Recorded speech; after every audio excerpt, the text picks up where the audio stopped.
box. You could be a master, don't wait for luck.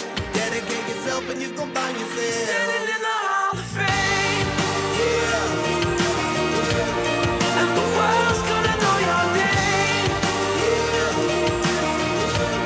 'Cause you burn with the bright flame. Ladies and gentlemen, please welcome to the stage combat veteran and best-selling author, Sean Parnell. Whatever it takes, 'cause I love the adrenaline in my veins. I do whatever it takes, 'cause I love how it feels when I break the chains. Whatever it takes, you take me to the top. I'm ready for whatever it takes, 'cause I love the adrenaline in my veins. I'll do what it takes. Thank you so much for that amazing welcome here in my home city of Pittsburgh, Pennsylvania. Ladies and gentlemen, tomorrow we are going to change the world. We are going to elect Donald Trump and J.D. Vance, and we are going to win Pennsylvania, and we are going to save this country. Today we stand here in Pittsburgh, Pennsylvania, not just as spectators of the times that we live in, but as active participants in a pivotal moment of our nation's history. Here in the Steel City, we face challenges that threaten the very fabric of our society. A broken economy, a broken border, and a world on fire. Yet amidst these challenges, I stand before you not just as a citizen, but like everyone in this room, a patriot. I'm also a combat veteran. Thank you. Thank you. I've seen the cost of freedom in the rugged mountains of Afghanistan. My name is Sean Parnell. I served 485 days in combat, where my platoon, thank you. Thank you. Thank you so much. Thank you. Thank you.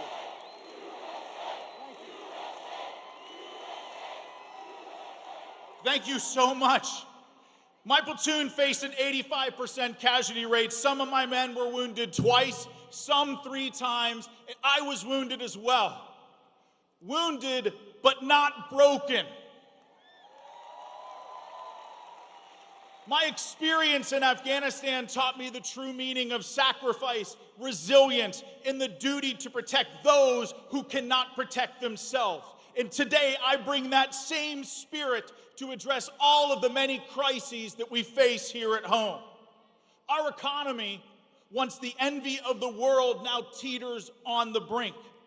Under the stewardship of weak leadership, we've seen jobs vanish, we've seen prices soar, and the American dream has become an illusion for many. Folks, drive an hour in any direction from the city of Pittsburgh and you will see towns left behind by politicians. You will see jobs outsourced. You will see communities on the brink of collapse. Great cities like Pittsburgh, once thriving with industry, now struggle. But let's be clear, ladies and gentlemen, this isn't just an economy policy failure. It is a betrayal of the American worker. We need bold, fearless leadership to restore our economic vigor, to ensure that every American has the opportunity to thrive, not just survive. And Donald Trump will bring this economy back. Kamala Harris broke it. Donald Trump will fix it. Our southern border, Our southern border, not just a line on a map, but a symbol of America's sovereignty. Our southern border has been completely destroyed under the dangerous policies of border czar Kamala Harris and others. We've seen an influx not only of people, but of crime, of drugs, of chaos. This is not humanitarianism. This is anarchy. 350,000 missing children at our border. 350,000. My fellow Americans, we can do so much better than that. Our laws, our communities, our very safety in this election is at stake. We, in this room, in this arena, we demand a secure border, not just because we lack compassion, but because we value justice and the rule of law. Donald Trump will secure our border on day one in the Oval Office.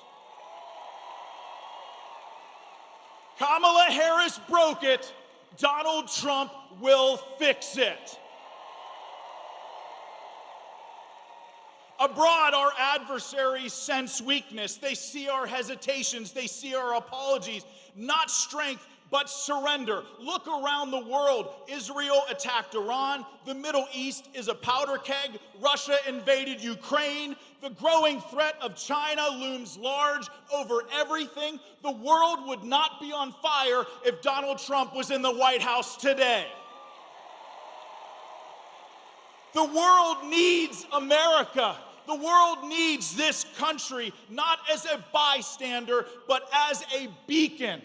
We have to reaffirm our global leadership, not with apologies, but with action, ensuring that America's voice is heard, respected, and guess what? Feared when necessary. My fellow Pennsylvanians, the world needs the leadership of Donald J. Trump. Here in Pittsburgh and across America, we're not just facing crazy, dangerous political figures like Kamala Harris or Governor Tim Walz, who are weak, failed, dangerously liberal, totally out of touch with reality. Now get this, they depose Joe Biden and somehow replace him with someone who is less articulate than Joe Biden. Ronald Reagan once said, "You and I have a rendezvous with destiny. We'll preserve for our children this, the last best hope of man on earth, or we'll sentence them to take the last step into 1,000 years of darkness." Ladies and gentlemen, I believe that he is right. But I also believe that that rendezvous with destiny is tomorrow. Never has America faced such a clear choice. We face a choice between revitalization and decline, between unity and division. We face a choice between strength and weakness, patriotism and despair, a choice between the ruling class and we the people. And folks, the answer to these questions is Donald Trump. With Trump in the White House, we will usher in a new golden age of American prosperity. Do you all believe that we're in a spiritual war for the heart and soul of this country? Ground zero for that fight is right here in America, and that's precisely why I despise the term silent majority. Silence does nothing. Silence in the face of evil is evil itself. And folks, we cannot be silent anymore. My time in the Army was not just a duty, it was a promise to defend America, not just on foreign soil, but right here at home as well. When you raise your right hand to take an oath to volunteer and defend this country against all enemies, foreign and domestic, that oath is lifelong. And I made a promise to those fallen in combat beside me that I will fight with every fiber of my being to heal this economy, to secure our border, and to restore America's standing in the world, to never let America fall.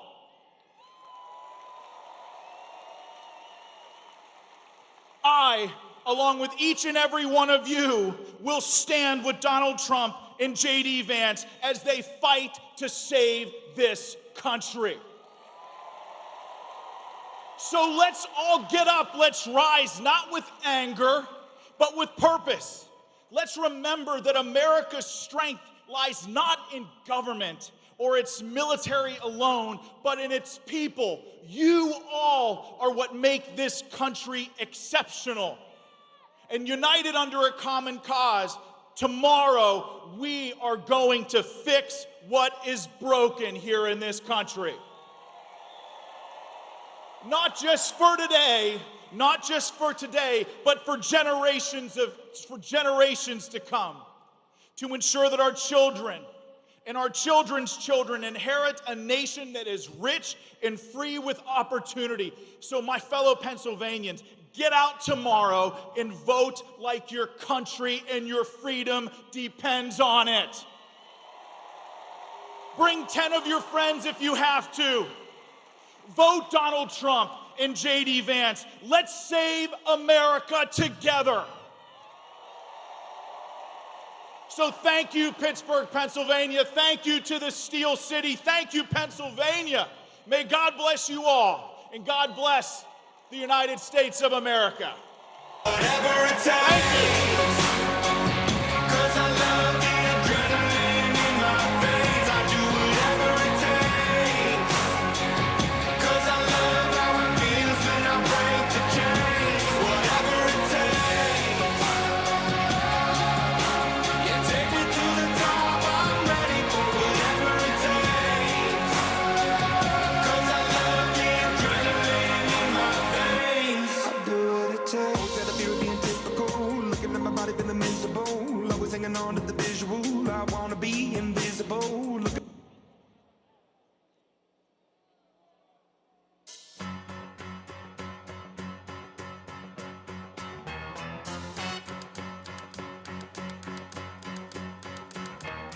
Tumble out of bed and I stumble to the kitchen. Pour myself a cup of ambition and yawn and stretch and try to come to life.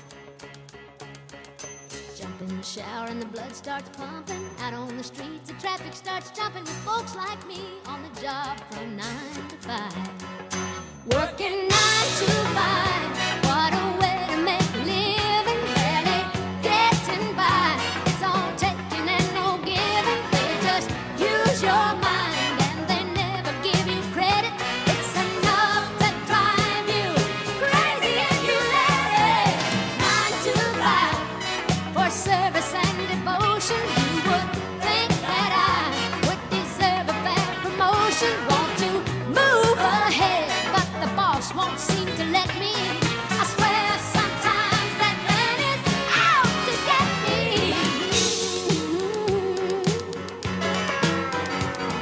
They let you dream just to watch him shatter. You're just a step on the boss man's ladder, but you got dreams he'll never take away. In the same boat with a lot of your friends, waiting for the day your ship will come in and the tide's gonna turn and it's all gonna roll your way.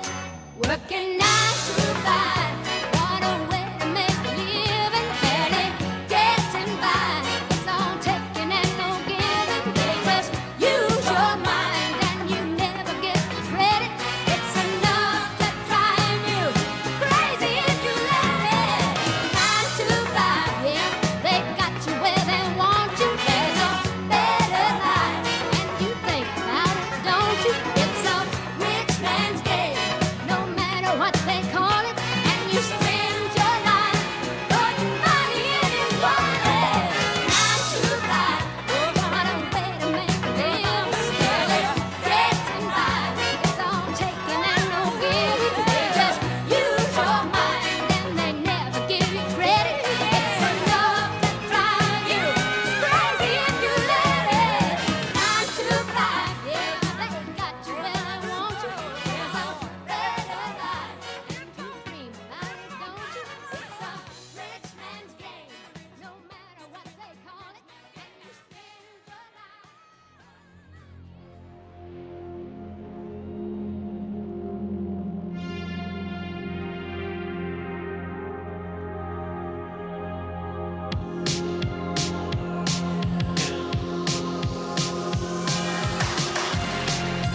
the bass keeps running, running, and running, running, and running, running, and running, running, and running, running, and running, running, and running, running, and running, running, and in this context, there's no disrespect, so when I bust my rhyme, you break your necks. We got 5 minutes for us to disconnect from all intellect and let the rhythm affect. To lose the inhibition, follow your intuition, free your inner soul and break away from tradition. Cause when we be out, girl is pulling me back.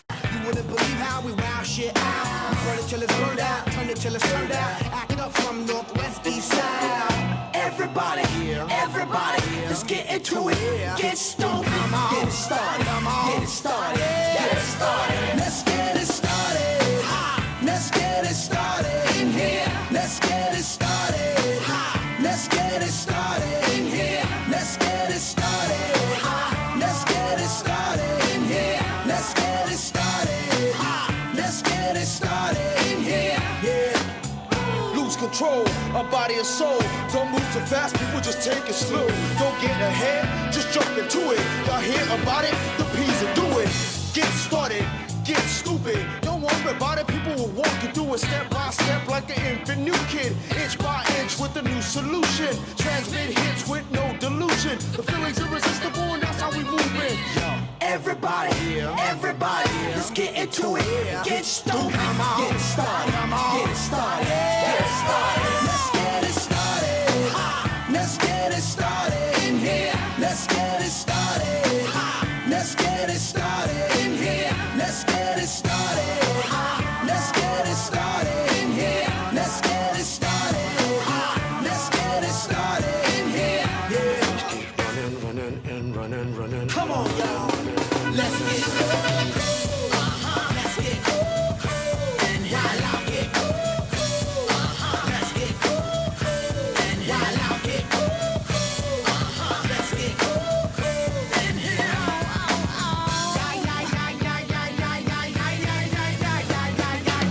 Let's get ill, that's the deal. At the gate, we'll bring the bugged out drill. Lose your mind, this is the time. You can't stand still, just bang your spine. Bob your head like me, Apple D. Up inside your club or in your Bentley. Get messy, loud and sick. Your mind fast, mama on another head trip. So come them now, do not correct it. Let's get ignorant, let's get hectic. Everybody, everybody, let's get into it. Get stoked, get it started, get it started, get it started. Let's get it started. Let's get it started in here. Let's get it started. Let's get it started in here. Let's get it started. Let's get it started in here. Let's get it started. Let's get it started in here.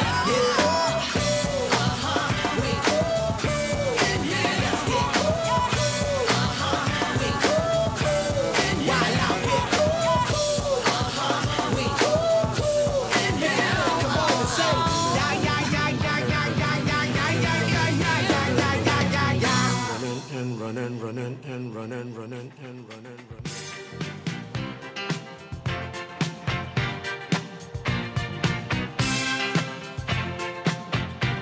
I said upside down, you're turning me. You're giving love instinctively. Round and round, you're turning me. Upside down, boy, you turn me inside out and round and round.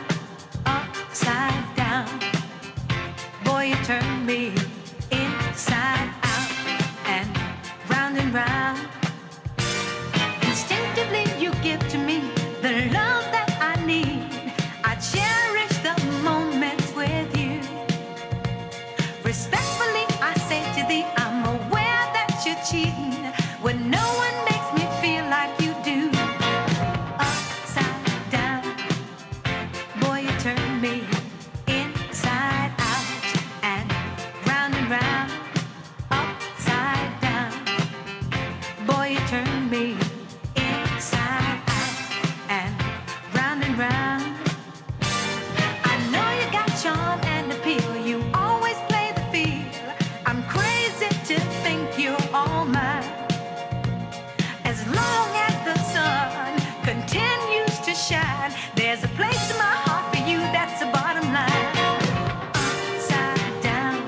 was 1989, my thoughts were short, my hair was long, caught somewhere between a boy and man. She was 17 and she was far from in between. It was summertime in northern Michigan.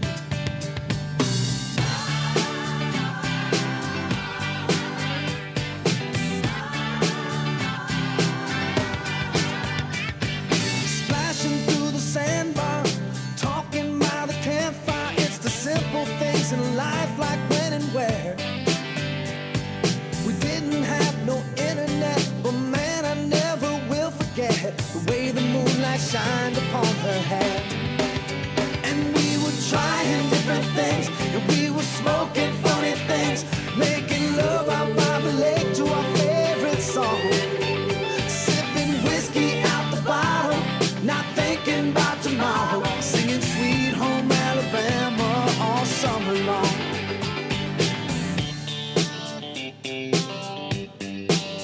Singing Sweet Home Alabama all summer long.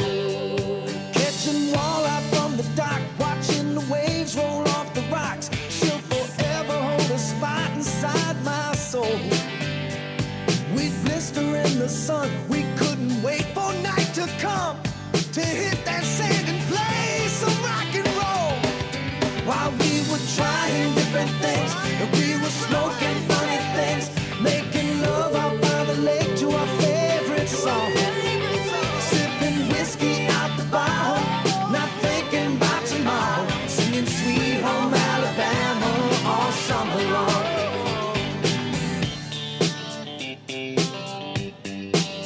Singing Sweet Home Alabama all summer long.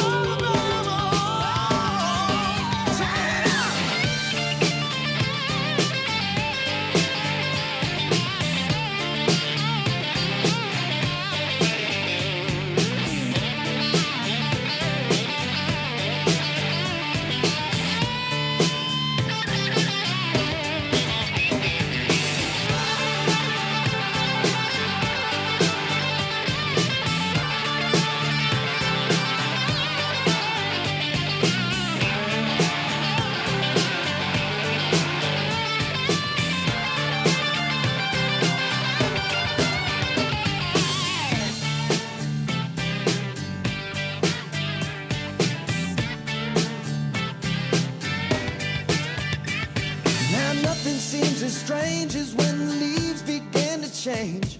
Oh, how we thought those days would never end. Sometimes I hear that song and I'll start to sing along and think, man, I'd love to see that girl again. Man, I'd like to see that girl again. And we were trying different things, and we were smoking funny things, making love out by the lake to our favorite song, sipping whiskey out the bottle, not thinking about tomorrow, singing Sweet Home Alabama all summer long.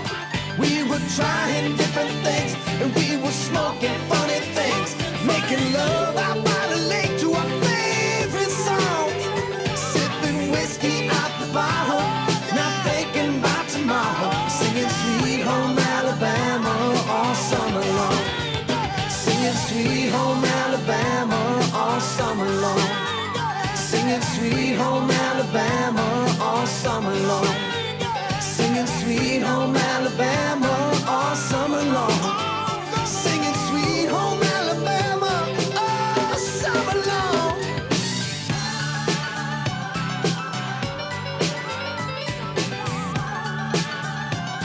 Singing about Sweet Home Alabama, yeah.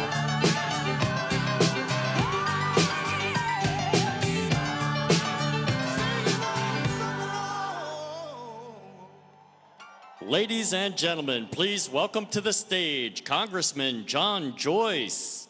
Ain't America beautiful?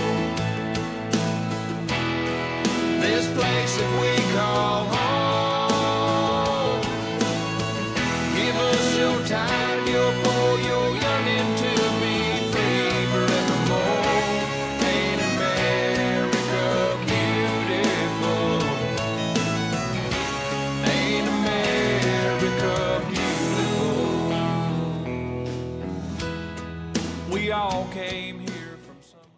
Let's go, Pittsburgh. This is a Trump rally. Ready to have fun?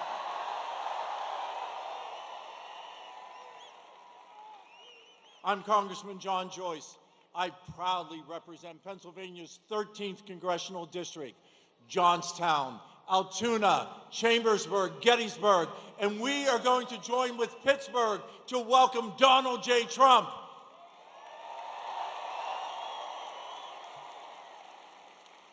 Yeah, it's time to roll up our sleeves and get to work. In less than 24 hours, we are going to re-elect Donald J. Trump to be our President of the United States.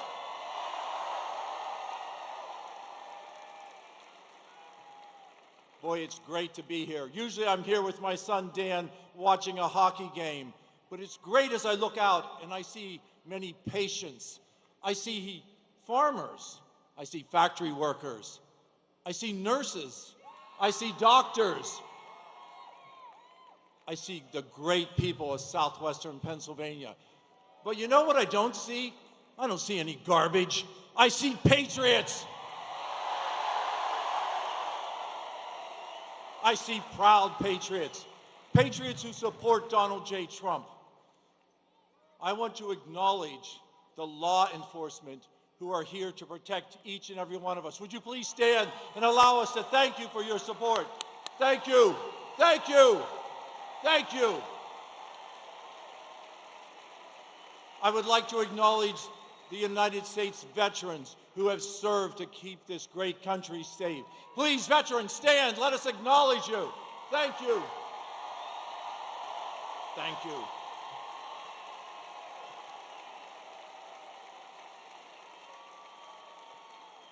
This past weekend, we turned back the clocks 1 hour. And tomorrow, we have the opportunity to turn back the clock 4 years. Turn back the clock to a country that is safe and secure. Turn back the clock to a president who wants to defend our southern border, who understands the opening of the southern border and how that has allowed crime to pour into our country, how that has allowed fentanyl to cross our southern border at free will through the cartels, to poison our children, our neighbors, our family. It is time to re-elect Donald J. Trump to make this sovereign country once again secure.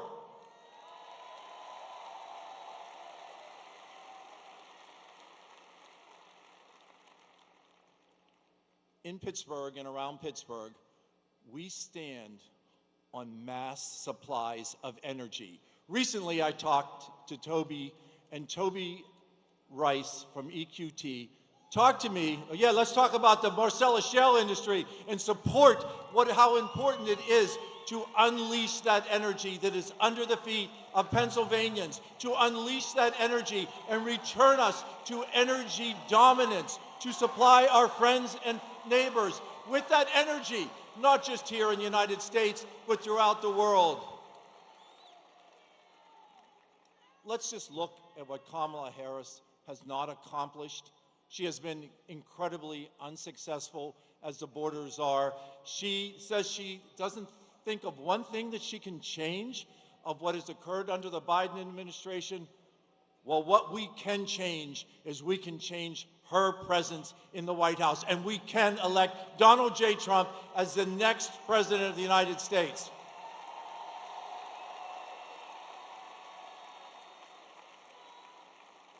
America, we're at a turning point, and that turning point is clear to each and every one of us here tonight at PPG Paint. We understand the importance of having a country that is free. We understand a president who wants to support our Constitution and support all our free speech, to support our Second Amendment rights, to support who we are as Americans, and not to disparage us. We were called individuals who hug our guns and Bibles. We were called garbage. But who we are American citizens. We are proud American citizens. And once again, we will be respected by the President of the United States. So tomorrow, for those who have already voted, I thank you. For those who haven't voted, cast that vote. allow us to return to the freedoms that we had under Donald J. Trump. And there's a second very important position on that ballot, and that is for U.S. Senator. And we have the opportunity to send Dave McCormick to Washington to be our senator.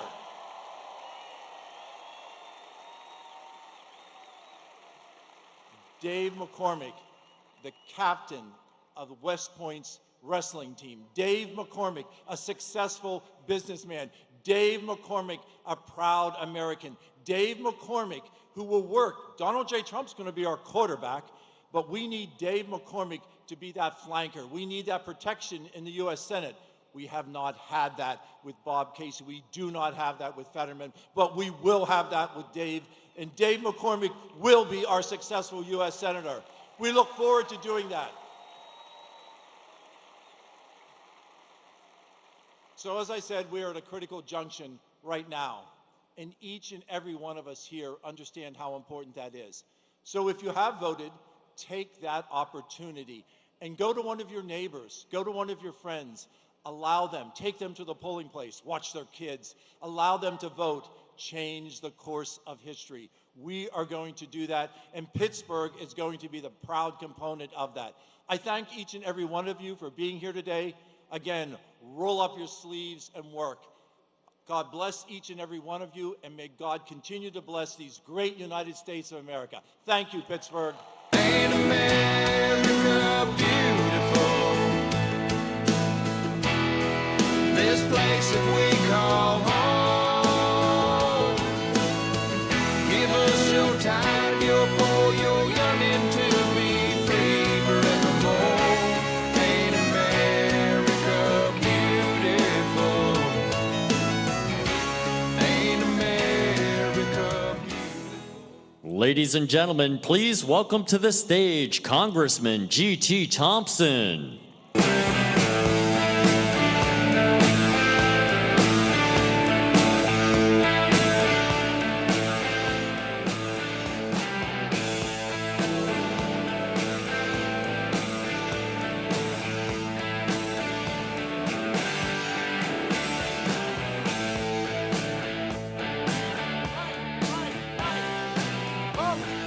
Vote! Win! Hello, Pennsylvania! Are we going to win this election?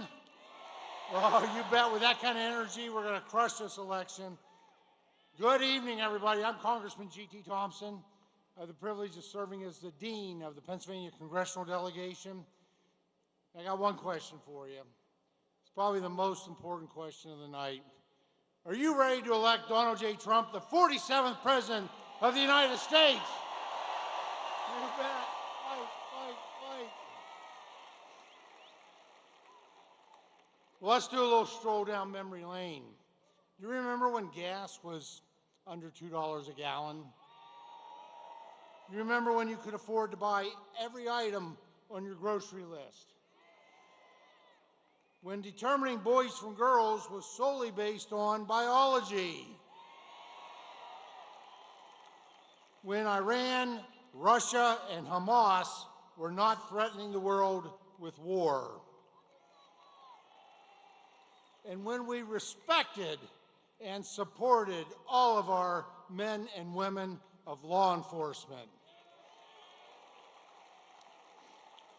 Well, the common thread there is that was when President Donald J. Trump was the 45th President of the United States. And it's been a long 4 years since he wasn't. Today, our families suffer under the failed leadership of Harris. Let's face it, Kamala Harris broke it, and Trump will fix it.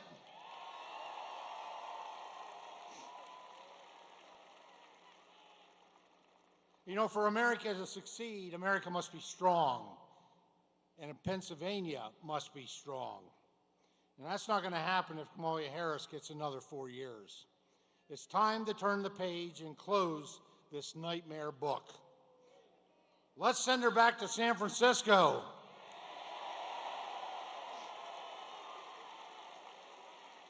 Now, how many of you remember Rice-A-Roni? Quite a few. Well, I can honestly say Kamala Harris is no San Francisco treat. All right? You know, since Harris took office, you have spent nearly $25,000 more thanks to her inflation. And this is a tax that, quite frankly, you cannot afford. We cannot afford to go back to those job-killing policies of harmful Harris. A vote for Harris is a vote to end opportunity. Now, President Trump has always stood with our Pennsylvania families. His policies have meant more money in your pockets and more Pennsylvania jobs. And a strong economy needs a strong workforce. In 2018, I was proud to stand in the Oval Office with President Trump. Now, I'm from in Center County. I'm from a town, the metropolis of Howard, Pennsylvania. 600 people and one red light. And yeah, it's a great place. It's home, born and raised. But to be able to have the privilege of standing in the Oval Office with President Trump as he signed into legislation my bill modernizing career and technical education, restoring rungs and a ladder of opportunity. You know, as the first Pennsylvania member of Congress in 170 years to chair the U.S. House Agriculture Committee, I also want to take an opportunity to do a shout out and to thank all of our farmers. A big hand for those who provide us all that we need. These are hardworking folks. They make up our #1 industry in the Commonwealth of Pennsylvania, and they're critical to our economy. These hardworking Pennsylvania farm families provide us with food and fiber and fuel that we depend on each and every day. But our farmers under Harris are struggling with a farm crisis that is creating food insecurity for you and national insecurity for our nation. I have to tell you, having worked closely with the man, President Trump has always had the farmers' back, lowering their costs, reducing their regulatory burdens, and expanding their markets. As Ag Chairman, I look forward to once again working with the farmer's friend, Donald J. Trump, to make agriculture great again.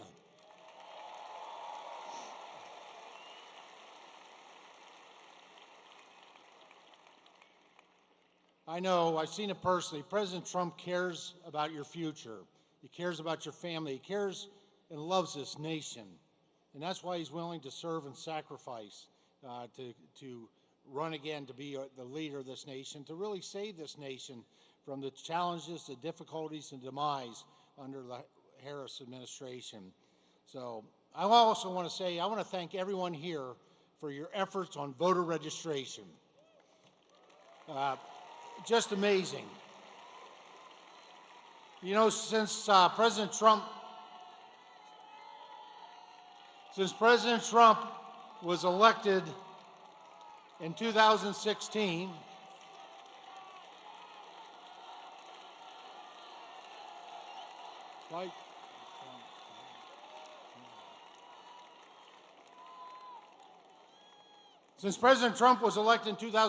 Pennsylvania now has 226,000 fewer Democrats than what it did,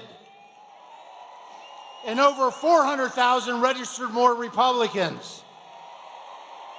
That is how we make this election too big to rig. Now I want to do a shout out to just a couple people that are American patriots or running.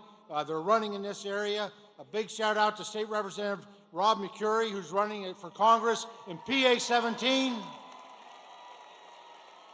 And James Hayes, who's running in PA 12 for Congress. So Pennsylvania, stand united to be Pennsylvania strong and Pennsylvania proud, and stand united to elect Donald J. Trump, the 47th President of the United States. God bless.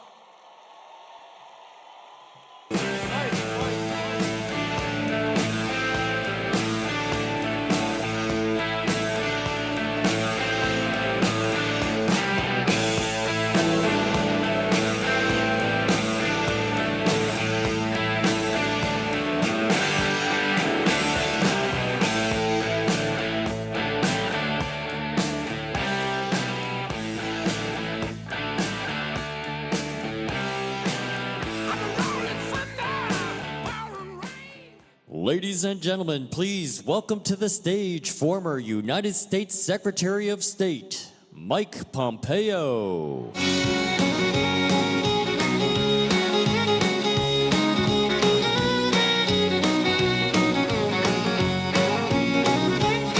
Well, I was raised up beneath the shade of a Georgia pine, and that's home, you know. Sweet tea, pecan pie, and homemade wine, where the peaches grow. In my house, it's not much to talk about.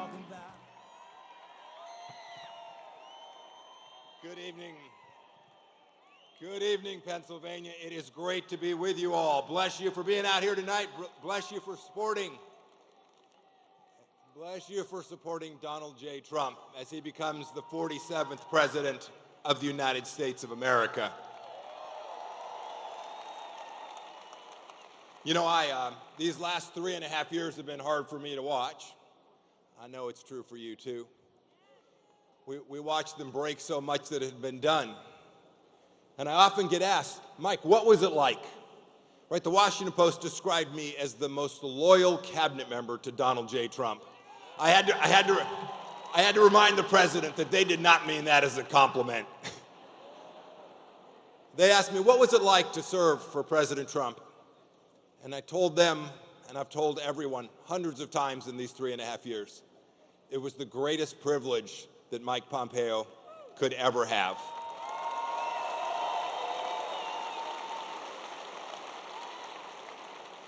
It was a privilege because we had peace.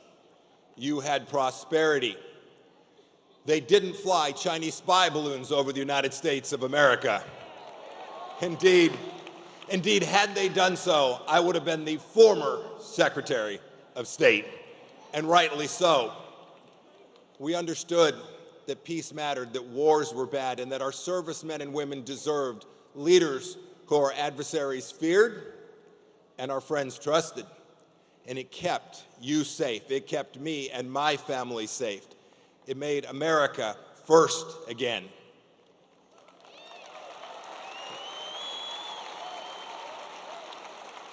I was proud to be a part of President Trump's team. I talked to him every day for 4 years, first as CIA director and then as Secretary of State. And what I was so proud of is that we understood the greatness of this nation, and we never once apologized for the United States of America. Not once.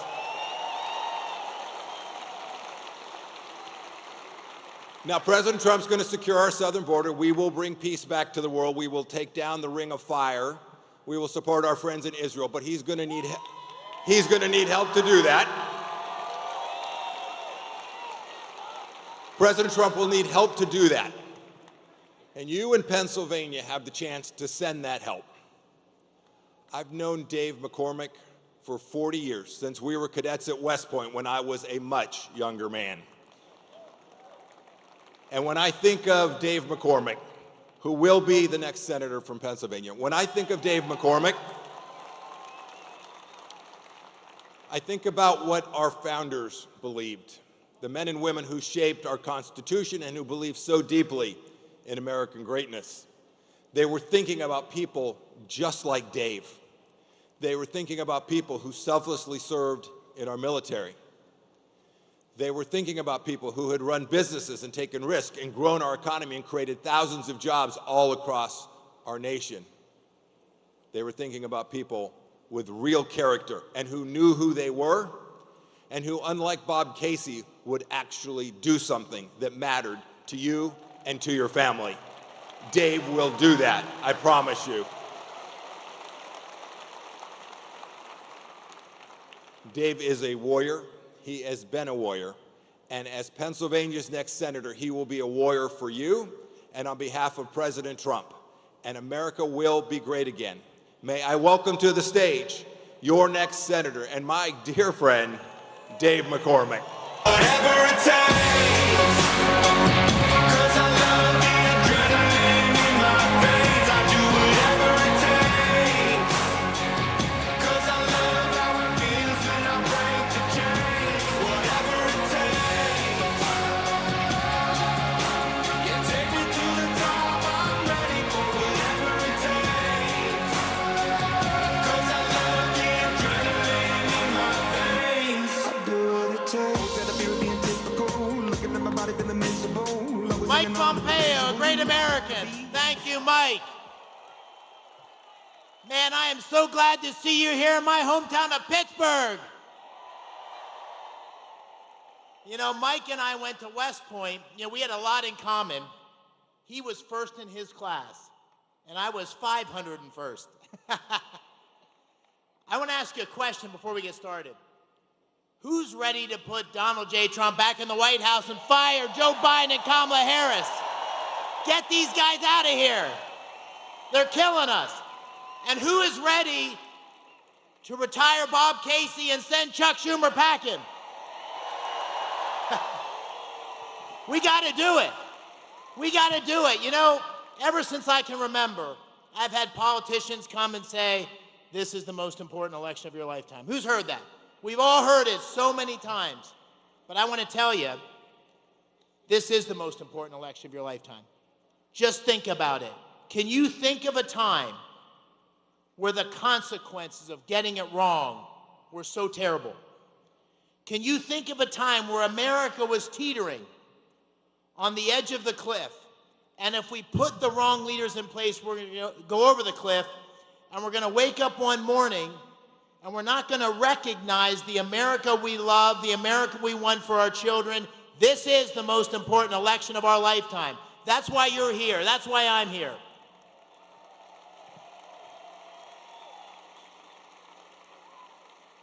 And you know, the choice in front of us could not be more clear. It couldn't be more clear. The choice at the top of the ticket is between strength, the guy you saw in Butler saying, fight, fight, fight,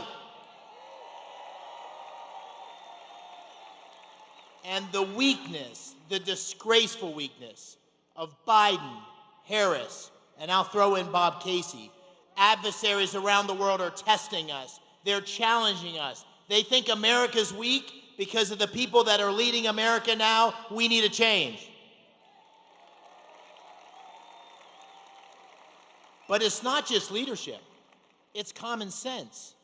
President Trump will do common sense things. It's common sense that you can't spend $5 trillion and not get huge inflation, skyrocketing prices that are killing working families.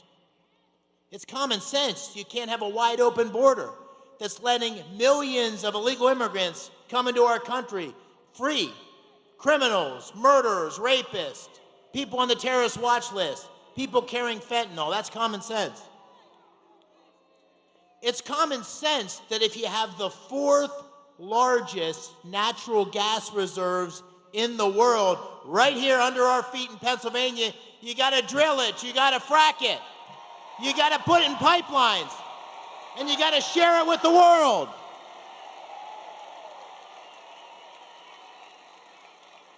And it's common sense that if you want peace, if you don't want the bullies on the playground pushing us around, you got to be strong. And the only way to have peace is strength. That's common sense.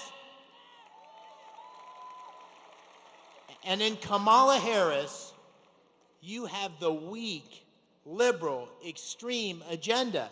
Don't believe me, in her own words. In her own words, she wants to ban fracking and transition energy workers.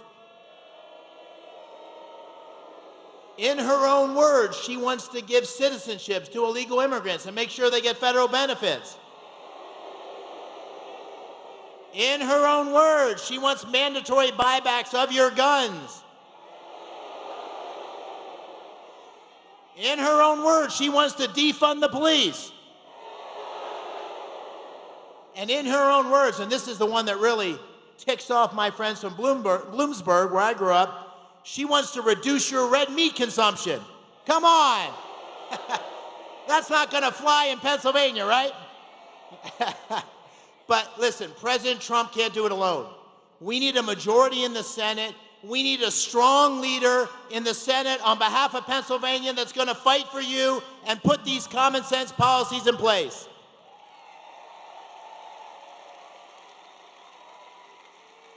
And here you have another choice. It's a choice between change and the status quo.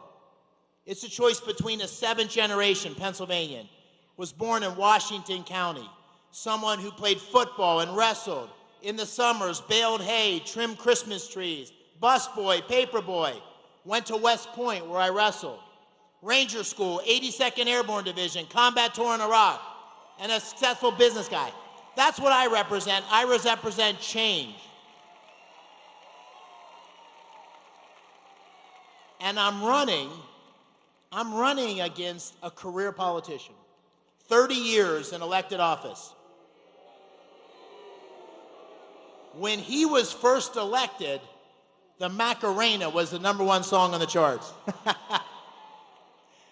He has not done anything. When the bullets start flying, he ducks. And he votes 98.6% of the time with the liberal extreme Biden-Harris agenda. And you know what really ticks me off? Someone said to me the other day, they said, "Are you running for the Casey seat?" I said, hell no, I'm not running for the Casey seat. He's not entitled to this seat because his dad was the governor. He's not entitled because he's been there 18 years. He has to fight every day to represent Pennsylvania. He has to fight every election to have the honor to represent Pennsylvania. This isn't Casey's seat. This is the people's seat. And the people of our great Commonwealth deserve better than Bob Casey.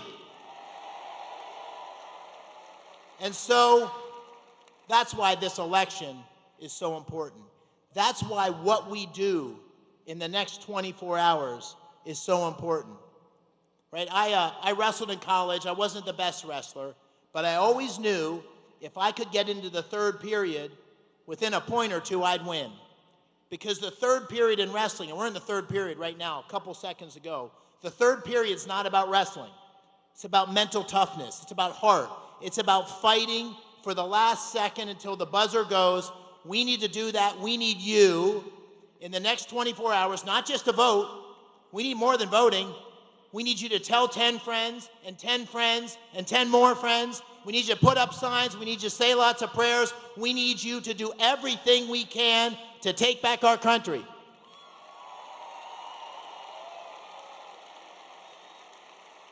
And if we do that, and if you do that, on November 6th, you're going to wake up, and you're going to look back on the day before, and you're going to say, on that day, that is the day that we put new leadership in place, that we changed the direction of our country, that we protected America for our children. Thank you. God bless you. Let's go make Pennsylvania great again. Thank you. Whatever it takes, 'cause I love the adrenaline in my veins. I do whatever it takes, 'cause I love how it feels when I break the chains. Whatever it takes, yeah, take me to the top. I'm ready for whatever it takes, 'cause I love the adrenaline in my veins. I do what it takes. That I'm being typical. Looking at my body feeling miserable. Always hanging on to the visual. I wanna be invisible.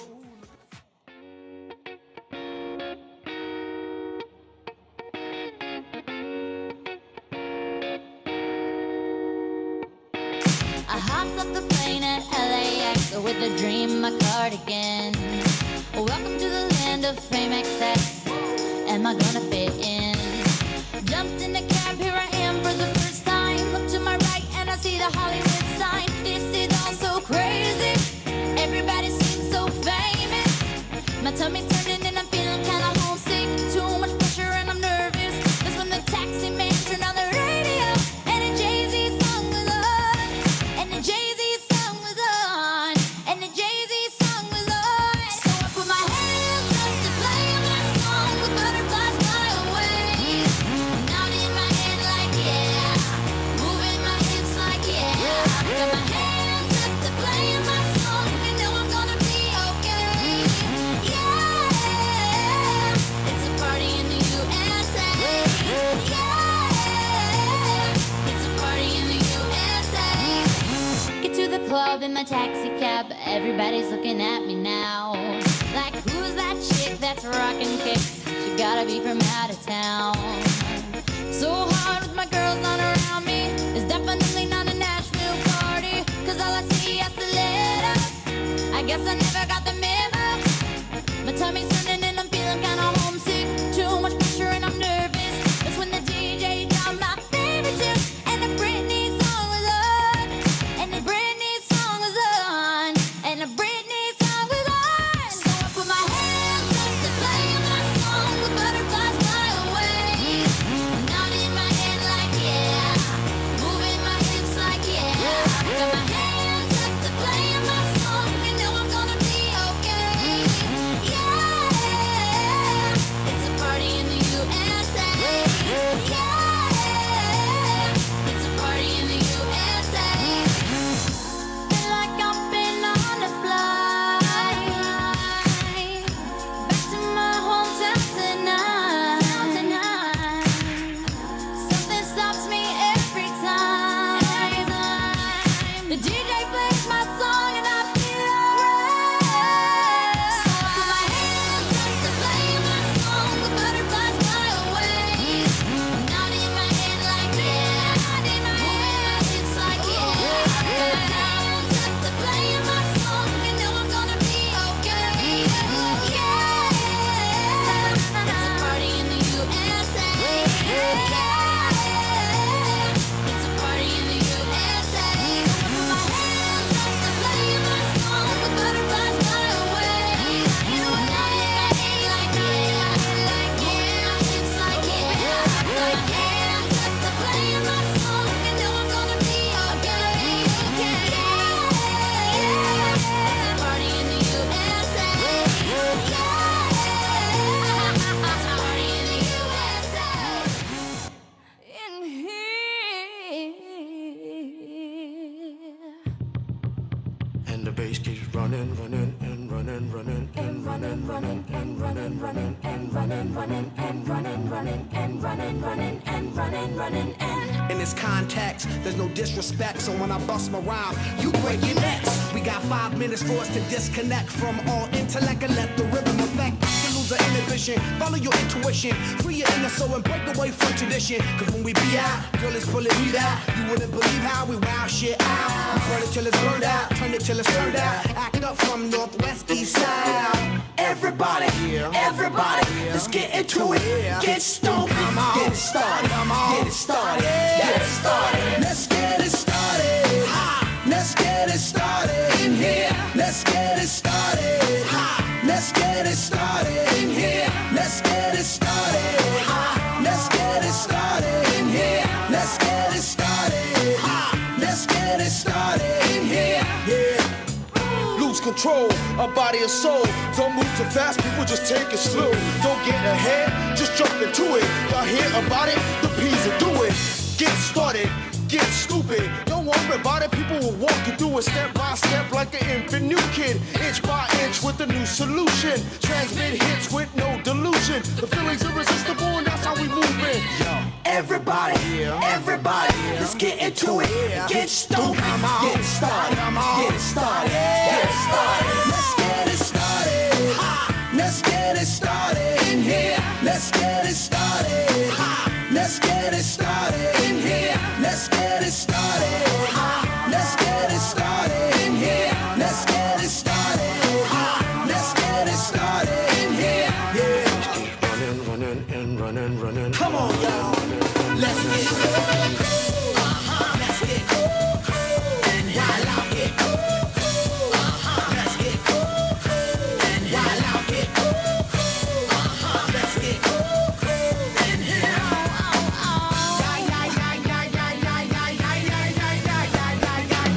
Let's get ill, that's the deal. Applicator will bring the bugged out drill. Just lose your mind, this is the time. You can't stand still, twist and bang your spine. Just bob your head like me, Apple D. Up inside your club or in your Bentley. Get messy, loud and sick. Your mind fast, mama on another head trip. So come them now, do not correct it. Let's get ignorant, let's get hectic. Everybody, everybody, let's get into it. Get stoked, get it started, get it started, get it started. Let's get it started. Let's get it started in here. Let's get it started. Let's get it started in here. Let's get it started.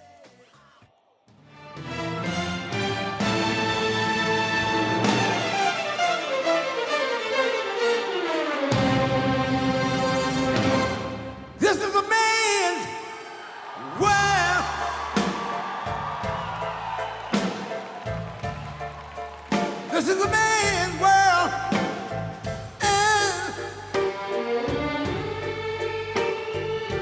But it wouldn't be nothing, nothing, nothing without a woman or a girl.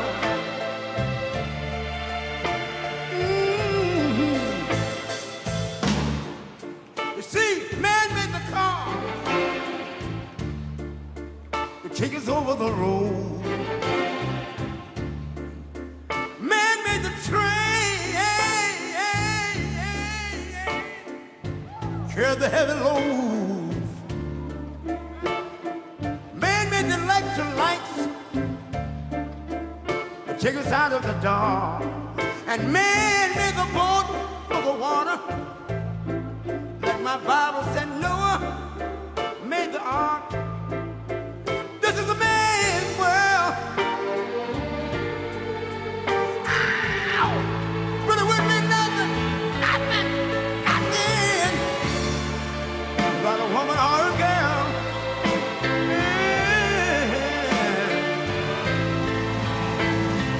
L'uomo rincorre il potere, ma lui non sa che il grande limite ad essere come si parla. Nel palmo stringe un'idea che non vive, che nella sua fantasia corre, e non si accorge che poi nulla più senso c'è, si vive solo per sé.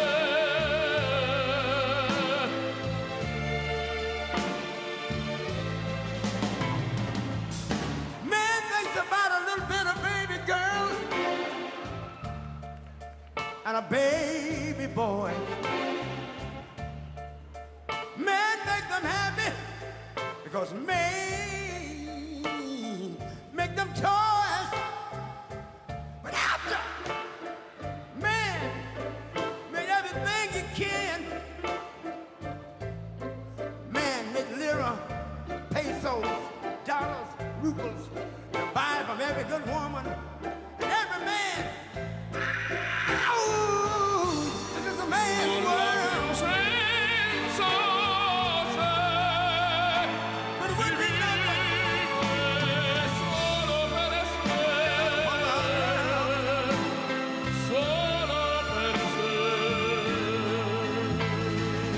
He's lost in the wilderness. It's a man's world. He's lost. E non si accorge che poi nulla più senso c'è, si vive solo per sé, solo per sé, solo per sé. This is a man's world.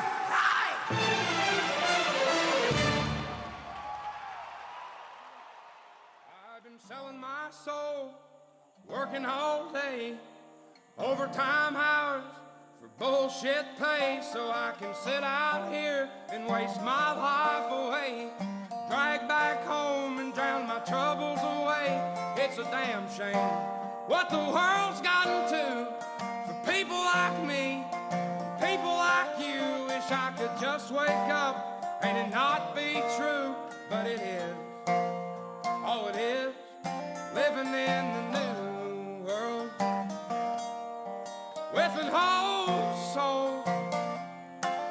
These rich men north of Richmond, Lord knows they all just wanna have total control. Wanna know what you think, wanna know what you do, and they don't think you know, but I know that you do, 'cause your dollar ain't shit and it's taxed to no end. 'Cause the rich men, don't the rich men.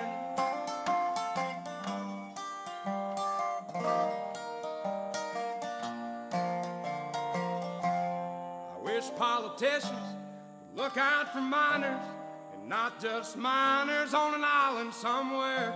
Lord, we got folks in the street, ain't got nothing to eat, and the obese milking welfare. Well, God, if you're 5'3" and you're 300 pounds, taxes ought not to pay for your bags of fudge rounds. Young men are putting themselves 6 feet in the ground, 'cause all this damn country does is keep on kicking them down. Lord, it's a damn shame what the world's gotten to for people like me, people like you. Wish I could just wake up and it not be true, but it is. Oh, it is living in the new world with an whole soul. These rich men know the rich men, Lord knows they all just wanna have total control. Wanna know what you think, wanna know what you do, and they don't think you know, but I know that you do. 'Cause your dollar ain't shit, and it's taxed to no end, 'cause the rich men know the rich men.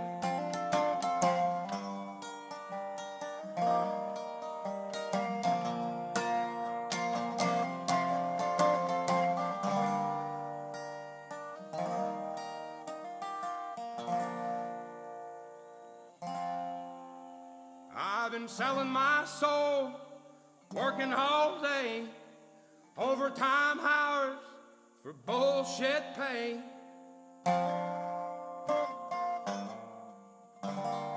Please, please, please,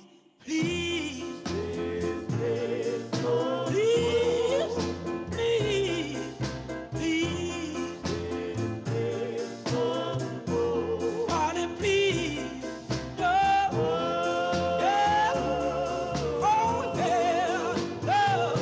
I love you so.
especially that we want you to come to know and love. A great hymn of adoration. It's a Swedish hymn written in 1886. How Great Thou Art. Here in Melbourne, we have two crusade choirs. The ones you see on the platform this afternoon and down here have the red identification badge on, and we have a green choir which will be here tomorrow. We had over 1,400 of them registered. And we know that you'll enjoy their ministry and song, and just now we're going to ask them to come. Mr. Shea to come and the choir to join him in singing, How Great Thou Art.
and gentlemen, please welcome to the stage former White House Press Secretary and Governor of Arkansas, Sarah Huckabee Sanders.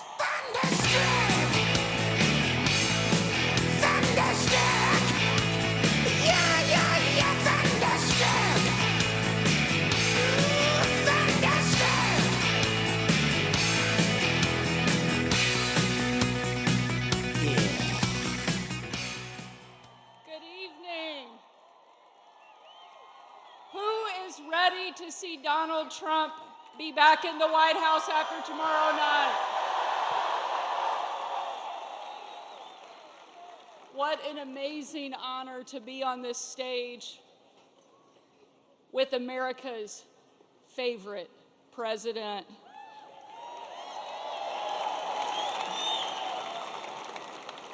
You know, when President Trump asked me to be the White House press secretary, I was the very first mom to ever hold that job, and only the third woman.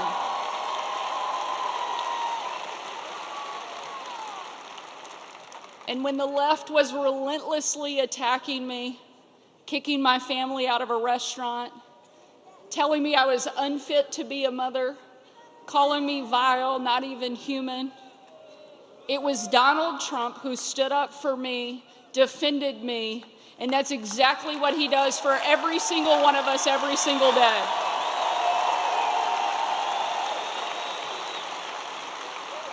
The left loves to talk about empowering women, but they can't even tell you what a woman is. But Donald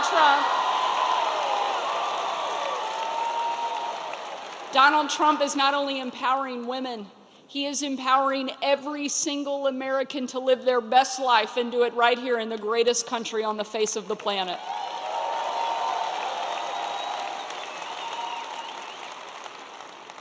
He cares about our country. He loves America. This is somebody who took a bullet, got back up, and has never stopped fighting and never will.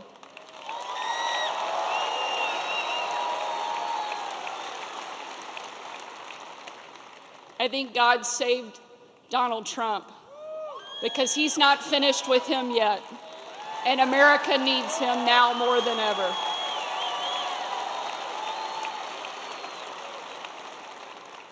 During the 2.5 years that I served as the White House press secretary, I traveled with the president all over the world. No trip more memorable than December 25th of 2018. When I had the chance to travel on Christmas night with the president on a trip unlike anything we'd ever done before. We boarded Air Force One in total darkness, no lights on the plane, no lights on the runway. And 12.5 hours later, when we touched down in the war-torn part of Western Iraq, it was again a similar scene. No lights on the plane, no lights on the runway. The only light you could see was coming from about a mile away of where we had landed. You see, there was light coming from that location because hundreds of troops had packed into a small dining hall.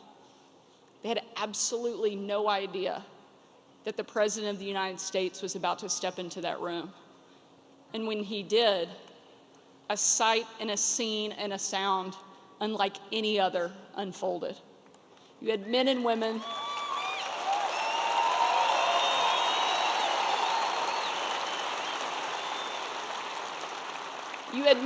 from every part of the country, every race, every religion, every political party, every demographic you can imagine represented in that room.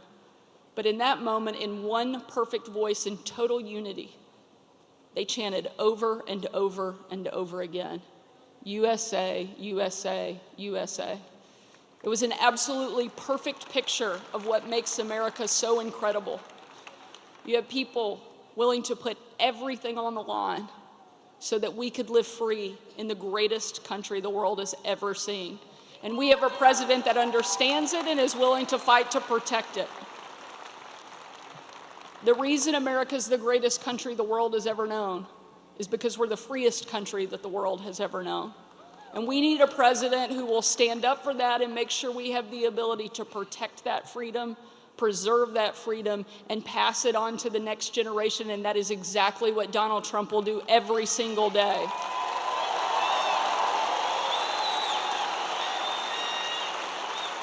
but he needs your help to get there. We have to send a strong, clear message, and you can do that by voting for Donald Trump and sending him back to the White House, and that has to happen right here.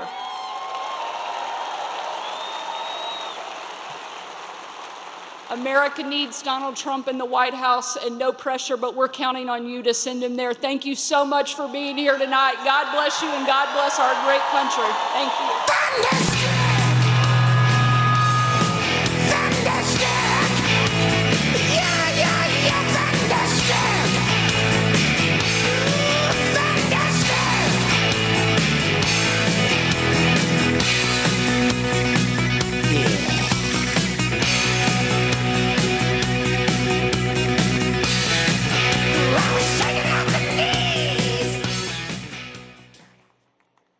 Ladies and gentlemen, please welcome to the stage former Congresswoman Tulsi Gabbard.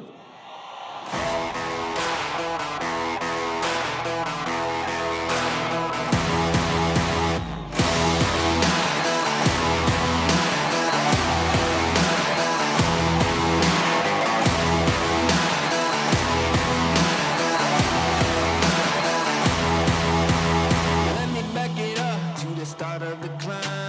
Faced with an army of vipers and lions, I had to keep on reaching up, cause it was my time to tear down the kingdom, call out the liars. Thank you so much. Here we are, the night before the most important election of our lives.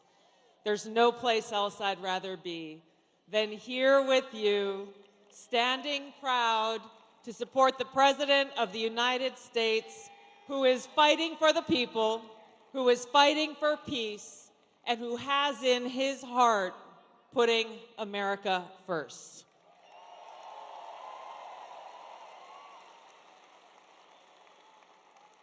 You know, the most important quality that I look for in any elected leader, but especially the President of the United States, is someone who wakes up every single day asking himself, what can I do for the American people? I just spent the first half of the day before I came here in Western North Carolina, and we went through different areas in Asheville and the surrounding communities where people are still suffering and struggling in the wake of Hurricane Helene. And I was moved almost to tears many times as people shared with me their stories of loss, the funerals that they are going to for their loved ones who were killed in that disaster.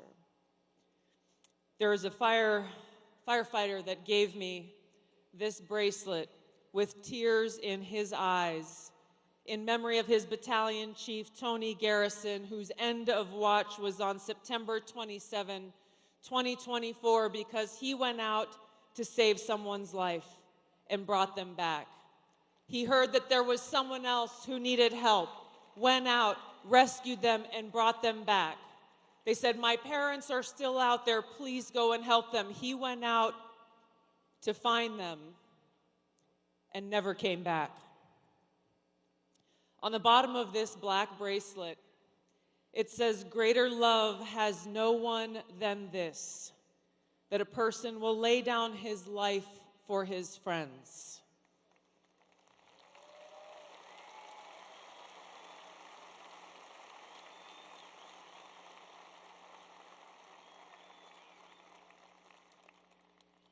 We have a president in Donald Trump who's willing to lay down his life for us.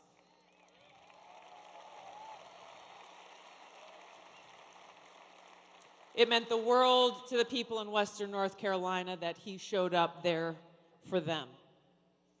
It meant the world to people in different parts of the country, like East Palestine, Ohio, when he showed up for them.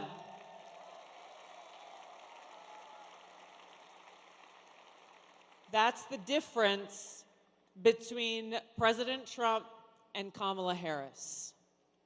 Anyone who has spent a moment with President Trump understands how much he cares about the people, how much he cares about us. I can tell you as a soldier someone who's been deployed multiple times to different war zones, someone who proudly wears the uniform. He cares about our men and women in uniform.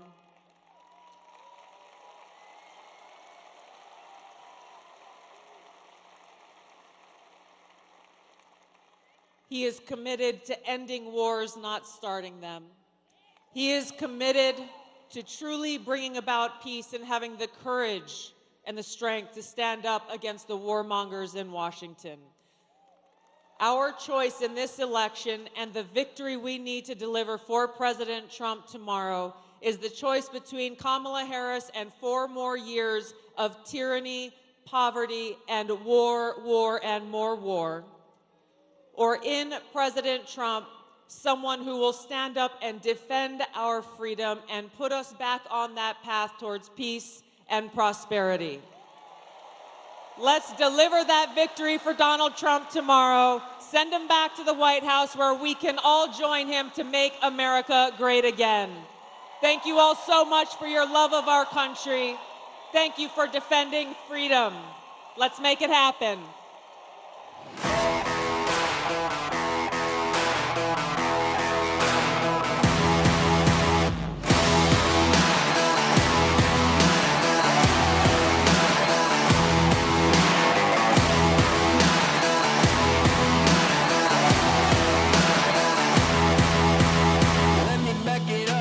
Start of the climb, faced with an army of vipers and lions. I had to keep on reaching up, cause it was my time to tear down the kingdom, call out the liars.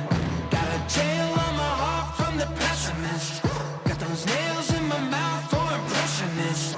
Spent too much money on a therapist, it couldn't fix me, I accepted it. Gladiator, gladiator, gladiator, picked a fight with the gods, I'm the giant slayer, bone shaker, dominator, freight train, wrecking ball, I'm the gladiator.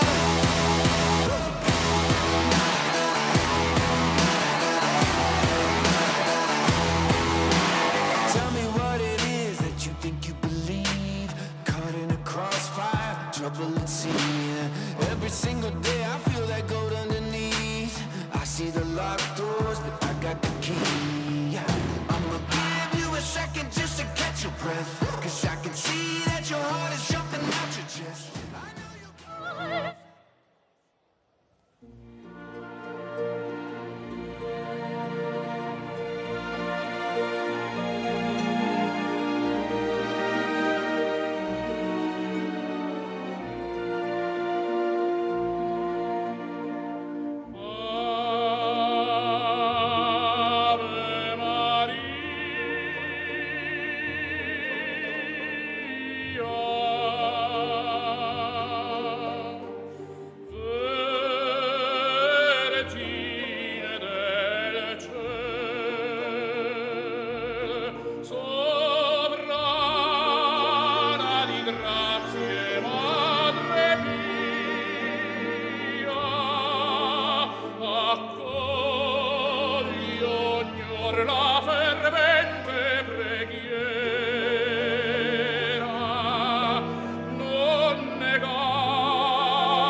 What will we do with this moment? How will we be remembered? Look at the opportunities before us. This election really isn't about the left versus the right. It's about we the people choosing our government and the choice between freedom versus tyranny. Nobody has a chronic disease burden like we have. Why are we allowing this to happen to our children? Ultimately, the only thing that will save our country is if we choose to love our kids more than we hate each other. What is going on here is deeper than politics. It is deeply spiritual. We are being called to rise above the hatred and the fear and the evil. We need to remember above and beyond that we must love our neighbors, that we must treat other people as we hope to be treated. You want to be a rebel? You want to be a hippie? You want to stick it to the man? Show up on your college campus and try calling yourself a conservative. America is going to reach heights that it has never seen before. The future is going to be amazing.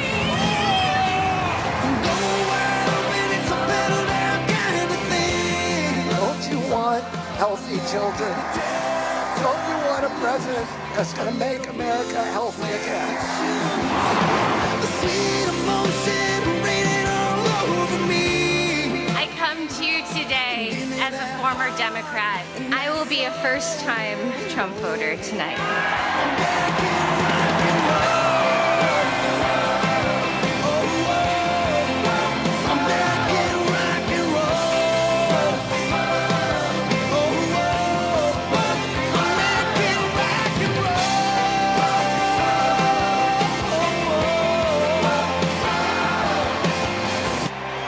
The people dreamed this country, and it's the people who are making America great again. Making black and blue. Ladies and gentlemen, please welcome the next president of the United States, President Donald J. Trump. And I'm proud to be an American, where at least I know I'm free. And I won't forget the men who died, who gave that right to me. And I gladly stand up next to you and defend her still today. 'Cause there ain't no doubt I love this land. God bless the USA.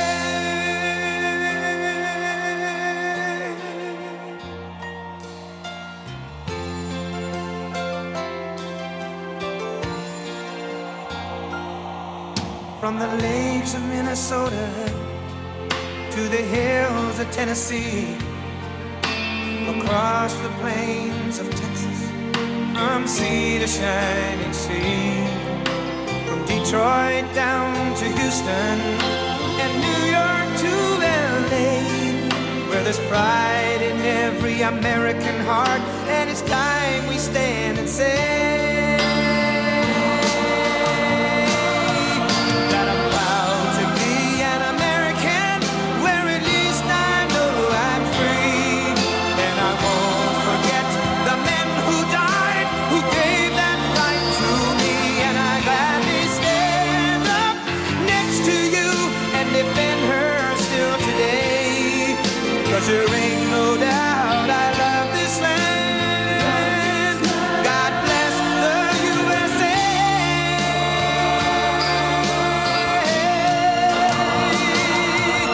And I'm proud to be an American, where at least I know I'm free.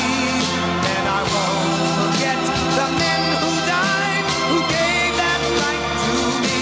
And I gladly stand up next to you and defend her still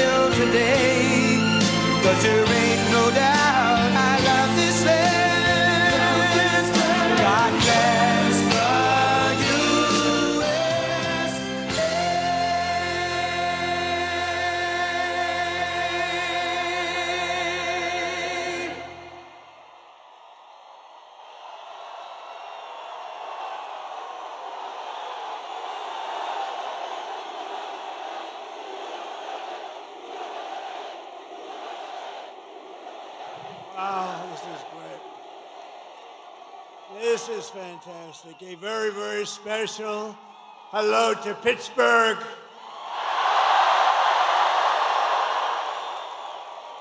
And Pennsylvania. I went to school in Pennsylvania. I know everything about Pennsylvania. I love Pennsylvania. I'm thrilled to be back in this incredible, and it is incredible. Is it incredible? This incredible Commonwealth with thousands of proud, hardworking American patriots and hard hats.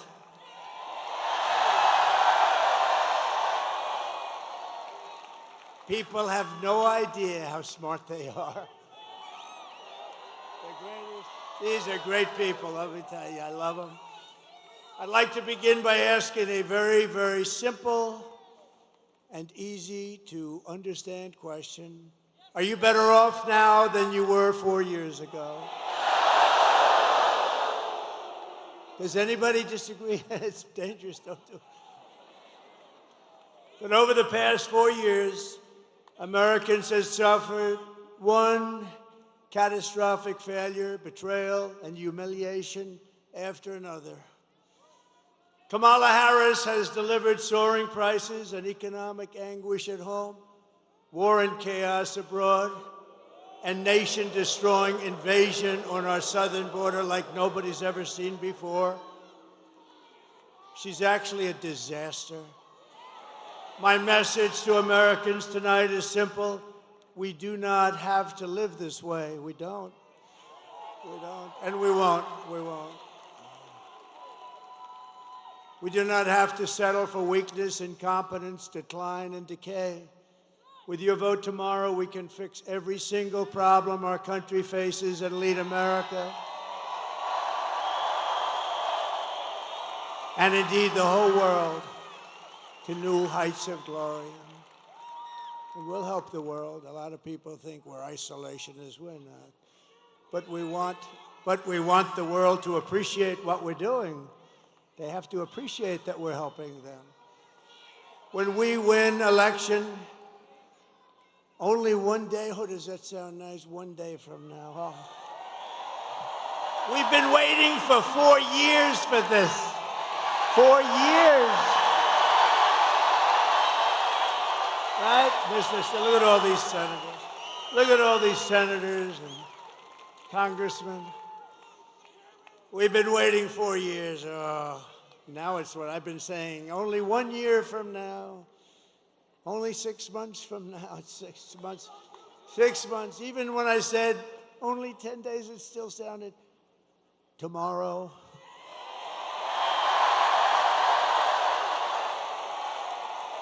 I will end inflation.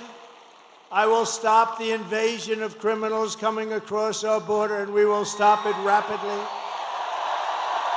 I will strengthen our military. And as you know, we totally rebuilt our military, but now it needs a little strengthening after giving a big chunk of it to Afghanistan. Figure that out. Figure that one out. I will restore peace in the world, and I will rescue the American dream. Together, we will begin the 4 greatest years in the history of our country, and we will launch the most extraordinary economic boom the world has ever seen, and we'll do it by utilizing the assets that we have.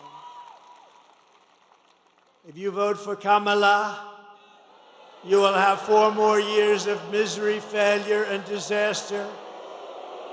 Our country may never recover. Vote for me, and I will deliver rising wages, soaring income, and a colossal surge of jobs, wealth, and opportunity for Americans of every race, religion, color, and creed, every one of them. A vote for Trump means your groceries will be cheaper. So many people mention, I go in, so many people mention groceries, that beautiful but simple word, groceries. Sir, my groceries. You don't think of it that way, but that's what they mention more than anything, my groceries. Your paychecks will be higher, your streets will be safer and cleaner. Your communities will be richer, and your future will be brighter than ever before.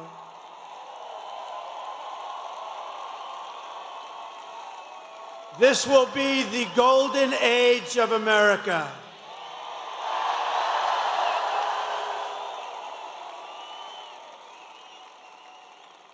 Just a few months ago, in a beautiful field in Pennsylvania, not far from where we are tonight, an assassin tried to stop our movement.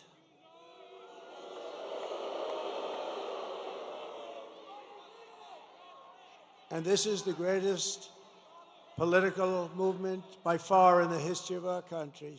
Tried to stop it. But that brush with death did not stop us. It only made us more determined to finish the job that we had only just started.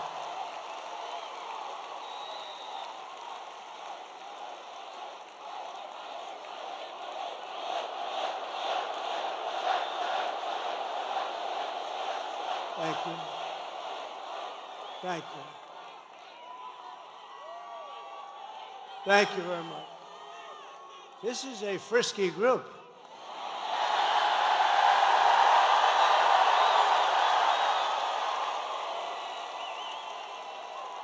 Many people say that God saved me in order to save America.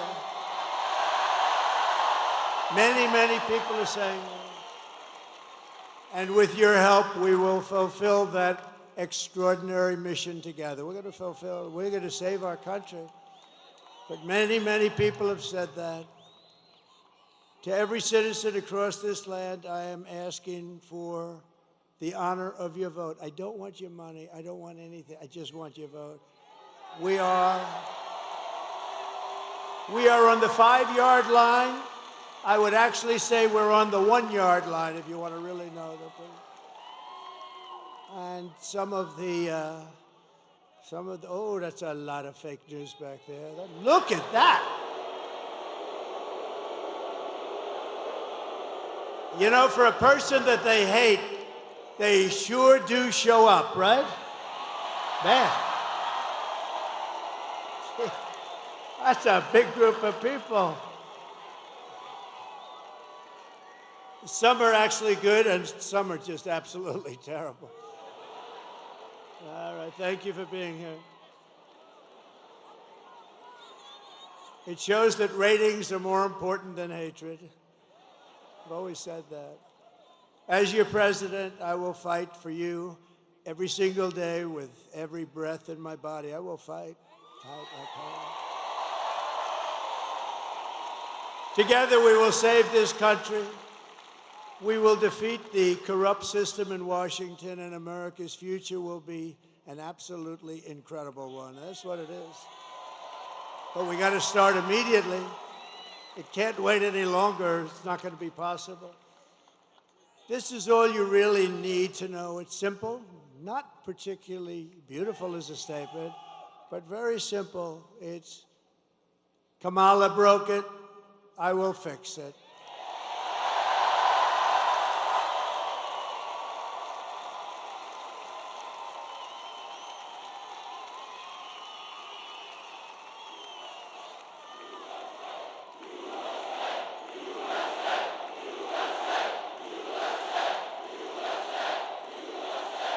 Thank you. And I don't know if you know, but Kamala has a little rally going on. And when I say little, I mean little. It's a competing rally. It's not this giant place that's sold out. What a beautiful, this is a beautiful place.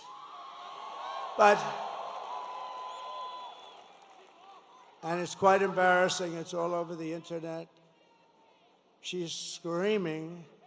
And the people, it's about 100 people, they're not moving. They just want to go home, just be done with it. It's not quite this.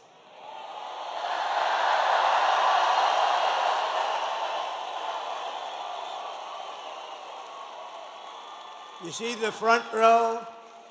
You have a lot of front row Joes. We have more front row Joes here than she's got at her big rally. This was the big one. No, it's a whole host. She tried to get stars to come in, and they wouldn't do it, actually. She'd go and get Beyonce. No. Beyonce would come in. Everyone's expecting a couple of songs. And there were no songs. There was no happiness. It's just like, give me my check. I want to get out of here.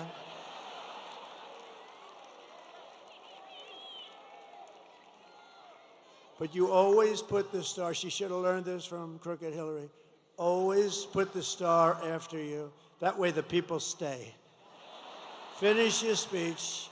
Let the star, and even if she doesn't sing, they booed like hell, but the press didn't play that. They booed both of them the hell out of the stadium. But you know what? Even though the act was terrible, it's like by that time you're out of the building, like Elvis had left the building. Elvis has left the building. Now it's terrible. They obviously forgot to get a star tonight, but we don't need a star. We don't need stars. I never had a star. No.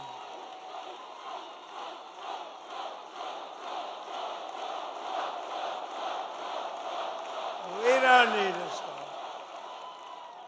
Just to bring it back into seriousness, we don't need a star because we have policy. We have great policy. We have great policy. No, we do have great policy. Look, they have horrible policy. They've got a machine that's incredible. They've got a vicious, horrible, horrible group of people, a machine where they can have open borders and let people pour into the country. They can have transgender operations at any age, anytime you want. They can be pushing men playing in women's sports. And because she's just a vessel, and Joe Biden was just a vessel, it's a group of very powerful people that are probably people that hate our country and they want to destroy our country. Somebody said, are they dumb? Well, who would have these? It's embarrassing when I say, we will keep men out of women's sports. I'm saying, can you imagine saying that 10 years ago? They'd say, this guy's cracked up. This guy's crazy. Who the hell's going to have men playing? Did you see the Olympic boxing where two people who transitioned, they transitioned from men to women and just a light jab. That was the end of that one. You know, a jab, for those that don't know, but that's just sort of like a defensive punch. And the young lady who's a champion walked back to the court. She was from Italy, beautiful young lady, which I'm not allowed to say. You can't say beautiful, so I'll take beautiful.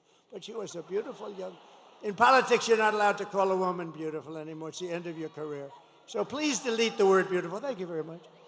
Well, 60 Minutes deleted the whole damn answer. What? So I'm allowed to do that, aren't I, Susan Wiles? But America will be bigger, better, bolder, richer, safer, and stronger than ever before. Sure.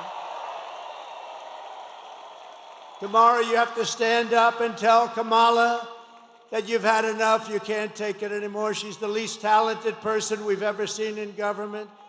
She allowed our borders to be opened. She's allowed bad things to happen. She allowed a man who was grossly incompetent to remain in the most important position of any country in the world when they're talking nuclear weapons and they're talking wars. And she still says, oh no, I didn't notice anything wrong. If she didn't notice anything wrong, then she's got a bigger problem than he has. So we don't like it, Kamala. We don't like what you've done. You're the worst vice president in history. He's the worst president in history. Kamala, you're fired. Get out. Get out. You're fired.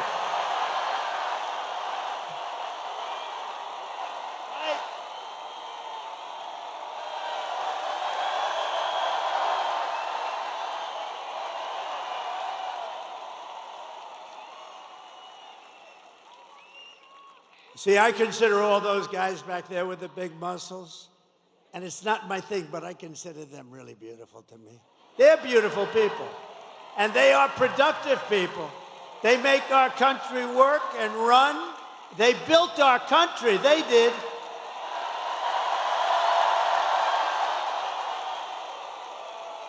And then you had stupid politicians that let them down. And those companies got taken out of Pittsburgh and every place else, like you take candy away from a baby. But now we have the exact opposite. If we win Pennsylvania, we will win the whole thing. It's very simple.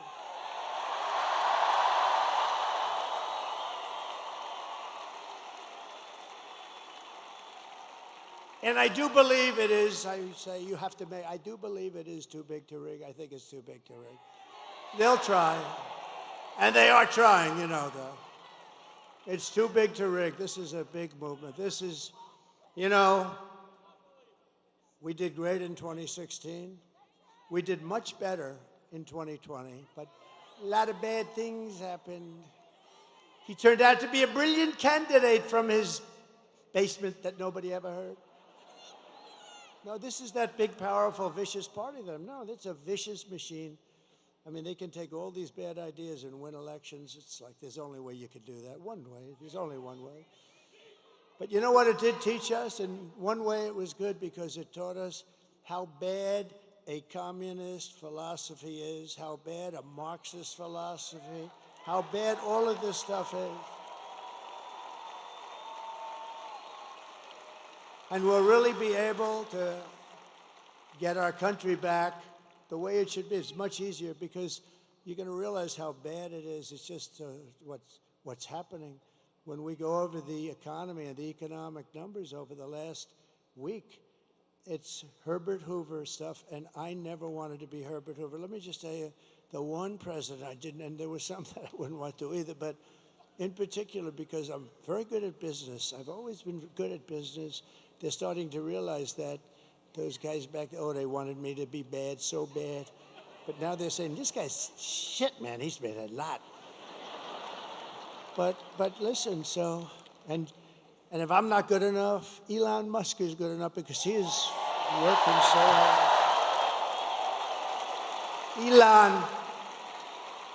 Elon with that rocket, think of that rocket 2 weeks ago coming down and those engines are blasting. And I said, man, a few days ago it left, it was a beautiful crystal white. Now it's all like fire blazing. They know about that. Like it went through a steel furnace, by the way, but that's what it did. 10,000 degrees coming down at like 20,000 miles an hour. So think of it, a car's going 90, you're going, this is like 20,000 miles coming down, 22-story building. Then it stops, starts flipping around, starts finding this crazy site in the middle of it, wherever it was. And I told this story, I hope I don't bore you with it, but I had this guy on the phone. I told it at another rally, and I don't want to bore. Did anybody hear this story? Should I tell it again? It's quick. I hate to tell it again. I hate to double up, but this is sort of.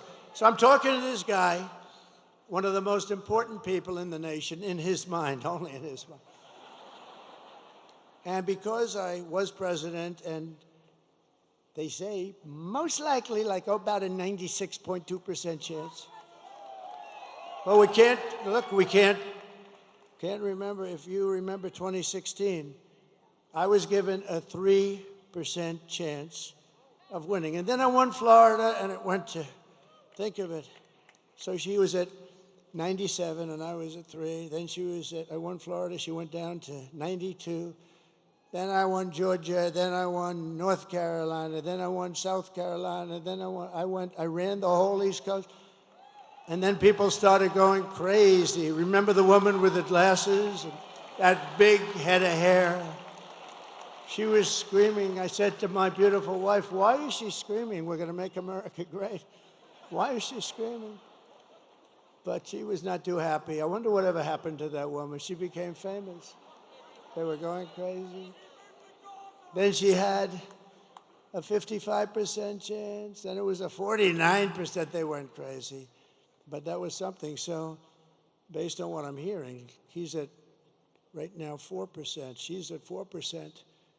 And so we never want to take anything for granted. But we're really doing well. If you vote, here's the story. We have the ball.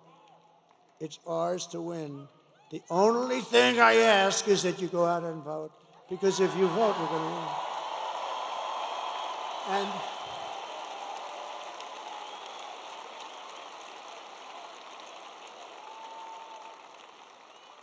and believe the fake news when they say, this is going to be tight, this is very... It's really not tight. But they want to do that because they want to get ratings. They want everybody to watch. But you got to do this. You got to just forget those people because they don't tell the truth, okay? Just, no. Well, actually, I didn't even correct him because it's actually better if let everyone think it's going to be tight as hell. But whether it is or not doesn't matter. You have to go out and we have to swamp them. Everybody's got to vote.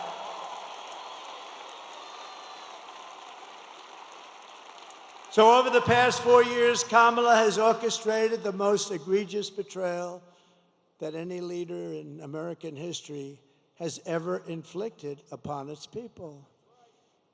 She has violated her oath, eradicated our sovereign border. This is a sovereign border. Unleashed an army of gangs and criminal migrants from prisons and jails, the toughest people there are. And I was here with a great group just the other night. I was in Penn State territory, and we had a packed room. We had a packed, not room, it was a stadium, the place. You know, I always like to say when I come to the arenas, how many times could we have sold it out?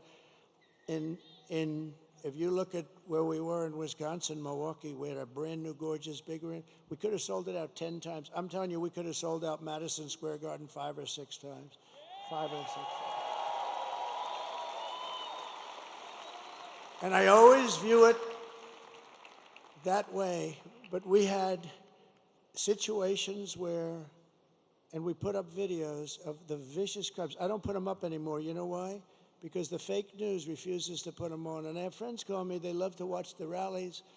They can't get enough of them, and they're going, President, it's so terrible. You're speaking, and then you put up a video on a screen right behind you, and the fake news refuses to, all they have to do, they don't put it on television. They have the thing on every one of the stations, and you know, there's one that doesn't really treat us good, but people think they do. Nobody can figure that one out, I'm sure. They don't treat me good, but that's okay. But listen, they can't move the television. They can't move. All they have to do is take that camera and go like this, 1 inch over, 1 inch up, and you'd be able to see the screens, but you can't see them. So I don't really bother with it anymore. It's a terrible thing, We have to get them to straighten out because I think without a free and fair press, it's very hard to do what we want to do. It's a very hard thing. Very hard thing to do. But they're allowing people to come in from insane asylums and mental institutions from all around the world, from Venezuela to the Congo in Africa. They're stealing our jobs, and they're stealing countless American lives. They're killing a lot of people, much more than you're reading about. The day I take office, the migrant invasion ends and the restoration of our country begins.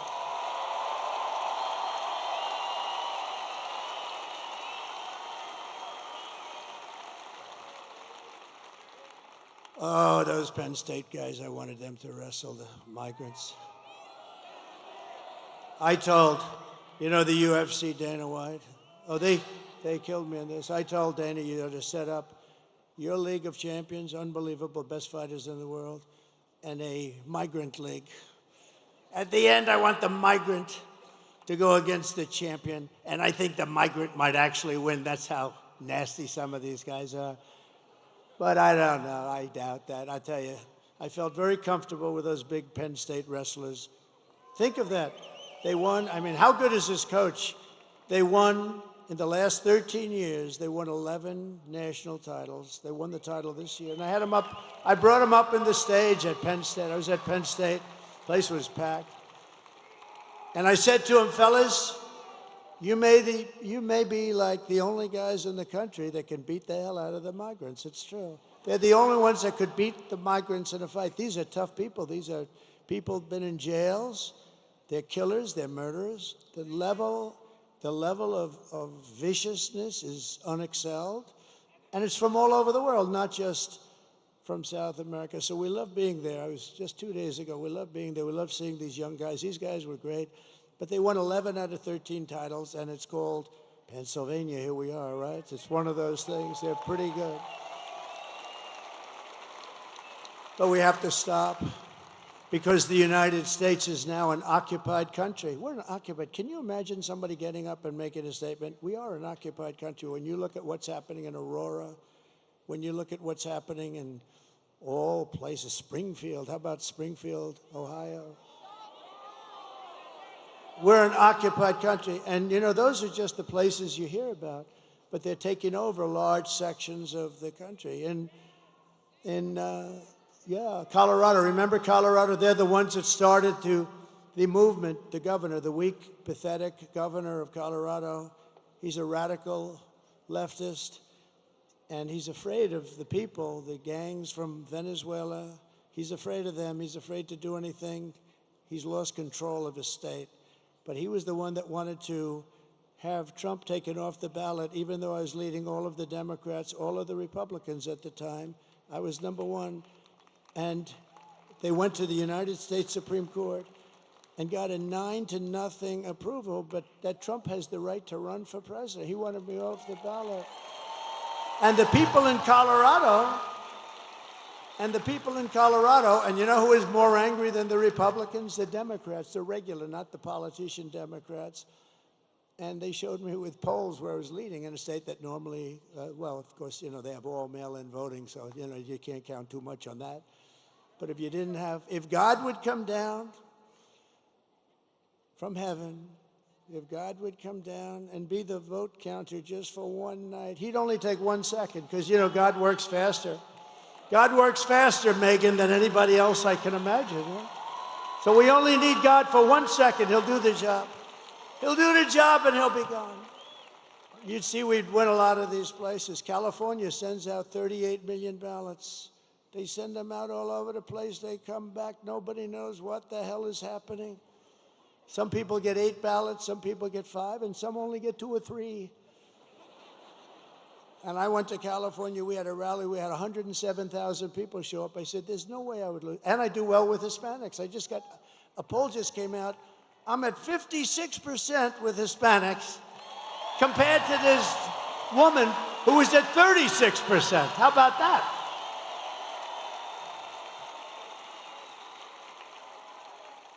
I think the Green Party got more than she did. I love the Green Party.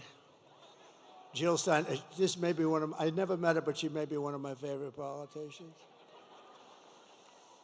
But it will soon be, think of it, we're an occupied country, but it will soon be an occupied country no longer. It's not going to be an occupied country. November 5th, 2024 will be Liberation Day in America. On day one, I will launch the largest deportation program of criminals in the history of our country.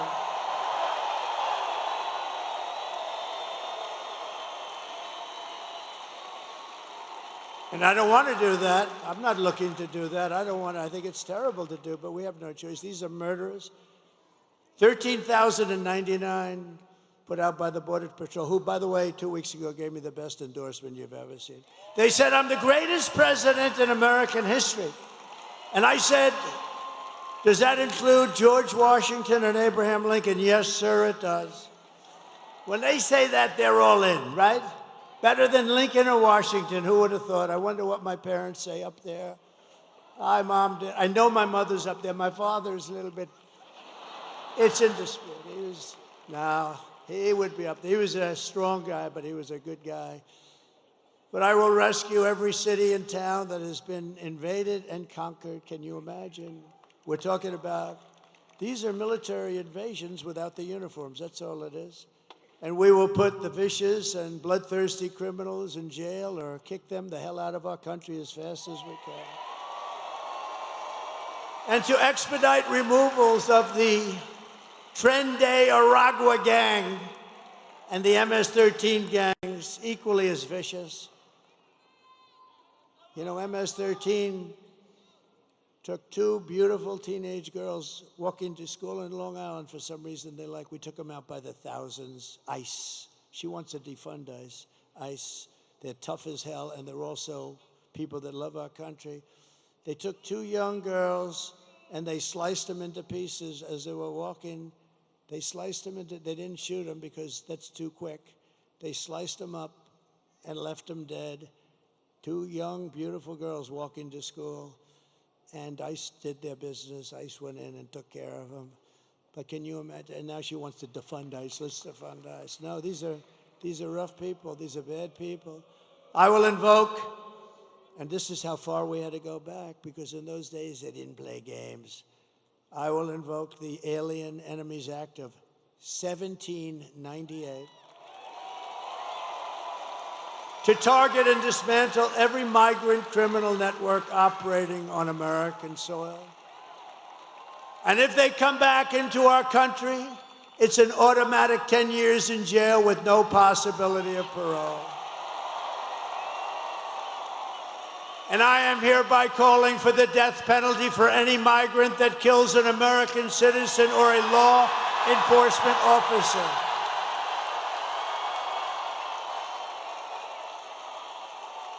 Right?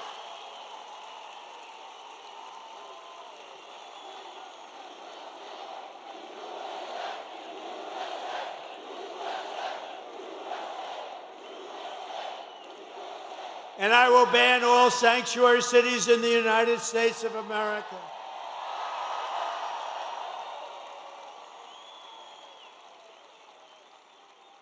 And I am going to immediately do something that nobody's ever heard before. And I've wanted to do it for a long time, but I don't want these guys to do it because they won't do it properly.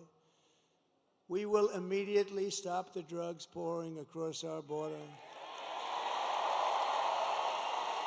We lose 300,000 people.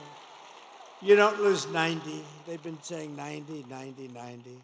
We lose 300,000. Everybody in this room knows people that were devastated. Their children mostly, but the parents too, they die. Fentanyl, they put a piece, take a pin, put a little tiny piece of fentanyl on the top of that pin, and that can kill 5 people. Put a little bit more, it can kill the entire town. This is what we're dealing with. Everybody I know is losing sons, children to fentanyl. We lose not 100,000, we lose probably much more than 300,000. So essentially that's a war, right? That's a war. We don't lose that many soldiers if you're in wars. So we lose 300,000 people a year to drugs entering from Mexico. And if they don't stop this poison from flooding into our country, and they can stop it by not accepting it from China, and I'm doing the same thing with China, we're going to tariff the hell out of them.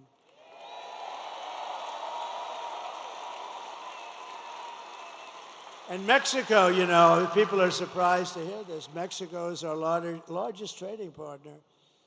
And if we put even a small tariff on, like 10, 15%, you're talking about tens of billions of dollars, and they're not going to want to have that long. And they're strong. They can stop it if they want. They can do it if they want. They'll probably have to make a deal with the cartels, because the cartels totally run Mexico, totally. It's terrible things are happening in Mexico. But we're going to put a tariff on Mexico if they don't immediately stop sending that horrible stuff into this country. And likewise, we're doing it with China. If China doesn't stop, you know, I had a deal with President Xi. He was going to give the death penalty, because in China they give the death penalty. When I first met, and I had a great relationship until COVID, until I call it the China virus. I'd like to be more accurate. I had a great deal and a great relationship with President Xi, really great. He came to Mar-a-Lago. We spent a lot of time. We had a very good relationship. He's a strong man. He's a fierce person. You know, people said, "What's he like?" He's fierce. There's nobody in Hollywood that could play his role, believe me. And I say that with respect. But I said to him, "You're killing a lot of people by sending fentanyl into our country." I said, "How many people do you lose a year with drugs?" "No, nobody." I said, "What do you mean nobody?" "No, we have no problem with drugs." "Why?" "We have a quick trial." "What is a quick trial?" I mean, I know what a quick trial is. "What is a quick trial?" if we catch a drug dealer, we bring him to a quick trial. He said, we bring him to a quick trial.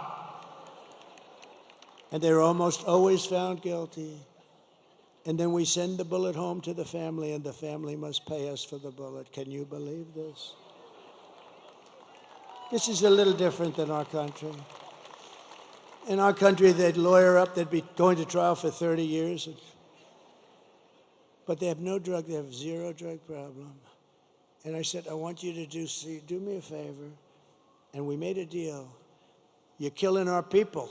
And that's going to end up in bad things for you, really bad for you. Not for you. Can't get any worse for us. I said, I want you to do me a favor. I want you to give the same death penalty to those people that are sending fentanyl into the United States. And if you don't do that, I'm going to tariff the hell out of your shit coming into the United States.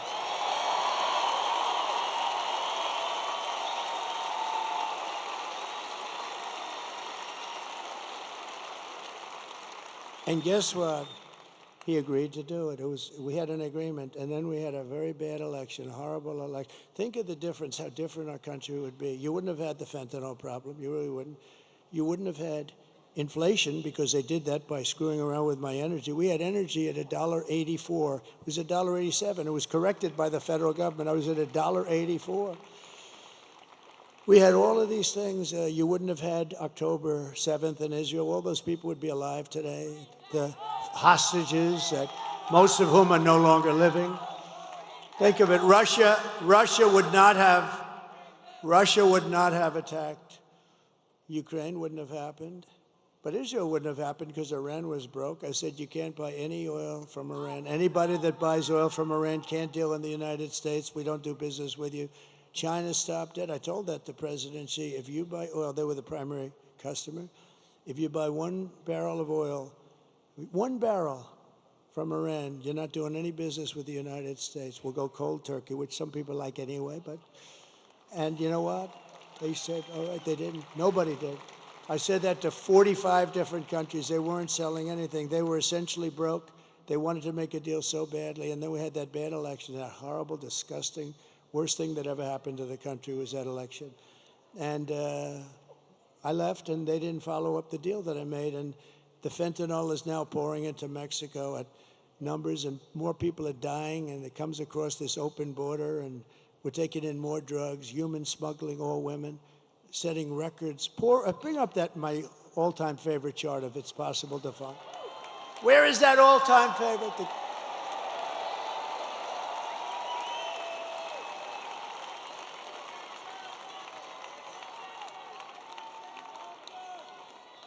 So the red arrow on the bottom, that's the lowest. It's done by the Border Patrol, not by me. It looks like something done by me, doesn't it? But that was my last day in office. Look at the red arrow. That was the lowest that we've ever had. Drugs, it includes drugs, but drugs and human trafficking, but mostly illegals coming into the United States of America. Look at that number. And it would have gone down. All they had to do is leave it alone, leave the people we had, Brandon Judd, all these great people. Tom Homan was consulting me. And all these great people, that's all they've done in their life. And we had it down to a science. The drugs were coming in at the slowest rate. But we had illegals almost stopped. By now, they would have been literally stopped. And by the way, we want people to come into our country, but they have to come in legally. They have to come in legally. They have to show they can love our country. They have to show that they didn't murder 7 people along the way. But that's the lowest point, and I love that chart. Even if it was bad numbers, which is not, but even if it was horrible numbers, I would love that chart so much. That chart was right over there. It never was over there, and it was never over there, because I always do this toward the end of a speech, not the beginning. I looked over there at that chart, and I said, what the hell was that? Me, yeah. So that was pretty amazing. But, you know, I do want to tell you one quick story. So I'm in Detroit, and Mexico is getting rather rough with us in terms of trade. And we're not going to take it. We don't have to take it. We have a good trade deal, but, you know, nobody knows how to use it because they're stupid people. And Mexico is doing things that aren't good. And, you know, China's using Mexico is a subchapter S corporation practically. China's putting a lot of money into, you know, they're running things pretty good, and they're going to build the largest auto plant. I was making a speech at the Detroit Economic Club. But a year and a half ago, it looked like I was going to run, and I wanted to go see an auto plant because we're getting screwed on autos. I mean, everyone's moving their plants over. Actually, Elon built a big plant in Texas, okay? We like it. All right? Elon built a very big plant in Texas. We got to give credit. We love Elon. He gave me another of the greatest. You know where he is right now? He's in another part of your state. He is now in Pennsylvania campaigning for Donald Trump because he thinks it's the single most important thing.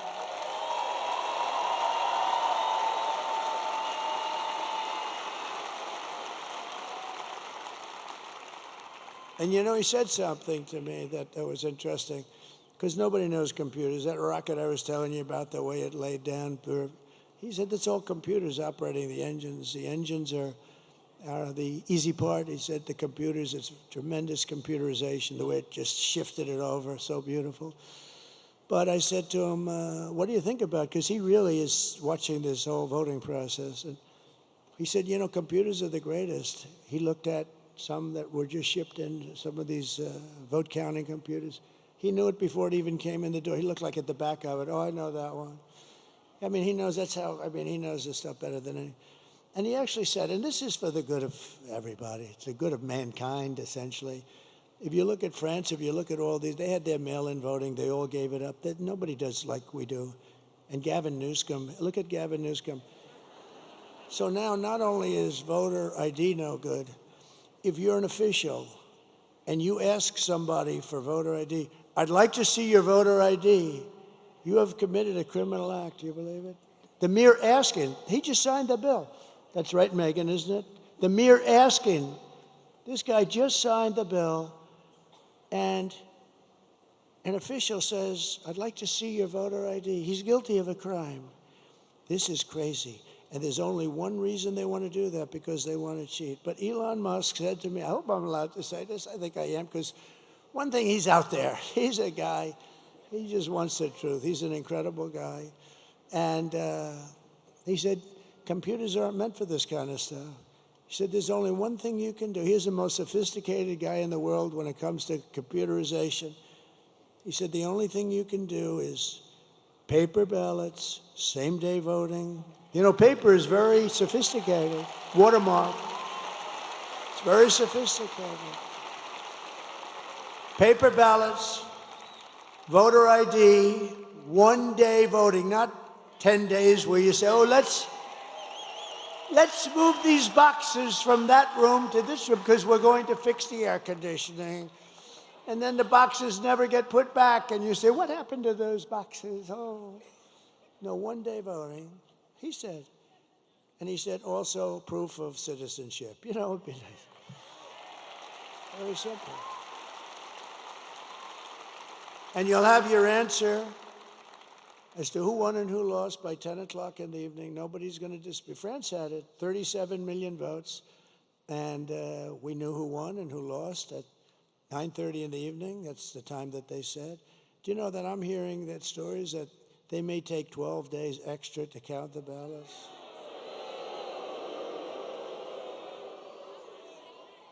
And bad things happen when you do that, although today we won a very good case in Georgia, where the judge ruled that, no, they're not allowed to have unlimited extensions for the votes to come in. That's what I was. We have unlimited extensions. We just found 100,000 votes just poured in from the... No, we got to straighten out our, you know, it won't affect me after this. We have to do it. We have to win the old-fashioned way and then fix it, but we have to fix it. We can't allow this to happen. And remember, the states are essentially an agent, if I can use that term, but they're an agent of the federal government. The states are doing the collecting, so to speak. And they have to take their orders from the federal government. And how can you do this where they say it's going to take days longer? You have all this equipment. The other thing is, if you go to a paper system, it'll cost you 8% of what all of this fancy machinery costs. But Elon said that there is no computer in the world that can't be broken into very easily by somebody that's computer smart. I have a son at home, Barron. I said, people love Barron. They love Barron. They love Barron. I say, Barron, you're always on your computer. I think you have to learn it at a young age, actually. Barron, you're always on your computer. You got to stop. You got to do other things. Yes, Dad. Yes, Dad. Sure. Sure, Dad. Don't be wise. Look, I'm going to turn this thing off. Okay, Dad. Try it. So I turn it off, Dad. I turn it off. It's locked. It's done. I have a number on it. He calls me 45. Come here, Dad. Take a look. No, these kids are genius, I'm telling you. He's a wise guy, smart one. And do I have good kids? I have to just... Are my kids here? Where are my kids? They're around here. They're around here. Get them out here. I think I want to bring them up. 4 years.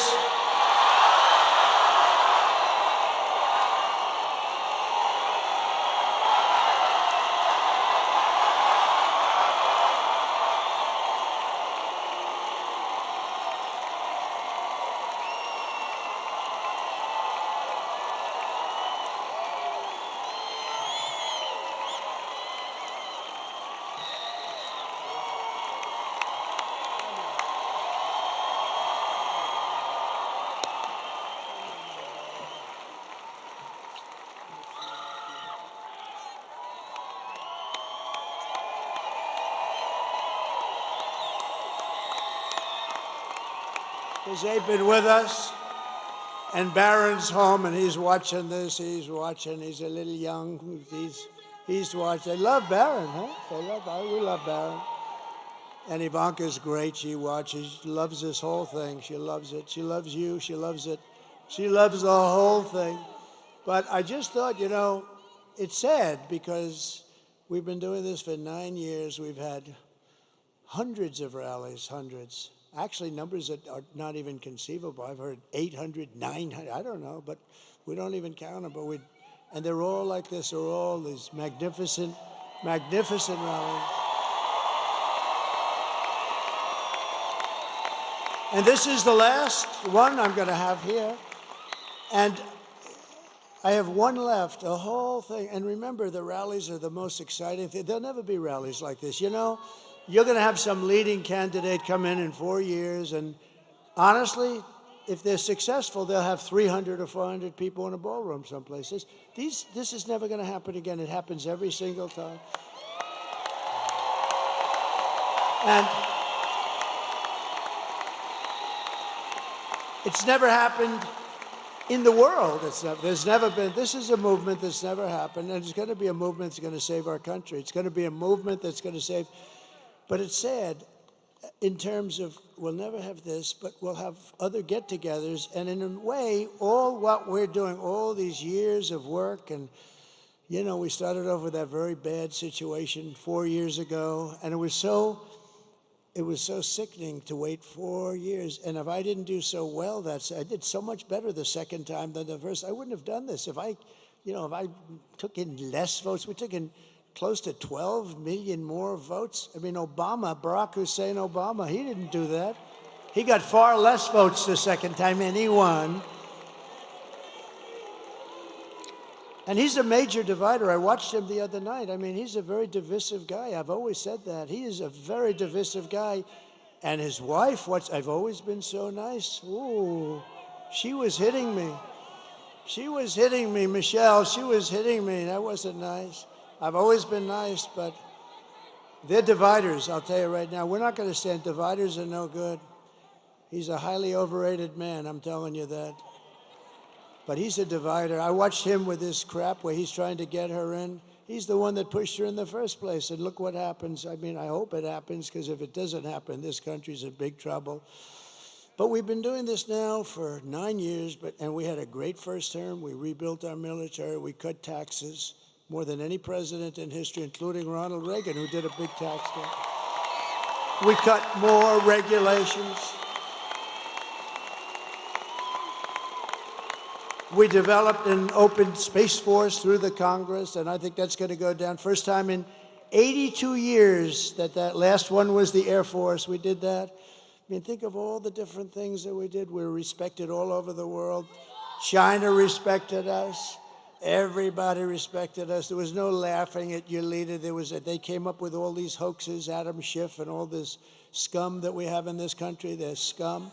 And they knew it was a hoax. And they tried to put this guy who didn't know anything about Russia, they tried to put him in jail, Adam Schiff, conceived of the story. Think of it. Adam Shifty Schiff, one of the truly unattractive people. I call him Watermelon Head. He's got the largest head and the smallest neck. He's got a neck that's about 4 inches around. He's got a watermelon on top of it. But he's not a stupid person, but he's an evil kind of person. And he's likely going to be a senator, unfortunately. But I mean, this scum is going to be a senator. So their movement carries on, but our movement carries on too. As long as ours carries on. No, he's got the smallest neck I've ever seen. Do you think he can play football for the Pittsburgh Steelers? I don't think so. One shot, and there goes the whole thing would fall apart. One little shot. One tiny tap like that, boom, falls off. No, but bad. But think of how bad this is. I don't want to put him on the spot, but this kid went through hell on a story that they knew was made up, Russia, Russia, Russia hoax. And I saw Schiff come out of an intelligence meeting or something. He's not supposed to even do this, but he goes out into his press, and he says, Donald Trump Jr. will go to jail for what he's done with Russia. Right? And I said, whoa. I said, what's this all about? So I call him up. I said, Don, what's going on? I said, Dad, I don't know anything about Russia. He didn't do anything. He went before grand juries. He went before what they did to this guy was, and you know what? I think he became tougher because of it, maybe too tough. He maybe got, I think he's too tough, Sarah. I don't like it. He's too tough. They've made my son too tough, Mike. But he's a great guy, and he's a good person, and they put him through hell. But think of it.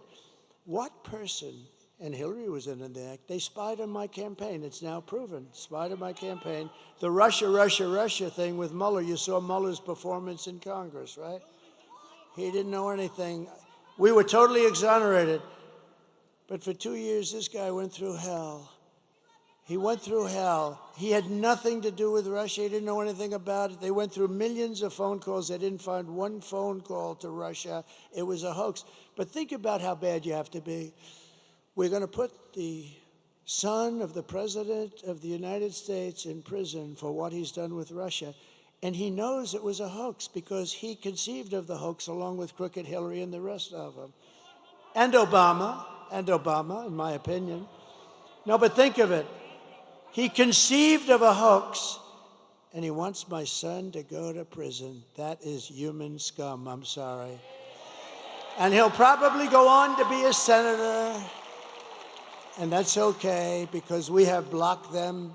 Everything we've done, we've won against, but they are bad people. You know, if they put that genius toward making our country great, boy, would we have fun. We would have fun together. But I don't know if they're capable of doing that. It'd be great if we could bring everybody together. The time we came together is just previous to COVID. We had the most successful country ever in history. We were doubling up in China. They were paying us billions of dollars. No other president took in anything. And you know what was happening? Everybody had jobs. African American, Asian American, everybody. Asian, the Hispanics. Look at me with Hispanics. Hispanics. They remember that period 4 years, 5 years ago, but everybody was successful. Men, women, people that went to MIT, Harvard, and Wharton, and people that didn't have a degree. Everybody was doing better than they've ever done before. People that never graduated from high school. And I'll tell you what was happening is I was getting calls from people that I would say are the radical left. but people that were definitely very far left, and people wanted to start meeting. There was a whole thing. This country was coming together, and then we got hit with something that nobody knew what the hell it was, although I did say it was from the Wuhan lab. I was right about that. And bad things happened, and we actually did a great job. Never got the credit for that. We got the credit for what we did with the economy. For what we did, we rebuilt the entire U.S. military, and we knocked the hell out of ISIS. It took them, they were fighting ISIS for 18 years. It took me 4 weeks to get rid of them, right? 4 weeks. So, 4 weeks to get rid of them. But I will tell you, and I just say this because so many people say, is there any way to unify the country? And I used to sort of say, no, look, we want to have walls, we want to have borders, and they don't. I think it has to just be explained. I think that's an easy one.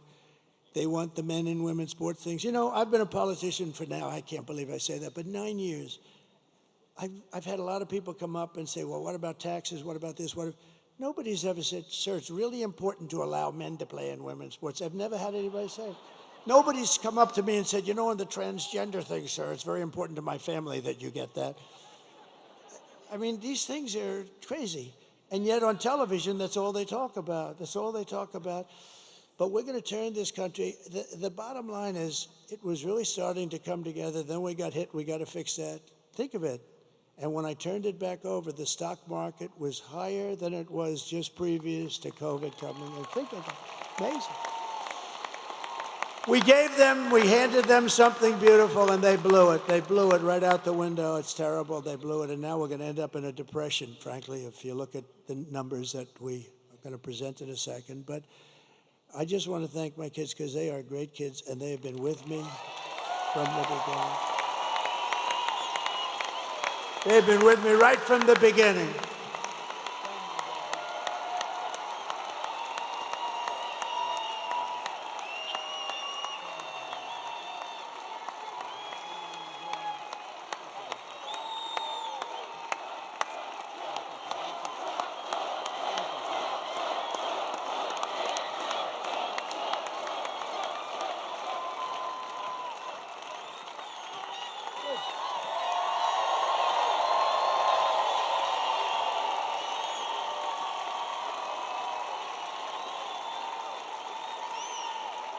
And I thought I should do that because we go to Michigan tonight, and we do one final. We'll do 4 tonight, but we go to Michigan, and I really thought I should recognize my children. So this is the second to last one. That's sad, because we've been together. I mean, look at these people, the front row Joes, the North Carolina women, the whole thing. We have people that have come to hundreds of the rallies, and we all love it. And you know, they all love the country. Everyone they don't come to our rallies if they don't love the country, just because they wouldn't do it. But but here's the only thing in closing. We have done these rallies, and they were only done for one purpose, to put us in a position that we can be put in tomorrow to fix our country, because the rallies, otherwise it's just nice entertainment. So all of these rallies that we've had for years now, they're done to put us, and you know, after that last horrible situation, and so many bad things happened, China was immediately allowed to go buy oil, and Iran has hundreds of billions of dollars now. They had nothing. They were broke, and so many other things happened, and it's really sad. But we were put in a position with these rallies where, I can't tell you yet, but I mean, we're certainly on the 2 or 3 yard line, and the only way we can blow it is if you blow it. I've given you the ball. I mean, you got to go and vote.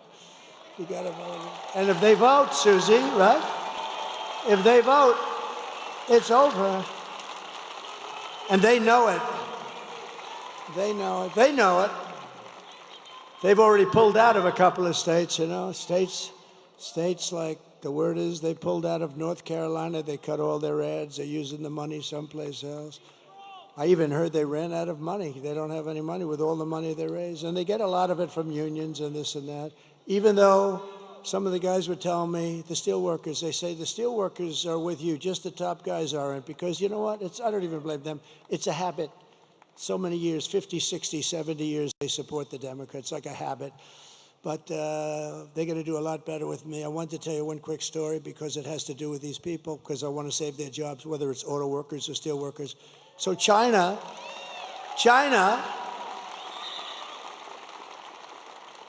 I have a friend who's the best and the biggest auto factory builder in the world, I guess. Very big, very good, very capable guy, John. And I see him, and we're talking about a year ago, and he said, yeah, we're building some big, oh, good, I want to see, we're building some big auto factories. Great, I want to see one. When can we go? I want to take a look, because, you know, I'm thinking about running pretty hard, and that's a big thing. We got to save Michigan. We got to save Detroit. Detroit's got big problems.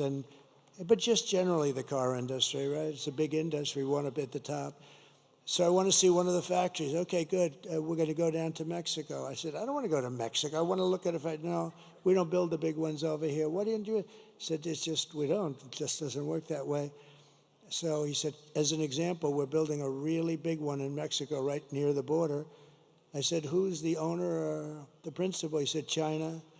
So China's building a massive auto, massive. He said, it'll produce probably more cars than the state of Michigan produces, when you think, you know, because they have smaller plants, they're all over the place. Some of them are very old. I said, that's bad. That's going to kill Michigan. It's going to kill Detroit. It's going to hurt South Carolina, Tennessee, and various other places that are involved. That's really bad. This is a big, yeah, they're going to build more. And I thought about it, and about 2 months ago, I let it be known that I'm going to put tariffs on all the cars that they're going to be selling us into the United States.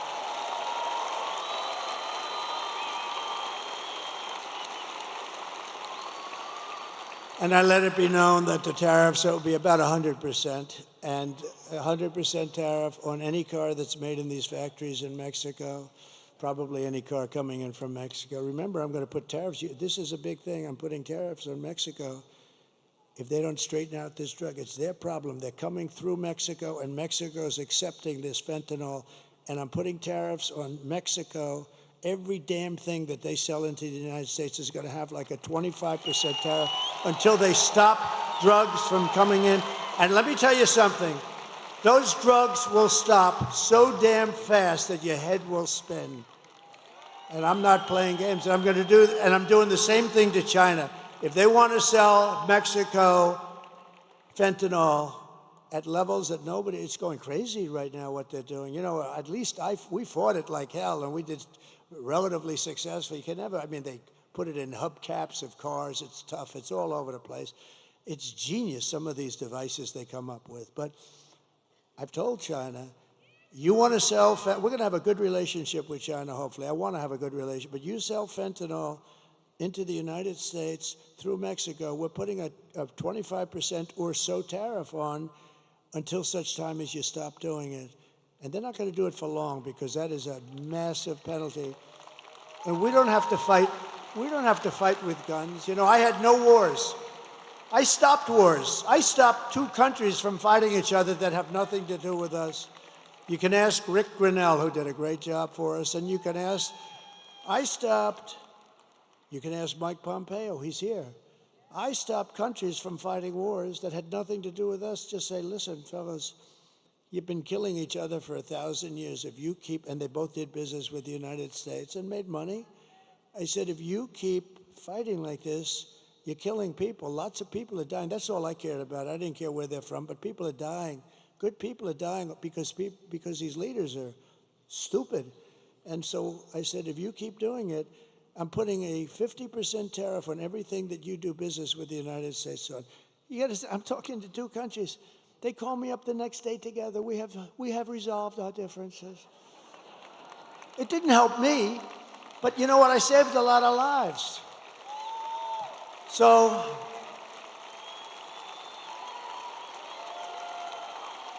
getting back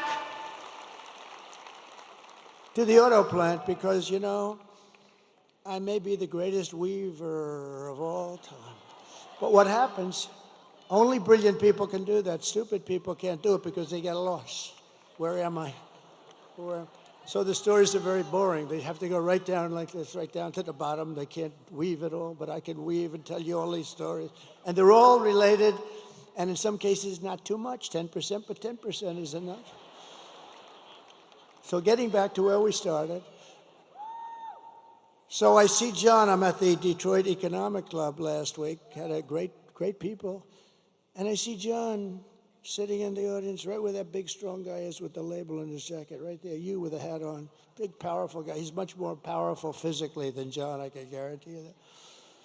But I see John sitting right there, and I'm making a speech. I want to see John. I want to get this speech over with. I want to find out what the hell's happening with that plant. But I had told everybody that if they build that plant, I'm putting a 100% tariff on every car that stupid plant makes, because they're looking to hurt our country.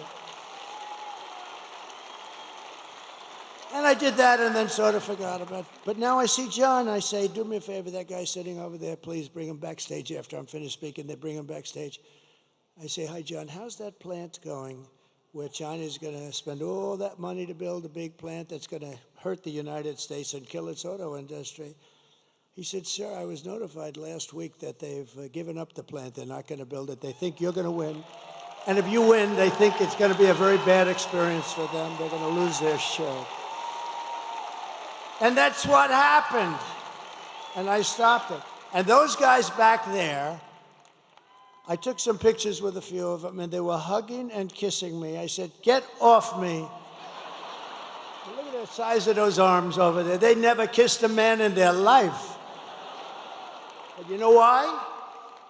Because I put tariffs on China dumping steel in the United States, and every one of those guys is working now, right? And they're all working now, and their steel plants are open. And I was just starting. So they like Trump. The rank and file loves Trump. The other guys are sort of like, there's something strange going on. But I don't care. It doesn't matter. I don't want the other guys. I just want these guys. I'll tell you, the Teamsters supported Trump, 62%. And they have a great leader. They have a great leader in the Teamsters, right, Steve? Sean O'Brien is a great leader, but he just took a neutral, and I think that's good. But he took a neutral position. But they took a vote with the Teamsters, and the Teamsters voted for us, and the firemen voted for us. I mean, everybody's voting for us. And I like union, I like non-union, I like everything. Depends where you are, but the unions have been amazing. But the steel unions, they were all going to go out of business. If I didn't put those tariffs on, there wouldn't be one steel plant in this country open, and that's a business, right? And that's a business we need. Look, I'm going to keep us out of World War III. We're not going to have World War III. But if we ever had, steel is a business you have to have. If we ever had a war, you need steel. War with China. Oh, do you think they'll keep selling us steel? I don't think so. We need more steel from China as we attack China. These people are crazy. So that's one of the reasons I like those guys. And it was a 50% tariff, and I would have lifted it higher, but they practically stopped. And all these steel mills are open today because of what I did. There wouldn't be a steel mill in the country. And these guys didn't have the guts. They would have never had the guts to do it. So 4 years of Kamala have delivered nothing but economic hell for the American workers and the auto workers, all workers. Her inflation disaster has made life unaffordable and cost families over $30,000 in higher prices. We got to get the prices down, and we will. When we bring the energy way down, the prices are going to come down. It's very simple. It's not that complicated. When they took over energy and they made it like they're going to close up everything, the prices of energy went up, and that drives it. It's so big, energy, it's so powerful. And we have more than any other country, but we don't use it. Just days ago, we had the worst jobs report in modern history with only 12,000 jobs that were created. We used to hearing 250,000 jobs. It wasn't as good as we anticipated. 12,000 jobs. That's like Walmart. Think of it. No, Walmart deals in those numbers. This is a country. But listen to these numbers. 30,000 private sector jobs were killed in a single month. And most of the hiring is done by government jobs, so it's easy. You just tell the government to hire some more people to keep your numbers up. But they're not the jobs you want. You want the jobs like the people standing behind me.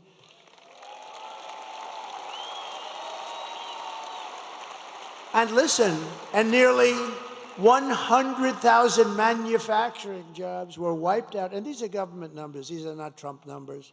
This is not Trump. This is government. We get it right off the tabs.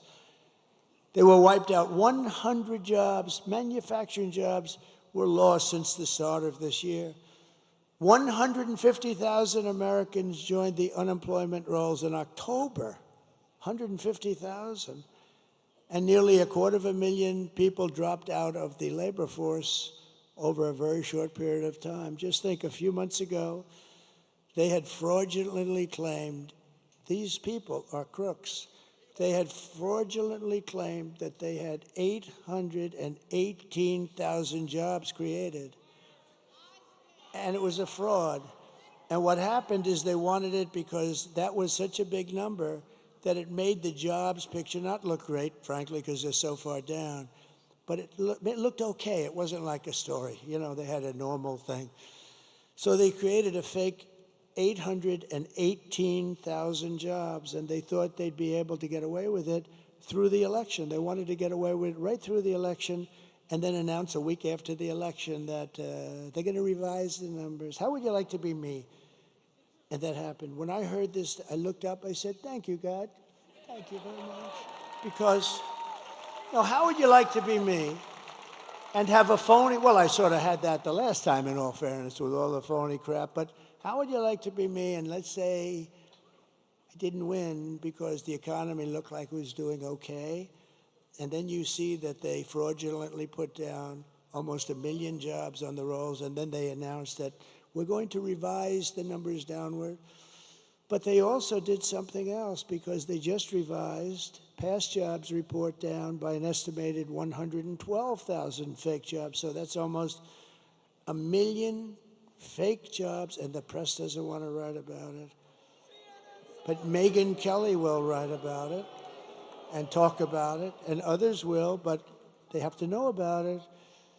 Meanwhile, 100% of the net jobs created in the United States of America has gone only to migrants. Migrants have occupied 100%. And these are depression-type numbers, and that's where we're heading. If she's elected, that's where we're heading. If she's elected, this is a depression. This is a 1929, and there was nothing worse than that. This is isn't 1990s where it was not good, but fine. This is a 1929 where people were jumping off buildings. This is a 1929. It took 25 years to recover from that mess. And I always said, I said it before, the one president I don't want to be under any circumstances is Herbert Hoover. And that was done by bad tax policy simultaneously with lifting all sorts of other things that made it impossible for people. A lot of mistakes were made. But it took 20 to 25 years to recover. And I don't want that happening. And that's going to happen with her. She doesn't have a clue. She doesn't have a clue. And, you know, I just mentioned a name, but a woman who I saw the other night on television just ripped some poor idiot apart. Megyn Kelly is here, and she's doing, come up here, Megyn. She ripped a guy apart.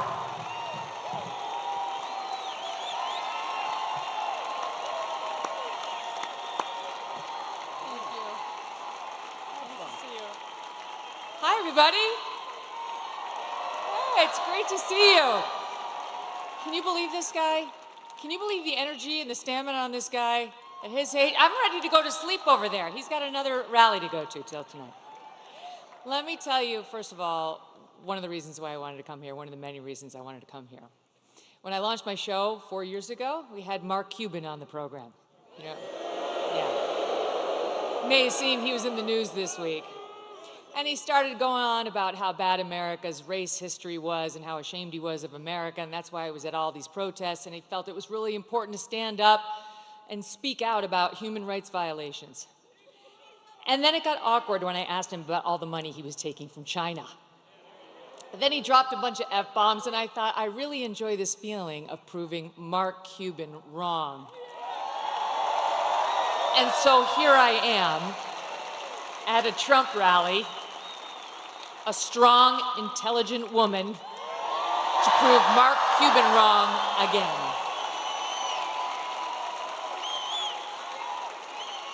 I won't take up much of your time, but I do want to tell you the main reasons I am voting for Donald Trump. Number one, immigration. He mentioned it. And people like Laken Riley. I'll be thinking about her tomorrow all day. 22 years old, killed in Georgia, a young nursing student by an illegal. I'll be thinking about Jocelyn Nungare, 12 years old, in Texas, murdered by 2 Venezuelan illegals. President Trump closed the border. Kamala Harris opened it by choice. It wasn't accidental. She said it would be humane. That's what she and her boss believed. Tell it to Laken Riley's family.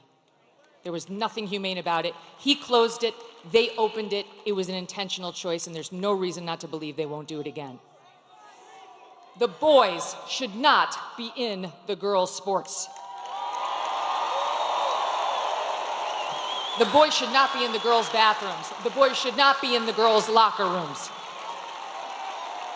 Peyton McNabb, North Carolina sophomore in high school, slammed so hard in the face by a volleyball hit at her by a boy pretending to be a girl, she suffered traumatic brain injury and permanent paralysis. Kamala Harris looks at her and says, "Be kind, suck it up." And that's what's right. Why do our girls have to face brain damage in order to be kind to boys who want to invade their sports? And by the way, they are going into the women's prisons. She changed the law in California to make sure the taxpayers would pay for their sex change operations. She was not just following the law, she changed the law. President Trump will stop it.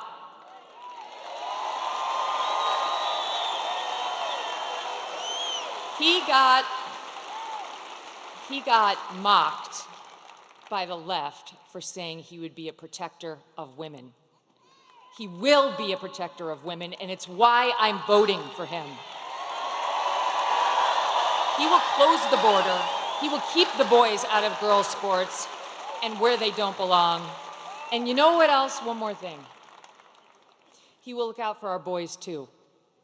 Our forgotten boys and our forgotten men. Guys like you.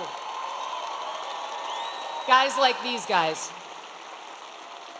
who've got the calluses on their hands, who work for a living with the beards and the tats, who maybe have a beer after work and don't want to be judged by people like Oprah and Beyonce, who will never have to face the consequences of her disastrous economic policies. These guys will. He gets it. President Trump gets it. He will not look at our boys like they're second-class citizens. And ladies out there who want a bit of girl power in this election, let me tell you something. How can you win when the sons and the husbands and the brothers and the dads you love are losing? It's not a win. We care, young women and older, about the lives of our children, the safety of our children. And we need not get so obsessed with what happens when they're in the womb that we forget about taking care of them once we're here and they're loved. Last point, what I don't want, what I don't think you want, is the left's version of masculinity. You see that ad they did about Trump voters trying to encourage women to lie to their husbands so that they could vote for her instead of Trump? That's their version of what marriage looks like. An overbearing husband who bullies his wife into saying she voted one way as opposed to an honest, open relationship. Oh, wait, I'm talking about Kamala and Doug. Okay, sorry. Where was that story in the news? Where was that story? I don't remember a single media person, not one, who sat with him, asked him about the abuse allegations against him by a successful professional attorney who has great details, who has receipts, who has witnesses. No one even asked about it. I'm not into their version of toxic masculinity or new masculinity. I prefer the old version. Them, all of you, and I prefer a president who understands how to be strong and how to fight. I hope all of you do what I did last week. Vote Trump and get 10 friends to vote Trump too.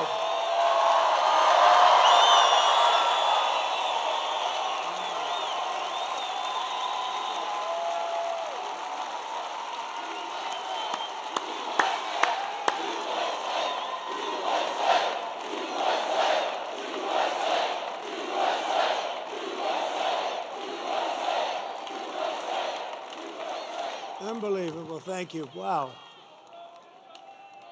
Whoa. Oh, wow. I have some more big news, Megan. I'm just getting this right now. So somebody that's very, very respected asked me to do his show 2 weeks ago, and I said, why not? And to me, it's very big because he's the biggest there is, I guess, in that world by far. Somebody said the biggest beyond anybody in a long time. And his name is Joe Rogan, and he's never done this before.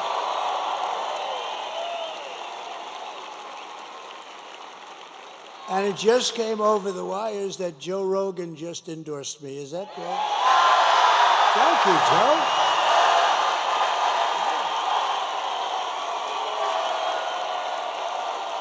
That's so nice. And he doesn't do that. He doesn't do that stuff. And he tends to be a little bit more liberal than some of the people in this room. No, I had a lot of fun, and he was amazing, and it was a 3-hour interview. In fact, I was 2 hours late for a rally that we had. I had explained that a little bit, and it was cold out that night. We flew, but we had to make it. We were more than 2 hours late, and they understood. I said, you know, I just was interviewed by a very interesting guy, and he just kept going on. They called it a long form, and it could have gone a lot longer, but he was great. And he's not a person that does endorsements, but he did an endorsement. So I just want to thank Joe Rogan. That's fantastic. And Megan, thank you very much. That was something. That's really something. Also with us tonight is the man that I hope is going to be your next senator. He's a winner. He's tough. He's smart. He loves your state.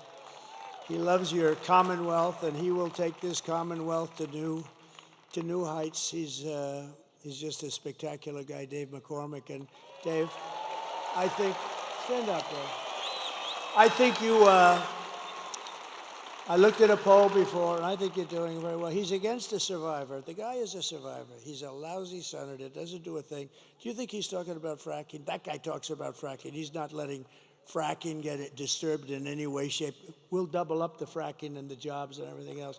She's totally against, but everything in his life he's done has been successful. He was tremendously successful in college. He was a really good athlete. I don't know, he was a wrestler, but I think the Penn State guys probably could have taken him. What do you think, huh? What do you think? I think maybe, but you never know, right? You never really know. There could be an upset in the making. But he's been successful at everything. He went to Wall Street, became one of the most important people on Wall Street. And I just want to say that I hope you vote for him. He's going to be a great, great senator. The Commonwealth will be happy. You'll view it as a terrific vote. And think of it, it's going to be tomorrow. It's going to be tomorrow. We have another man who's a great senator from Tennessee. I love Tennessee. You know why I love him? For a lot of reasons, but we won by 31% last time. We didn't have to do this late night stuff with Pennsylvania, but I think Pennsylvania, I think we're gonna have a big number in Pennsylvania too, but I want to thank you, Senator. Bill Haggerty, please. Thank you, Senator. Good-looking senator, too. There's something about that. And you have we have so many celebrities here, it's incredible. But Bill, thank you very much. Good. Mike Pompeo, please stand up. Mike. He lost all that weight. He's so thin now. Looks good. Thank you, Mike. I appreciate it very much. And we have members of Congress that are warriors. These guys have been fighting with me, meaning fighting with me in the proper way, not the bad way. And they're incredible people. John Joyce, Mike Kelly, G.T. Thompson, Guy Reschenthaler. These are terrific people. And somebody told me that, Guy, you were a terrific wrestler. Is that true? I didn't hear that. So I'm never going to fight him. That's all. You know, when you hear that stuff, don't ever go against the odds, right? That's fantastic. I heard really good. Thank you very much, Guy. I appreciate it. Former Congresswoman and Democratic, and she was a good candidate too for President of the United States, Tulsi Gabbard, a woman of great common sense. A woman of great common sense. And she just switched over to the Republican Party, so that's good. She was a Democrat. Then she became an independent, and then she became, thank you very much. It's a great honor. She's a fantastic person. I always said, you know, I've watched her for a long time, and I'd say that's a woman of great common sense, because it's all about common sense. We could say conservative, it's common sense, and thank you very much. I appreciate it.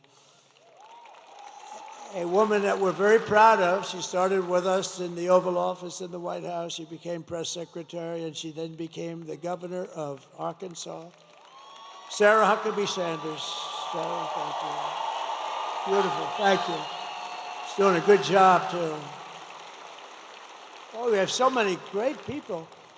So somebody that ran for president, and let me tell you, he was good, he was smart, he was so impressive to me, and he was, I watched the whole thing go on. They said, should you run? I said, listen, I got a 72-point lead over everybody.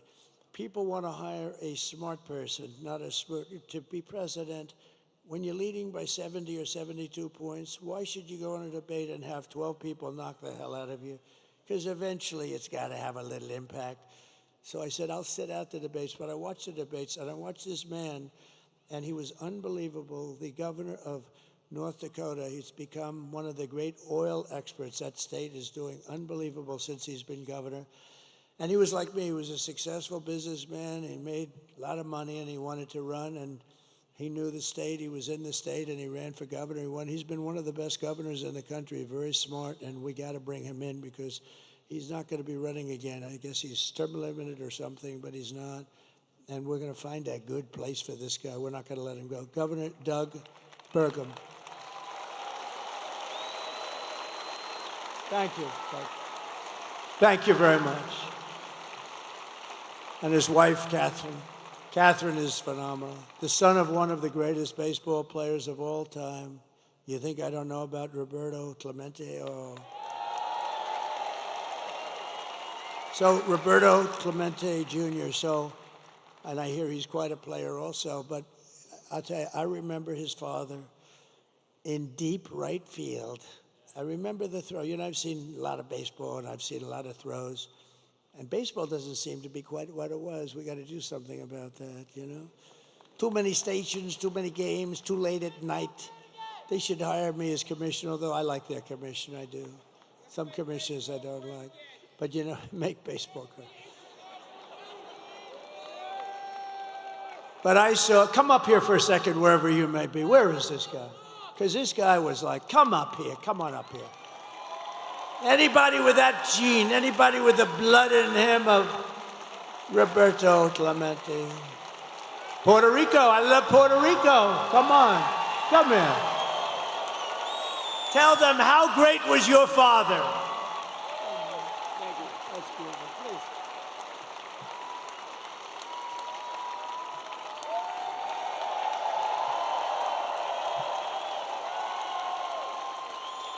Hello, Pittsburgh. Well, one thing that I can say is that I'm very proud to be here. For the first time, I had to take a step forward. It is very important for me to support this man because I believe tomorrow is a change of time.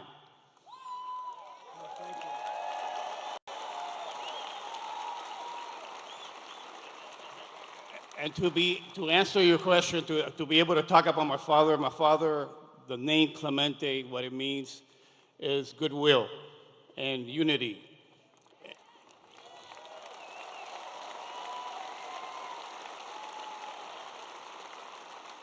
I believe that your team is going to bring it all home. I believe in everything that you stand for right now, being able to make the change for our families. My 3 kids that are very young, and we live here in Pennsylvania.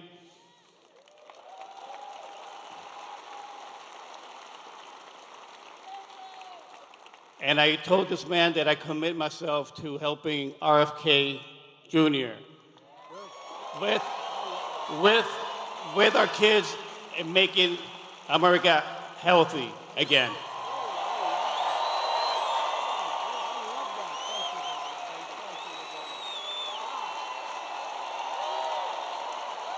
Wow. Well, Bobby's going to like that. Bobby's great, by the way. He's going to work, and he's going to work with it, but now he's going to work with Roberto Jr., Bobby Kennedy. You know, he's a credible guy.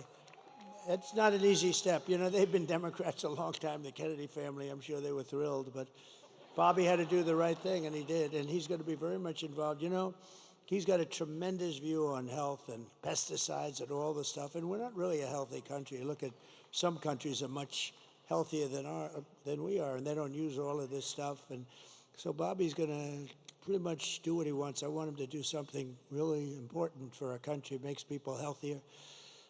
We have obesity. We have every problem you can have, and Bobby feels very strongly about it.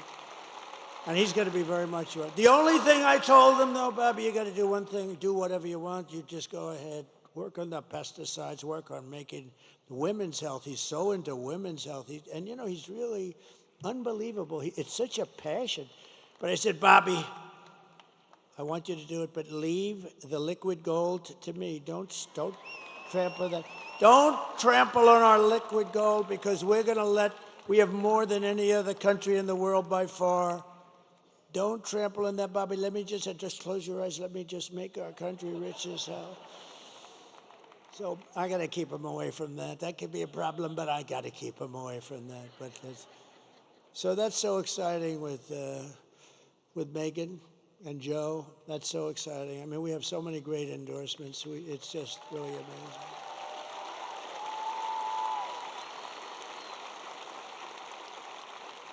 By the way, Roberto Clemente, you know, we all see a lot of plays, and you forget about them. Even for those of us that have very good memories, you forget them. But I remember playing the Mets, the poor Mets. They were playing the Mets, and a ball was hit into the corner of right field. He played right field. And he went over, a rocket was hit there, and he went over and he was deep in the corner of right field, and the player started marching to the plate, pretty fast runner, and I've never seen, and I remember sort of everything. And Roberto Clemente, because he was a great hitter and all, you think of him as a hitter, but he was an incredible fielder, but he had the best arm, I think, in baseball. He threw from the deep corner of right field. It was not possible to do this. A ball that never was more than 10 feet off the ground, a strike, and the runner was out, and I said, well, there go my aspirations about being a professional baseball player. It was the greatest throw I've ever seen to this day, and so I wanted to, it's funny, he was one of the greatest hitters, but I remember him more for the throw than the hitting even. So it's an honor, and Bobby is going to be thrilled, and I've heard so many great things about you, Roberta. We're going to get you lined up, okay? I love that. Thank you very much. That's a great honor. Also, Mayor J.D. Longo is here, and Sean Parnell. Thank you, Sean. Thank you. Thank you, Mayor. Good job you're doing. Good job you're doing. And a couple of friends of mine are here. Steve Witkoff, who's given so much money to North Carolina and any place that has trouble. This guy, I always bring him with me. You know why? Because if there's a trouble, he opens his well. He made a lot of money, and he loves giving it away to people in places that have trouble. He's an amazing guy, actually, and he opened his wallet to North Carolina, to Georgia, to a woman last night, Carmen, who lost her daughter to a migrant 5 days ago, and he felt very badly. He just helps people. He likes to help people. He's a great businessman, but he loves giving the money away. Thank you very much. Steve, stand up. Thanks. Steve Witkoff. And another man who's with us tonight, Howard Lutnick. He's working on transition with Linda McMahon, a phenomenal woman. and he rebuilt Cantor Fitzgerald. His whole firm was taken down in the World Trade Center catastrophe. The plane flew right into him practically. He had the top 3 floors. Cantor Fitzgerald, one of the most successful firms on Wall Street. And he was riding down the road at West Side Highway, and he actually saw this happen. He said, oh my God. He saw it happen. He saw the plane go in. And you know why he wasn't there? He was always there at 6 o'clock in this morning. But for 5 years, his wife was saying, will you please take our child to school? And he said, no, I can't do it. I got to be in the office at 6 o'clock in the morning.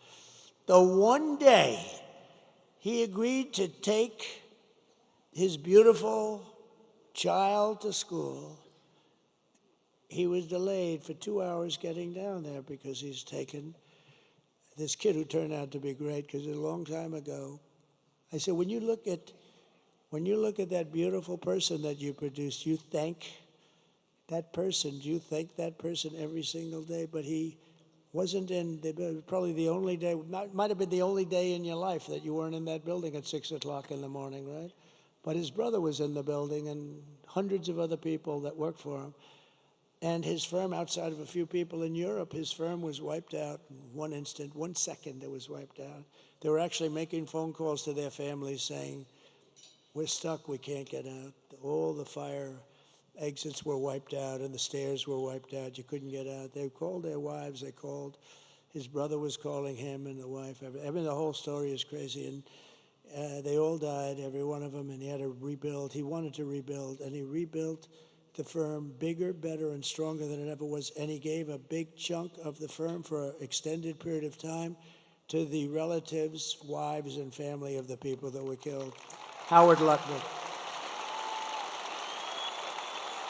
It's a great story, actually. That's a great story.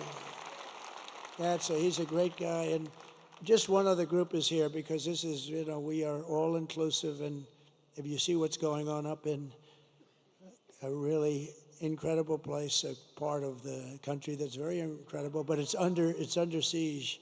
It's under siege. It's happening in Detroit. It's happening in a lot of other places, but Michigan is really under siege because of what they're doing to the auto business. We're bringing it all back. You see that we're going to through a series of intelligent tariffs, no taxes, but intelligent tariffs. All those companies are going to be brought back, but we've gotten to know and really understand Muslims for Trump. How about that? Muslims for Trump.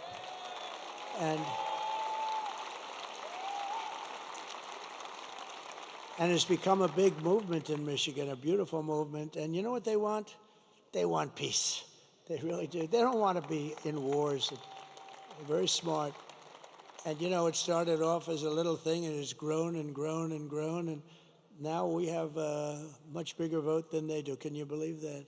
Because they said these people are stupid. All they want to do is, they didn't know what to do.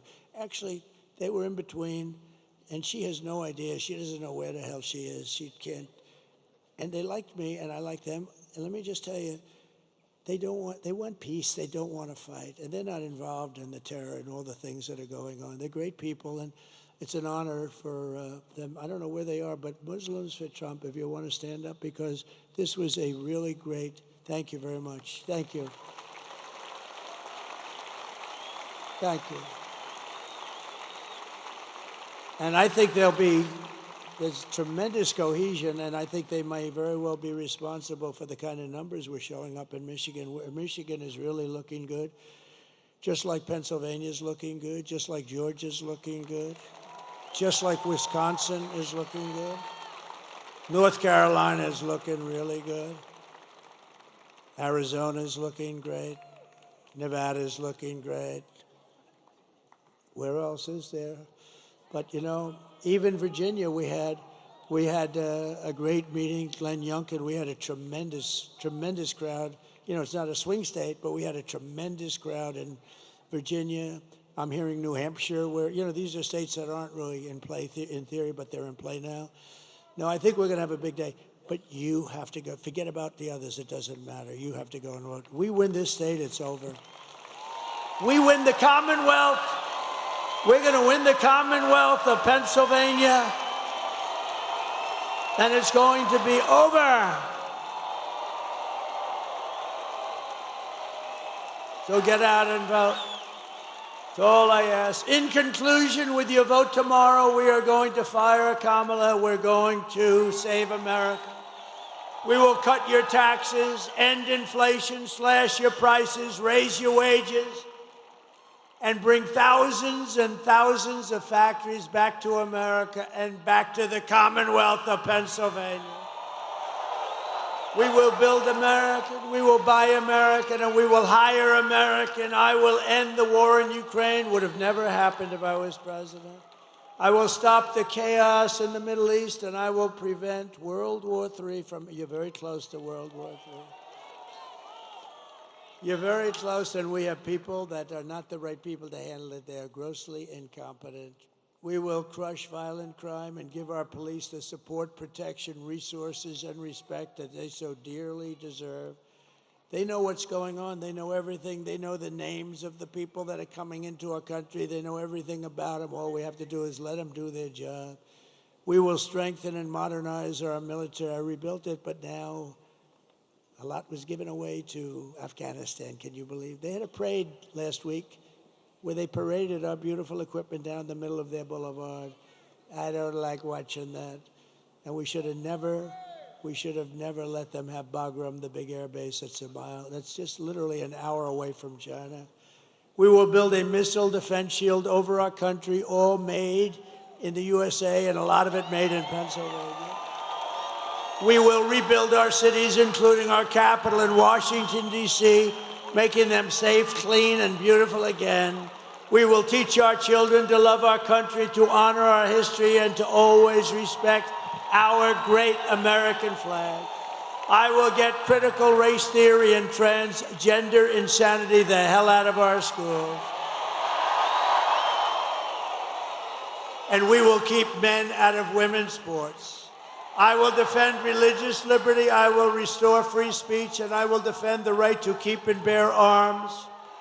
Your Second Amendment, your Second Amendment. Your beautiful Second Amendment, which happens to be under siege, and for 4 years it was fine.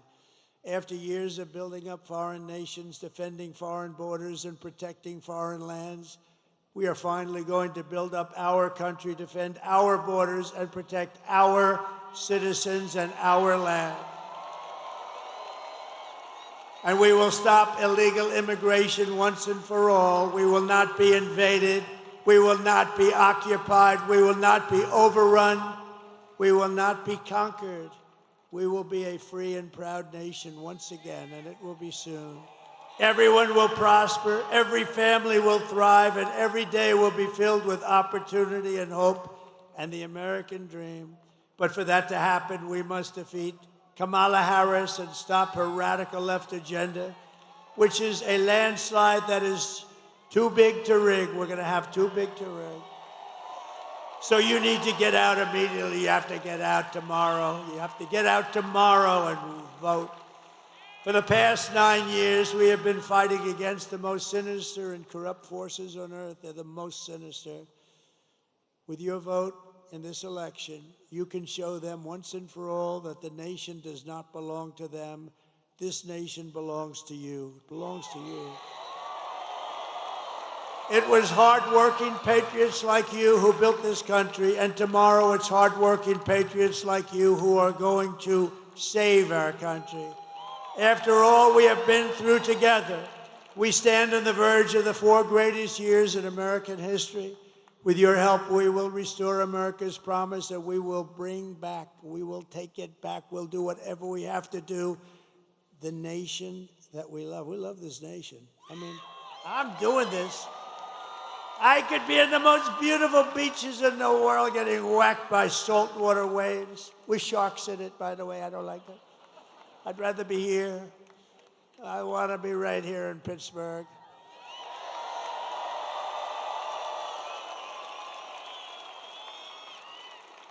With those big, strong men back there. We are one people, one family, and one glorious nation under God. We will never give in. We will never give up. We will never back down. And we will never, ever surrender. Together we will fight, fight, fight, and win, win, win. November 5th, tomorrow, will be the most important day in the history of our country, and together we will make America powerful again. We will make America wealthy again. We will make America healthy again. We will make America strong again. We will make America proud again. We will make America safe again. And we will make America great again. Thank you, Pittsburgh. God bless you. God bless you all. Thank you.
It's fun to stay at the YMCA.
It was done last week, and over 3,300 people in the Metro Detroit area.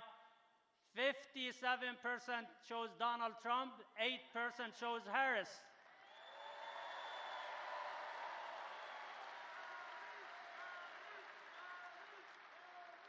Thank you. So, my message to my fellow Arab and Muslim Americans, your votes in the swing states will change the face of America, and your votes will decide the future of America. So please choose carefully between negligence and arrogance of Harris, who never visited your cities or your communities, whose campaign kicked out some of the Arab and Muslim activists after they invite them with special guest invitations, and who refused to meet with any of the Arab American leaders, and between President Trump, who showed so much respect and appreciation to the community, who visited our cities, and who sat down with us and listened to our concerns, and showed so much appreciation to the Arab American community. Now, please choose peace over war, stability over chaos, prosperity over hardship, and common sense over nonsense.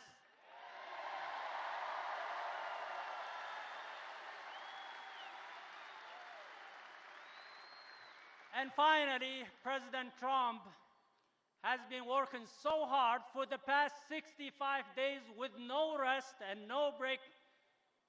This 78-year-old man has been doing everything possible to gain your support, and some people are saying he's a threat to democracy. How is that possible when he's working so hard to gain your support? I think he's the right person for this critical time, and he will protect our democracy and our country, and you all should decide tomorrow and choose President Trump. Thank you so much.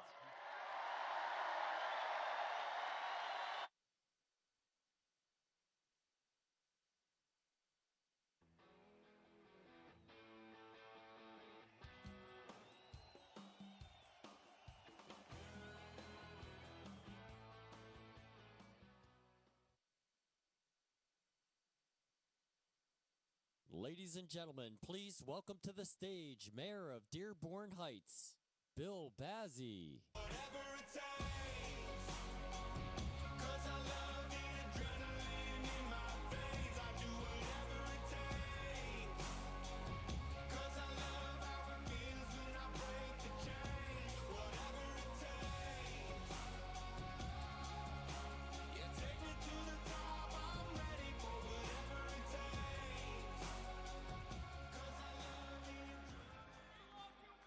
I love you too. Hello, Michigan. I love these guys. I can tell you, Mayor Ghalib Amr, my brother, he said it best. Actually, he took my speech. But I can tell you, I've been talking to a lot of my community members, the surrounding cities. There's a lot of support for President Trump.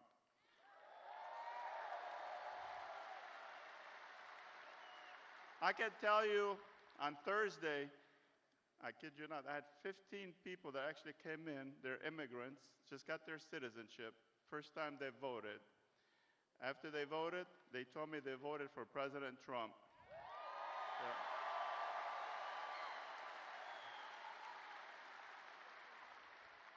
President Trump has got a lot of supports from my surrounding communities, also from a lot of businesses in the area who are worried about their businesses, about the economy, the way things are going. I even got calls from friends of mine who actually work on Border Patrol, and they really want President Trump to control what's going on. and also the dismay in some of the areas we're seeing in Michigan with whatever's happening from the border. You guys know what I'm talking about. We got to get that under control. Thank you. I owe it to my brothers that works at Border Patrol. Some of them I served in the Marines with, and hoorah!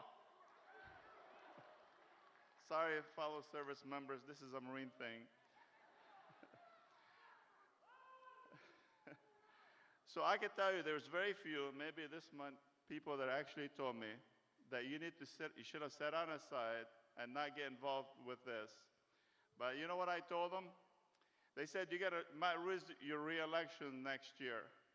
I told them I'd rather lose my election to have a bunch of warmongers win the election.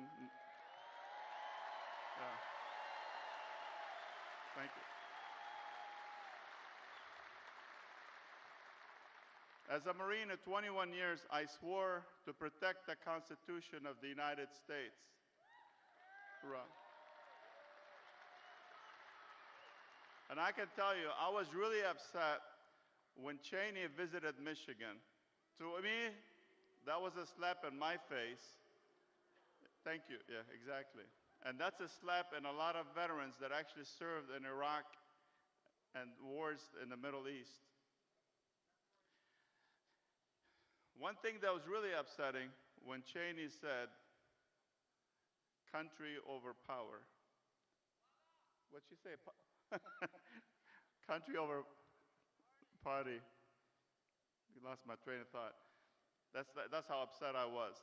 But I can tell you, she actually misunderstood. We all misunderstood. She should have said, money over country. Cheney deceived all the Americans by telling them Iraq had weapons of mass destruction. Yeah. Had a lot of thousands of our military were killed in Iraq. Tens and thousands were injured. Over 1 million Iraqis were killed. Just deception of the American people. For what? He benefited his company $40 billion. Taxpayers' money. Thank you. So that's one of the reasons I voted, and I just voted recently, but I can tell you, I endorsed Donald Trump to be the President of the United States. Thank you. Thank you. We need to bring prosperity, build our economy, stop the war, and invest in our country and rebuild our infrastructure. Vote for Donald Trump to be our next president. Thank you. Thank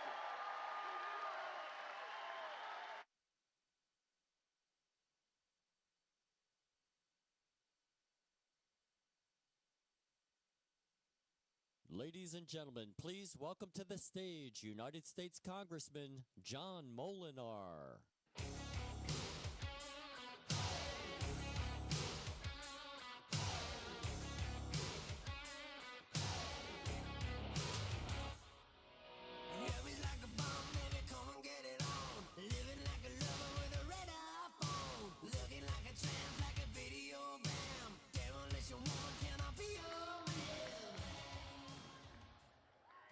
Hello, West Michigan.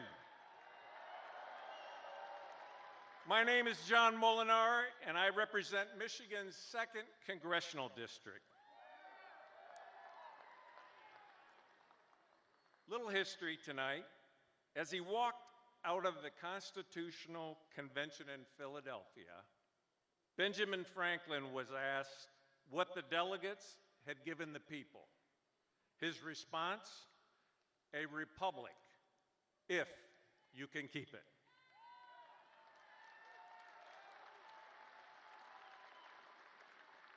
In less than 24 hours, the votes will be cast and the polls will close here in Michigan. Much is at stake. Can we keep this republic?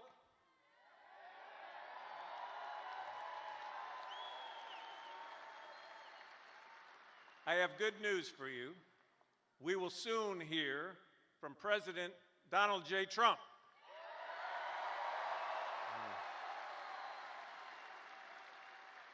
And we know President Trump has our back.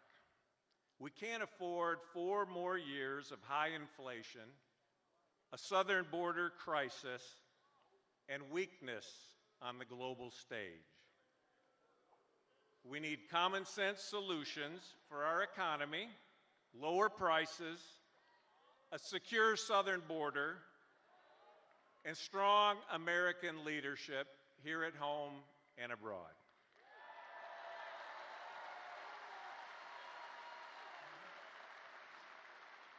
So here's my request for all of you. If you haven't already voted, I need you to vote tomorrow. I need you to vote for a more prosperous America. I need you to vote for a secure southern border. I need you to vote for a healthier America and for our God-given rights to the freedom of religion and the freedom of speech.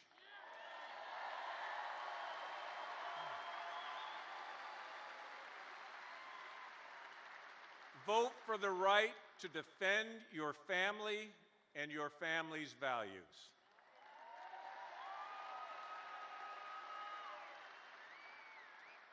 Vote for the sanctity of human life.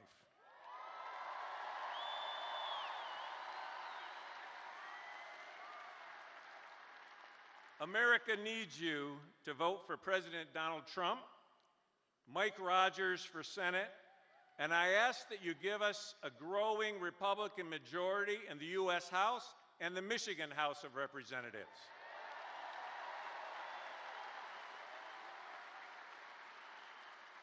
And please do not forget to complete your ballot by voting for O'Grady and Fink for Supreme Court.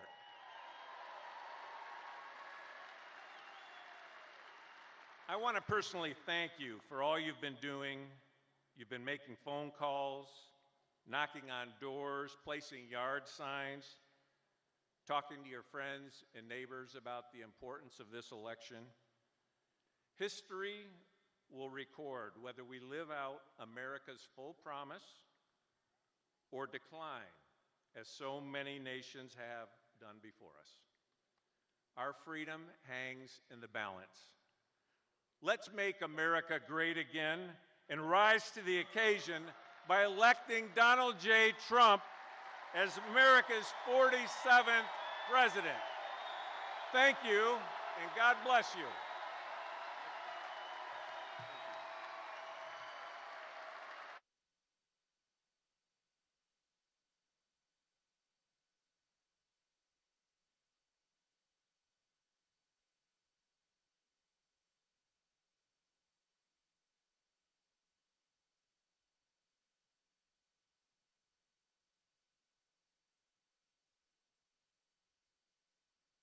Ladies and gentlemen, please welcome to the stage United States Congressman Bill Huizenga.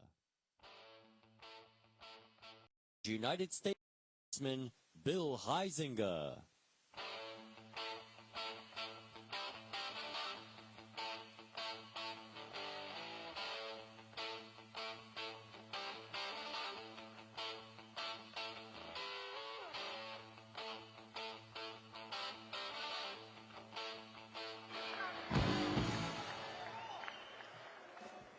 I actually got a chance to request Deadly Tedley as my walk-up music, which is pretty cool.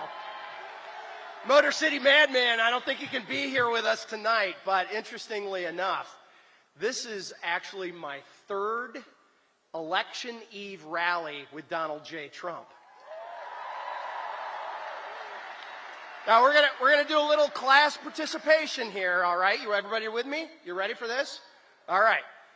Who here was at DeVos Place just down the road in 2016? Let's hear from you. That's a good crowd. That's a good crowd. Now, who here was out at Grand Rapids Airport freezing their nuggets off? All right.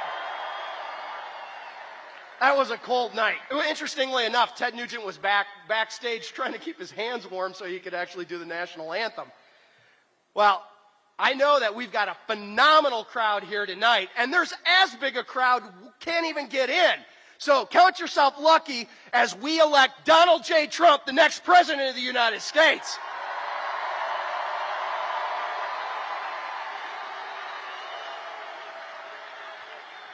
All right, we're not done with class participation quite yet. All right, we're going to do a little poll. The media is going to be kind of interested in this one, actually. It's okay. It's okay. It's good they're here. They're giving us good coverage. That's all right. So I want to know who here has either done early voting or absentee ballot already.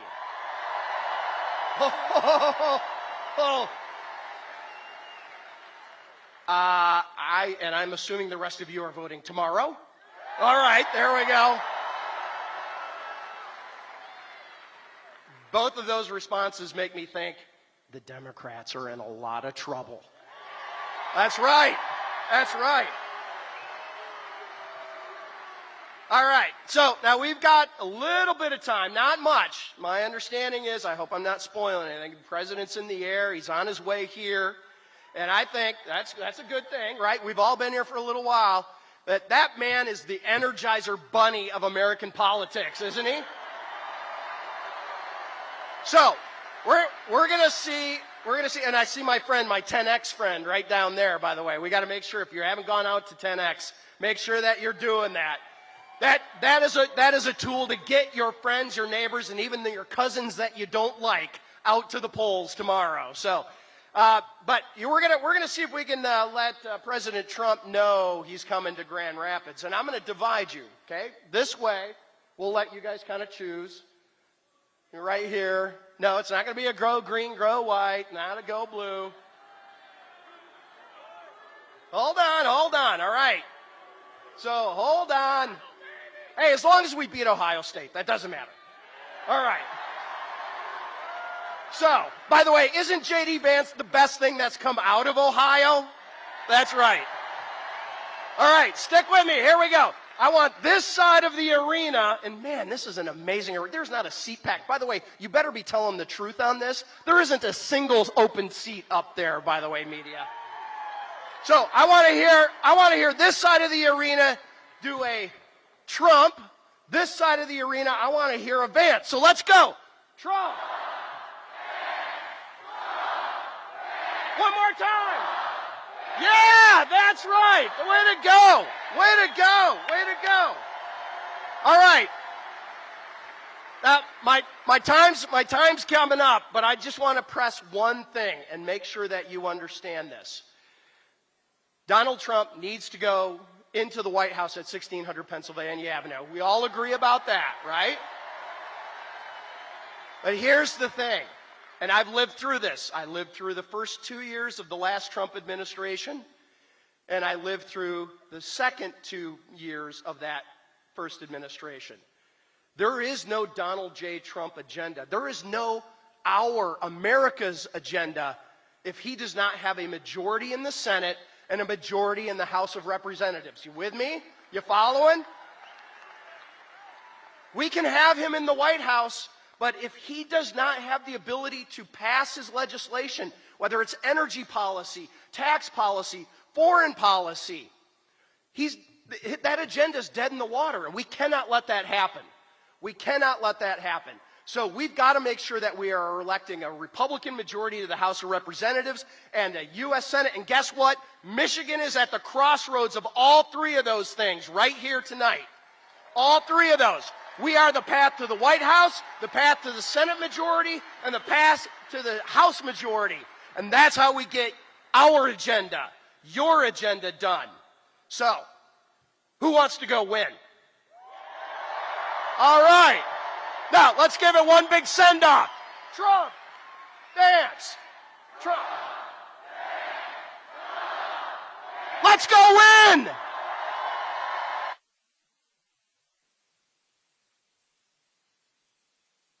Ladies and gentlemen, please welcome to the stage endorsed candidate for the United States Senate, Mike Rogers.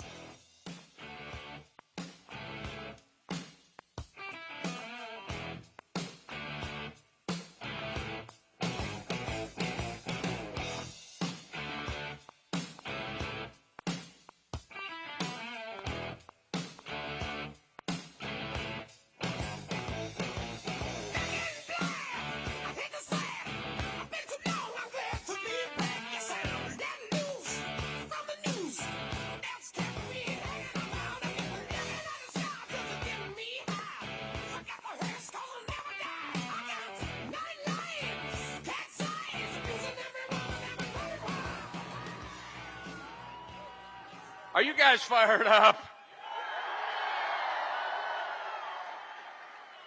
How about this no tax on tips helmets? I love that.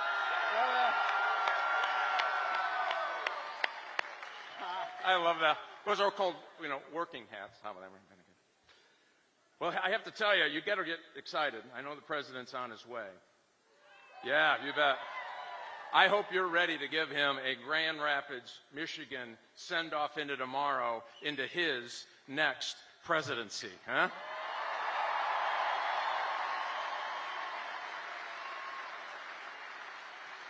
And I want you to do me a favor. There's 4 generations of military service in our family, 4 in my wife's family as well. Our son, Lieutenant John Rogers, is here with us this evening. I don't know where he's at. I don't know where he went.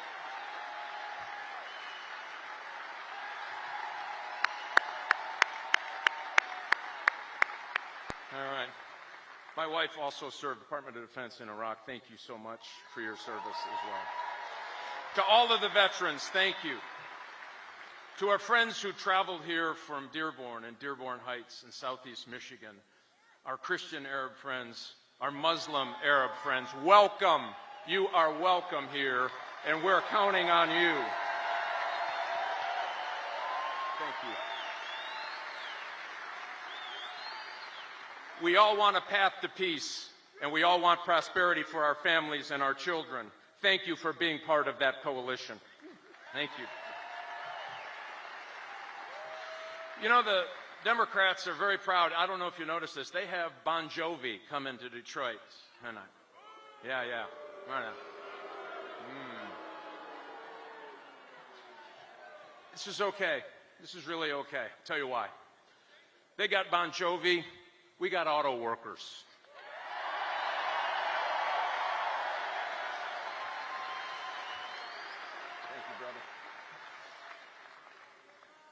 Yeah, that's right. We do have Kid Rock. That's pretty good. I like that. Who's a great shot at a beer can, ain't he? That's pretty good. What, too soon? Was that too soon? They have Taylor Swift.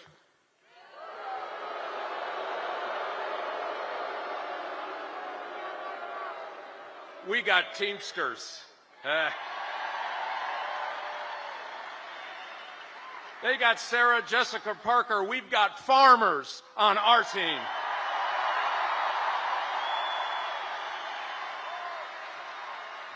I will take Team America all day long, huh? Tell you some other folks we got. Met a guy who was the valet, the bellhop valet, who came here about 10 years ago from a Caribbean country. And we just happened to be chatting about where he was at and where he was going. He said, you know, I don't understand Americans sometimes. Do you know I would have to pay to have this job in my home country? And I would have to pay every month a VIG to somebody who helped me get this job in my country. And he said, you know what happened here? I came here and said, I'm going to be the hardest working guy you have here if you give me a chance. And he said, you know what? Unbelievable. Not only they give me the job, but after 10 years of saving, I'm going to be able to afford my first house.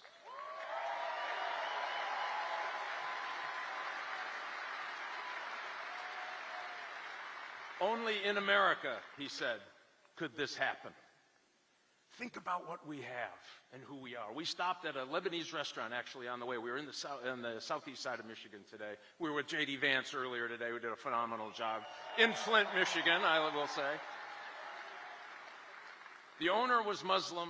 He had Arab Christians working on his staff. Yeah, you bet. Chaldeans, Egyptians. You bet. I love it. I love it. I love it. Yeah, I love Chaldeans. Yeah. Make sure you all come to the polls tomorrow. I love it.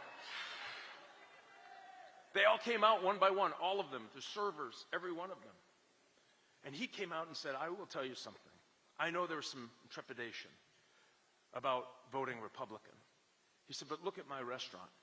Candidly, it wasn't all that full. He said 4 years ago, we used to have 45, an hour, and 90-minute waits.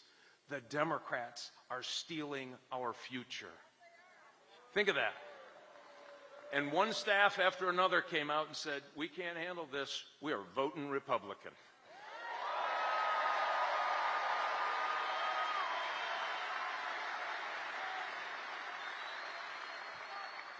So we know how difficult it has been on Michigan families all over this state, and we've talked to a ton of them. For the moms who are struggling, who told us that they have to go to the food pantry the last 2 and 3 days of the month to feed their families. To the folks who actually are working for a living that just got laid off at Ford. Think of that, 700 people because of these EV mandates. The government telling you what kind of car to buy and telling our companies what car to build.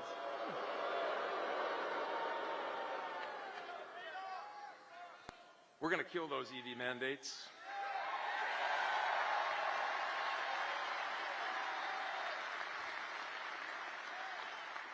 So think about what we're doing here. We are here tonight. You didn't give up on politics. Thanks for doing it. You didn't give up on Michigan because so many people did early on.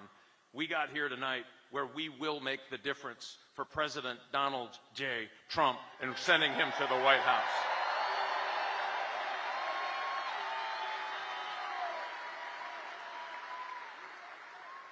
And for those families that had to go home and talk about that pink slip with their family, which, by the way, goes through Thanksgiving and Christmas, we need to tell them something tomorrow by our showing up, by you bringing 5 of your friends, by finding that crazy Uncle Earl that we all have that hasn't voted in 10 years. You got to find him, get him to the poll. Yeah, everybody knows that. My family says it's me. I don't know. It could be. We need to tell those auto workers, come tomorrow, we're going to have your back. We're going to tell that woman who is taking groceries off of the conveyor belt and putting it back in the cart because they can't afford it, tomorrow we will have your back. We're going to tell police officers who have been treated like doormats for the last 4 years, come tomorrow, we will have your back.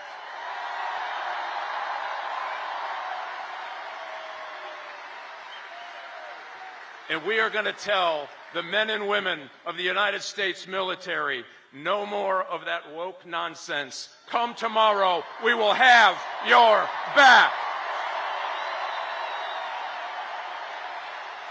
I know you're fired up. Let's do this. Let's win for our country, for our citizens, for the future of the United States of America. Let's get Donald J. Trump in the White House. Let's get Mike Rogers in the Senate. And let's get rid of Chuck Schumer. God bless you. Get out there. Get it done. Go for America.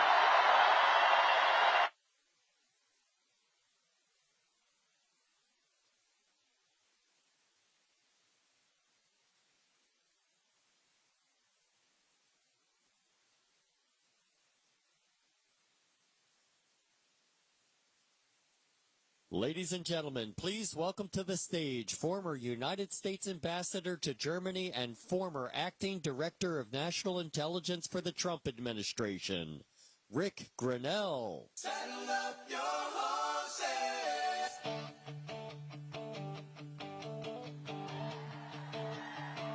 Saddle up your Let's go!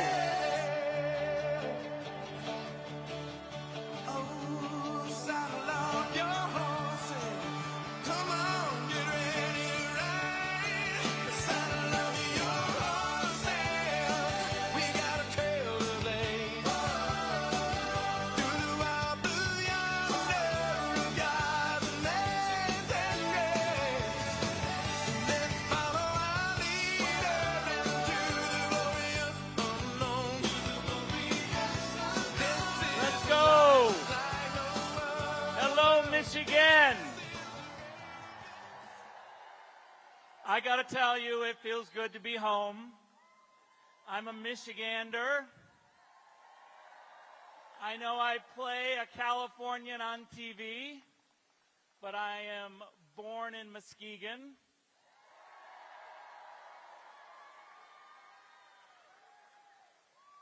And I was raised in Jenison, Michigan.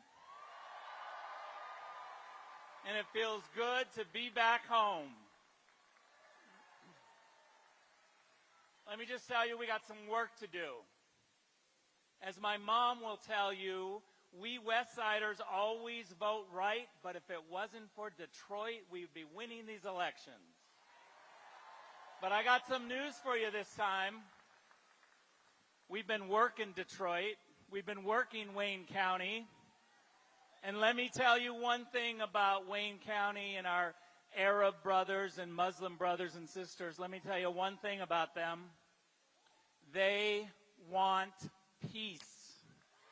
And Donald Trump is the peace candidate. He's the one who's going to deliver peace. No more wars. No more open borders. We're tired of it. And we're tired of the left telling us, telling you, that somehow you are mean-spirited for wanting to have a closed border. You're not mean-spirited. Matter of fact, you are the most generous people in the history of the world when it comes to immigration. We give roughly 1 million people a year U.S. citizenship. No other nation comes even close to that. You are generous. But guess what? There's 500 million people who want to come to this great country. You got to have rules. You got to vet people. We welcome immigrants who are legal, who do it the right way. Don't cut the line. Don't cut the line. We're not going to apologize for wanting to have rules. And by the way, we conservatives and Republicans and independents and common sense people, you can't tell us that somehow wanting to have rules and a closed border makes us racist. We think when you came up with this idea of sanctuary cities, it sounds like a spa day. Sanctuary city. Who would be against sanctuary cities? It sounds so nice. But let me tell you what sanctuary cities are. It's an evil concept. It's an evil concept where you get to break federal law and get protection. That is unacceptable. We hear from our friends on the left constantly talking about undermining democracy. Nothing undermines democracy when you attack the rule of law with a sanctuary city.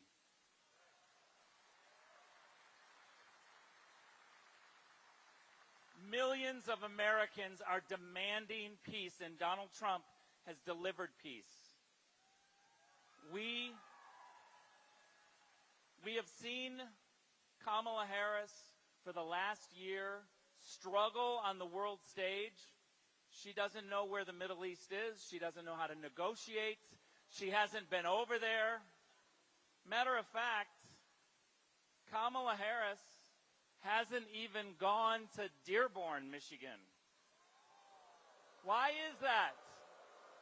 Why is it that Kamala Harris can't go to Dearborn? Well, I got one thing to say. Hillary Clinton didn't go to Wisconsin, and Kamala Harris didn't go to Dearborn. That spells disaster. Ladies and gentlemen, we are going to win Michigan. We're going to put Mike Rogers in the Senate. But let me tell you how we have to do it. Gone is the day that you get to come into the Van Andel Arena, come down here with a whole bunch of people who believe the same way, listen to some speeches, get riled up, and go home and cross your fingers and hope that we win tomorrow night while you sit on your couch and watch TV. Gone is that day. I wish that we lived in the America where you could just watch. But I'm here to tell you, if you watch, you're going to lose your country. We are not promised to be the greatest country in the history of the world forever. You have to work for it. When you leave this arena, you've got work to do tomorrow. Every single person has to call everybody they know and say, I'm voting for Donald Trump and Mike Rogers, and here's why. You have to do this. Listen, we spend a lot of money on TV commercials and pamphlets, and your mailboxes are being flooded. but there is no better way to get someone to vote for Donald Trump than for you to say to them, I need you to vote for Donald Trump. I'll drive you. I'll take you to the polls. Bug people tomorrow. You have a job to do. And let me just finish with this. I know President Trump, what he's been through is un-American. We should not have a system that tries to ruin this man, bankrupt him. It is un-American what they're doing to him. But he's taught us one thing, and we must do that. Ladies and gentlemen, tomorrow, when you wake up, you have to work to save your country. And what that means is you must fight, fight, fight. Thank you very much.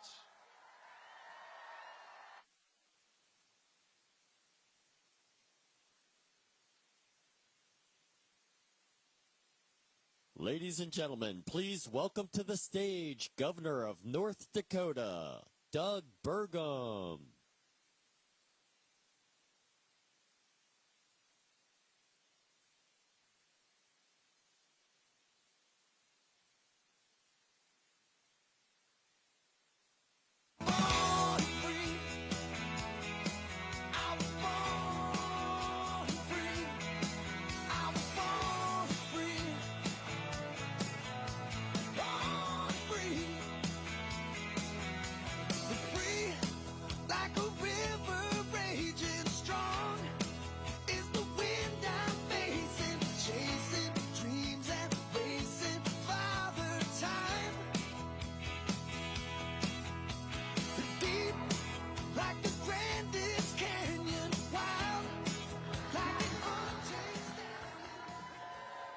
Hello, Michigan! Are you ready to rock? Yes, you need to be, because if you're here tonight, you're part of history. Yes, you are. This is a historic evening. How many of you were here 8 years ago when President Trump? Raise your hand if you were. Well, everybody here is going to be able to raise their hand in the future and say you were here the night when the greatest political comeback in American history occurred, and it happened right here in Grand Rapids, Michigan.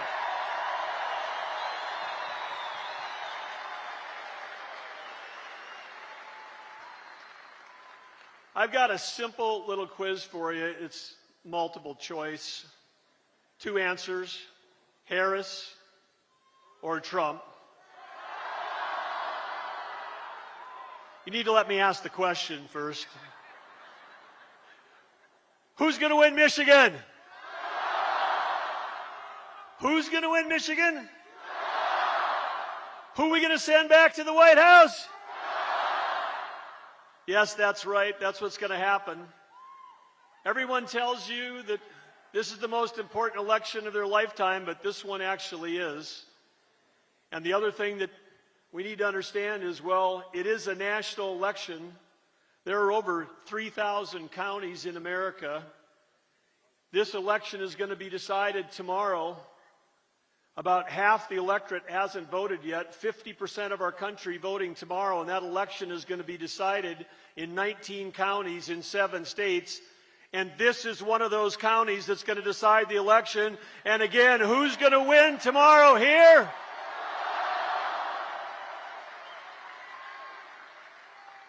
Yes, and that's good news. It's good news for all of you and good news for America. And I want to start with a message from President Trump, and that's one of gratitude. Gratitude for each and every one of you, because if you're in this room, I got to believe that you've been knocking on doors. I see those white Trump Force captains out there. Thank you all for everything you've been doing. How many people have put up a sign in their yard? Look at that. How many of you have talked to a friend about who you're going to vote for? How many of you have posted something online about your support for President Trump? Yes, this room This room and many watching at home, you are the force multiplier. You're the group that's overcoming all the misinformation and all the lies. You're out there talking about something that no one can take away from you, and that's your lived experience. And your lived experience is there anything in your life today that costs less than it did 4 years ago? Were you better off when President Trump was president? Well, that's all you need to tell to your friends tomorrow, that we've got a proven leader that can bring our country back, American greatness. And when we're in a room like we are tonight, and we start with a prayer, and we start with a pledge, what I see, I don't see garbage. No. What I see is the best of America. The best of America, where people come together because they care about their country, they care about their community, they care about their family, they care about their kids, they care about their grandkids, and they care about generations that haven't been born yet. That's what I see in this room.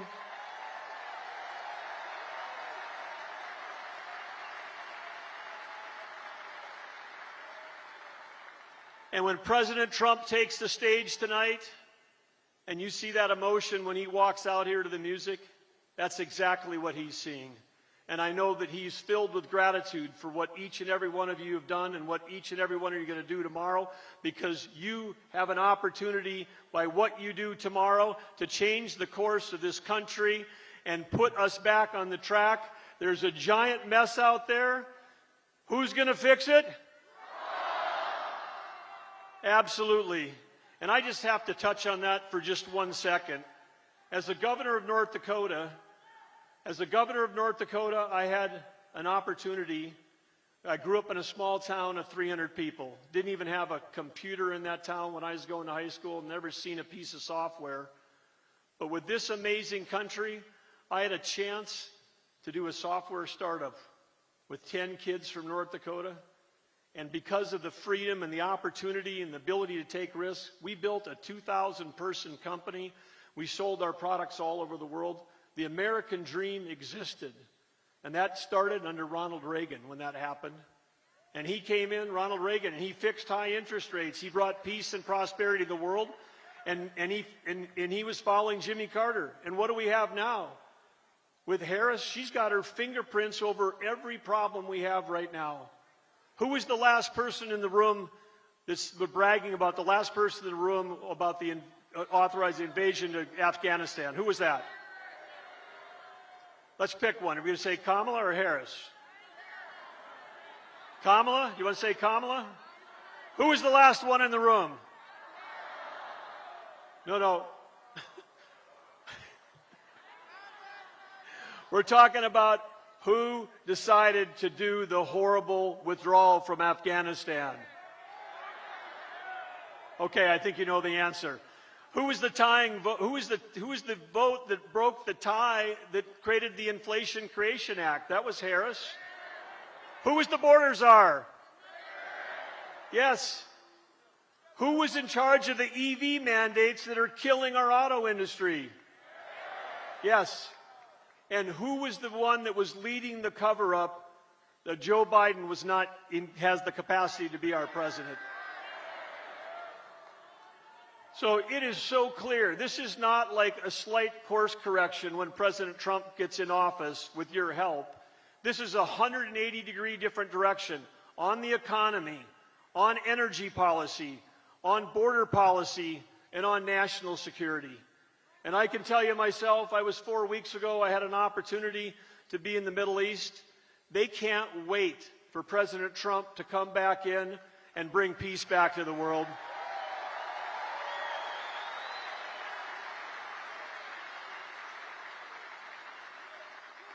Two weeks ago, I was in South Korea talking with their president. 51 million people living in a spot that's half the size of North Dakota, 20 miles away from the DMZ on the other side. You got the North Korea, which has got nuclear weapons. Do you know who they can't wait to have back in office? Someone with the strength to stand up to China, stand up to the new partnership between North Korea and Russia, North Korea sending troops to Russia, Russia fighting a war against us with oil money because this administration with Harris is choking the U.S. energy business. Both Iran and Russia are funding wars against us with the failed Biden-Harris energy policies. You know who's going to fix that? Absolutely. So do you want more prosperity for you and your family? Do you want lower prices for everything you buy? Do you want peace abroad? Okay. Who are we going to send back to the White House? Absolutely. And he's going to be on stage tonight. They're getting closer. They're coming in here, and this is going to be the final historic thing, like I said, of the greatest comeback in political history. You're all part of it. Let's give him an incredible Michigan welcome when he gets here. Thank you, Michigan. Let's go. Let's get it done tomorrow. Thank you. USA, USA, USA.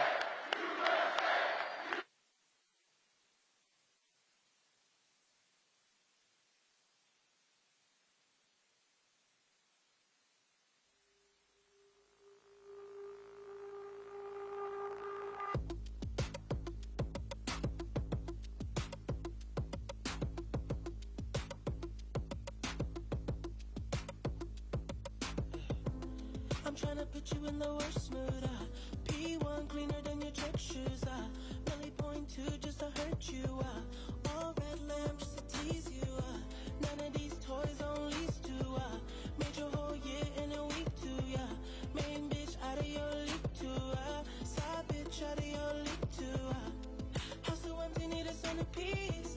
20 racks of table come from ebony. Cut that ivory into skinny pieces. Then she clean up with her face, man, I love my baby. You talking money, need a hearing aid. You talking about me, I don't see a shade.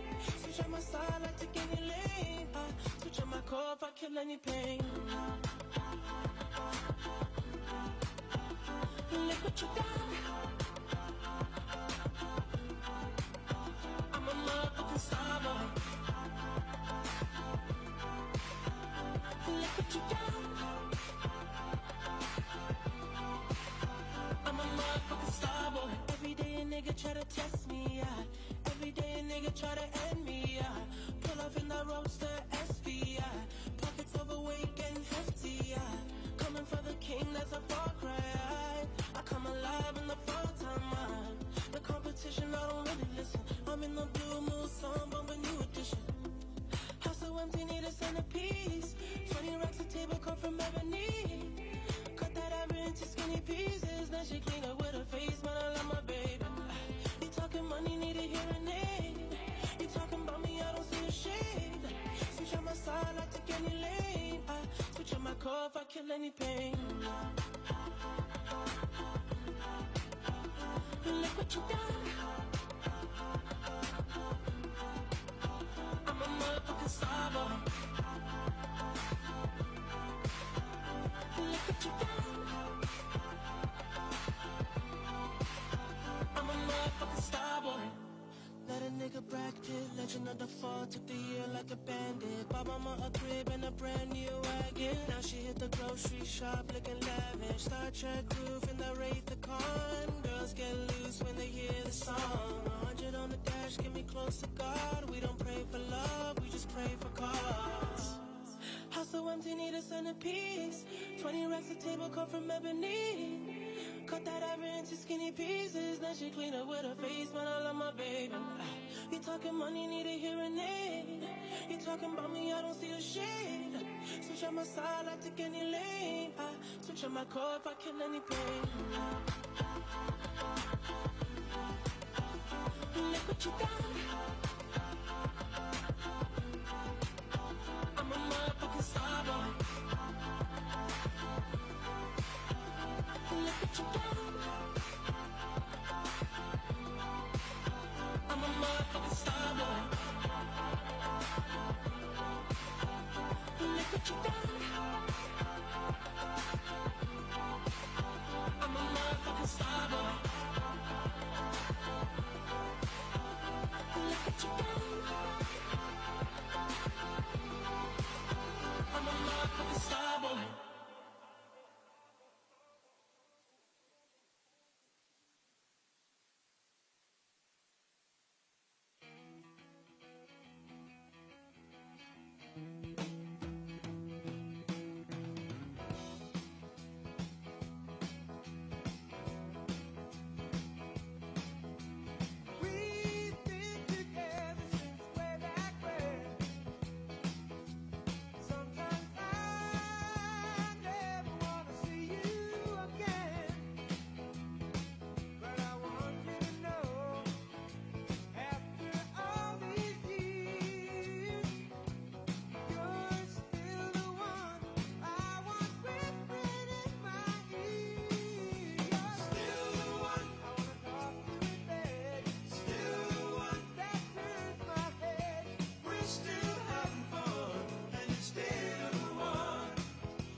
We're still having fun, and you're still the one.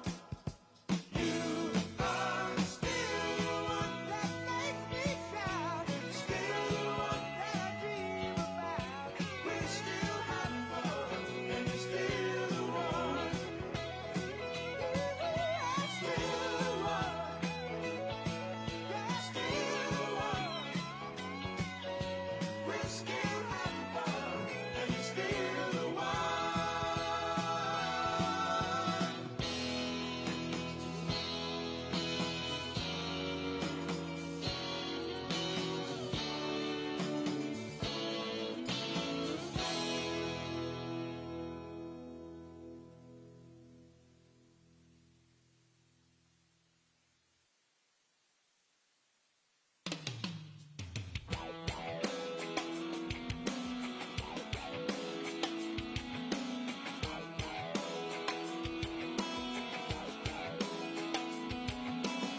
Summertime is finally here. That old ballpark man is back in gear out on 49.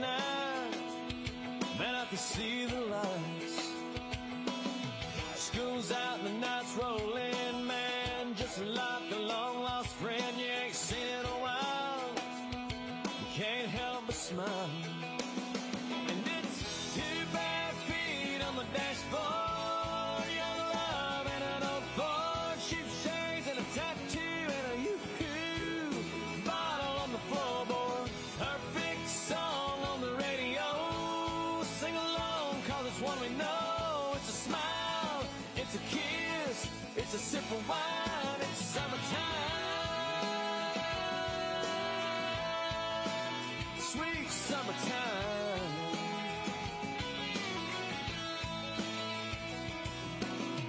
Temperature says 93 down at the deposit and guarantee with that swimming hole.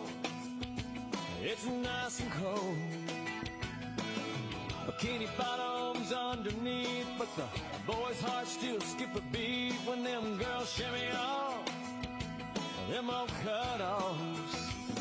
And it's 2 bare feet on the dashboard. Young love and an old Ford. Shoe shades and a tattoo and a yoo-hoo. Bottle on the floorboard. Perfect song on the radio. Sing along, cause it's one we know. It's a smile, it's a kiss, it's a sip of wine. It's summertime. Sweet summertime.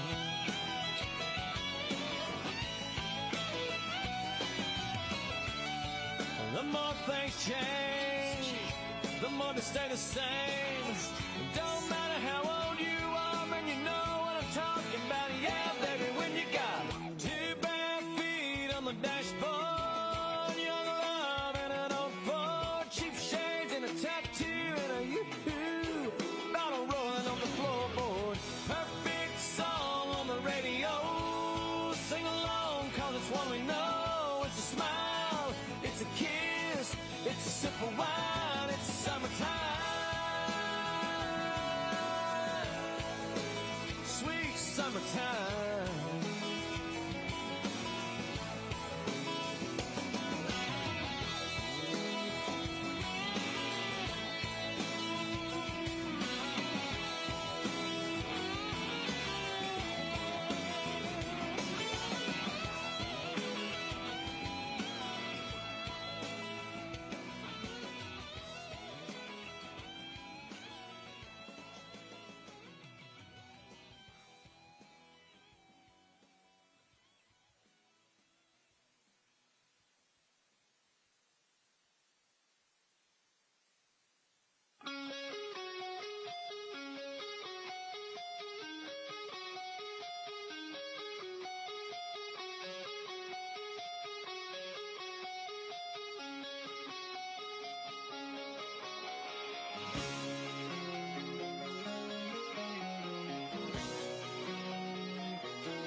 the seat of my big black jacked up truck, rolling on 35s, pretty girl by my side.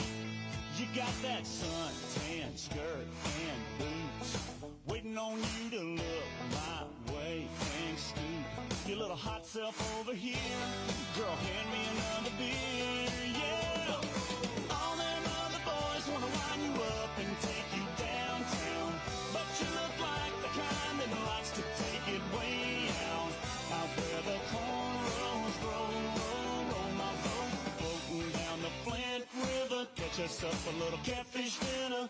Gonna sound like a winner when I lay you down and love you right. Yeah, that's my kind of night.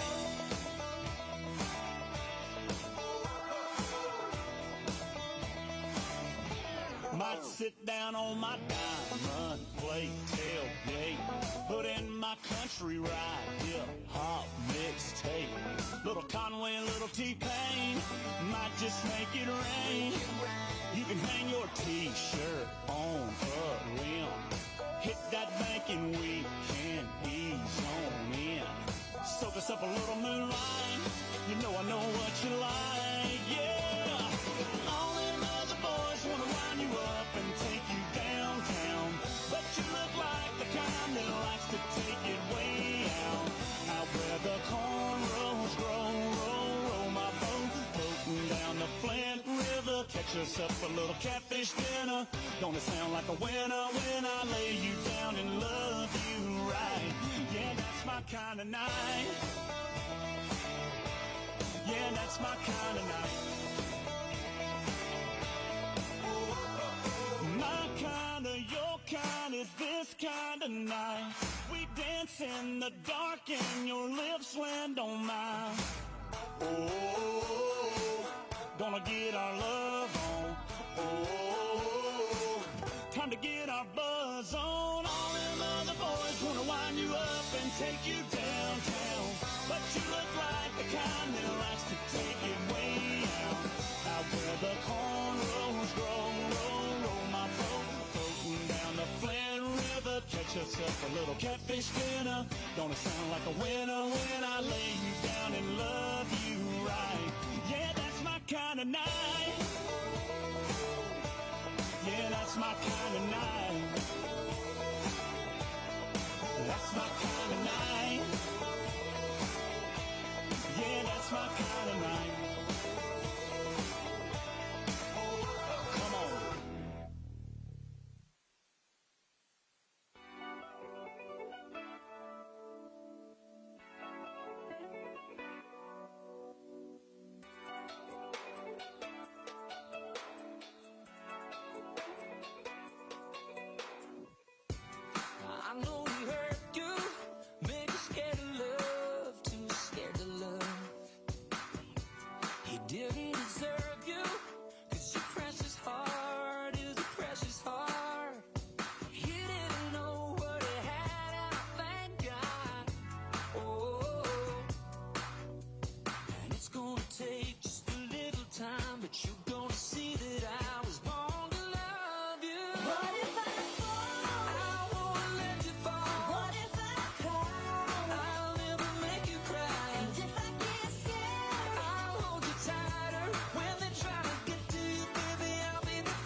you got me, baby. I swear I do from now into the next life. I wanna give you all my heart.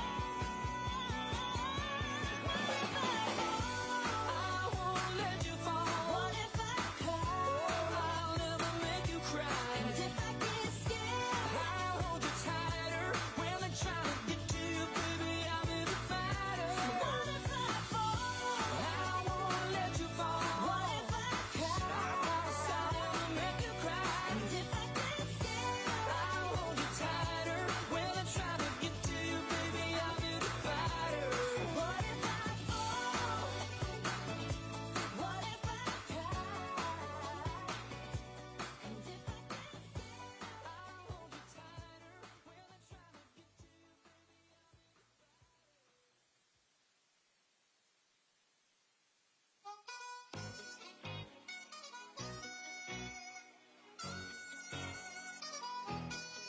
it's going down. I'm yelling timber. You better move. You better dance. Let's make a night you won't remember. I'll be the one you won't forget. Ooh, ooh,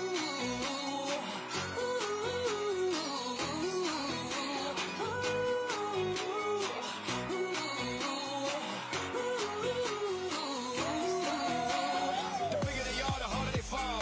These biggity boys are diggity dog. I have them like Miley Cyrus, clothes off, twerking in their bras and thongs. Face down, booty up. That's the way we like the wood. I'm sicker than an oil spill. She say she won't, but I bet she will. Timber. Swing your partner round and round, and then the night is going down. One more shot, another round, and then the night is going down. Swing your partner round and round, and then the night is going down. One more shot, another round, and then the night is going it's down. going down. I'm yelling timber. You better move. You better dance. Let's make a night you won't remember. I'll be the one you won't forget. It's going down. I'm yelling timber. You better move. You better dance. Let's make a night you won't remember. I'll be the one you won't forget.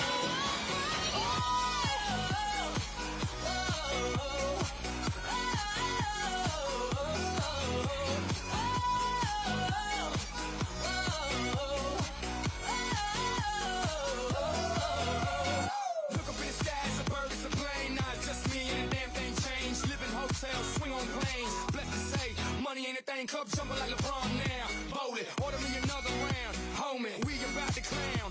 Why? Cause it's about to go down. Swing your partner round and round, and then the night is going down. One more shot, another round, and then the night is going down. Swing your partner round and round, and then the night is going down. One more shot, another round, and then the night is going It's down. going down.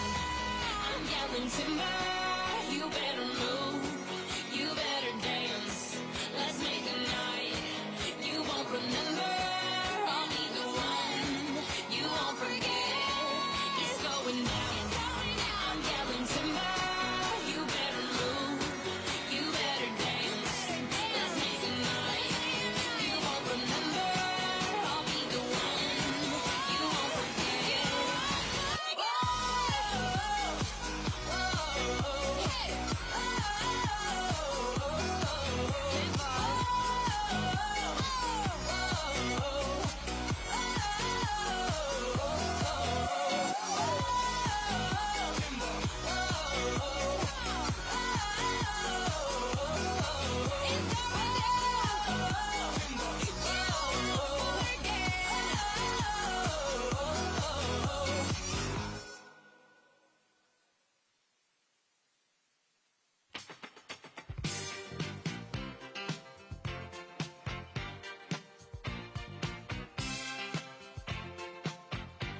I said upside down, you're turning me. You're giving love instinctively.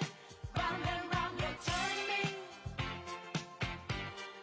Upside down, boy, you turn me inside out and round, upside down. Boy, you turn me inside out and round,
turn me inside out and round, upside down. Boy, you turn me inside out and round, upside down. You turn me, you're giving love instinctively. Round and round, you turn me. I say to thee respectfully, upside down, you turn me. You're giving love instinctively. Around and around, you turn me. I say to thee respectfully. I said upside down, you turn me. You're giving love instinctively. Around and around, you turn me. I say to thee respectfully. Upside down, you turn me. You're giving love instinctively. Round and round, you turn me. I say to thee respectfully. Upside down, you turn me.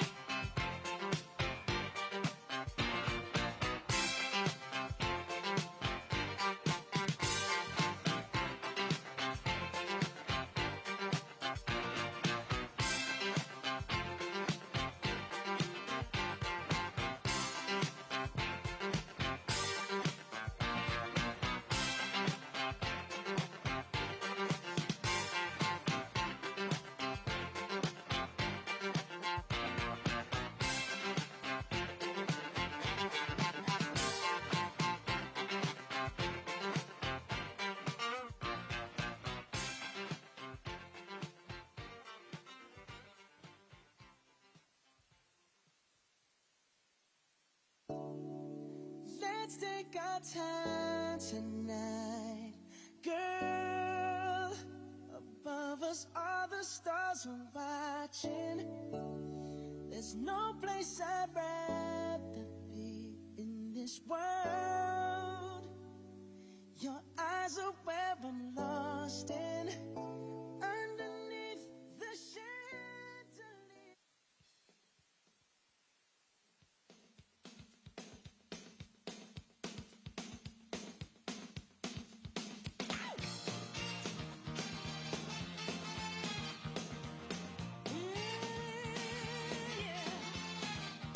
I used to think maybe you loved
Sunday morning, man, she woke up fighting mad, bitching and moaning on and on about the time I had. And by Tuesday, you could say that girl was good as gone. And then when Thursday came around, I was all alone. So I went for a drive to clear my mind. Ended up at a shell on I-65. Then I won $100 on a scratch-off ticket. Bought 2 12-packs and a tank of gas with it. She swore they were a waste of time, all, but she was wrong. I was calling number 5 on the radio station, won a 4-day, 3-night beach vacation. Deep sea senorita fishing down in Panama. And I ain't gotta see my ex-future mother-in-law anymore. Oh Lord, when it rains, it pours.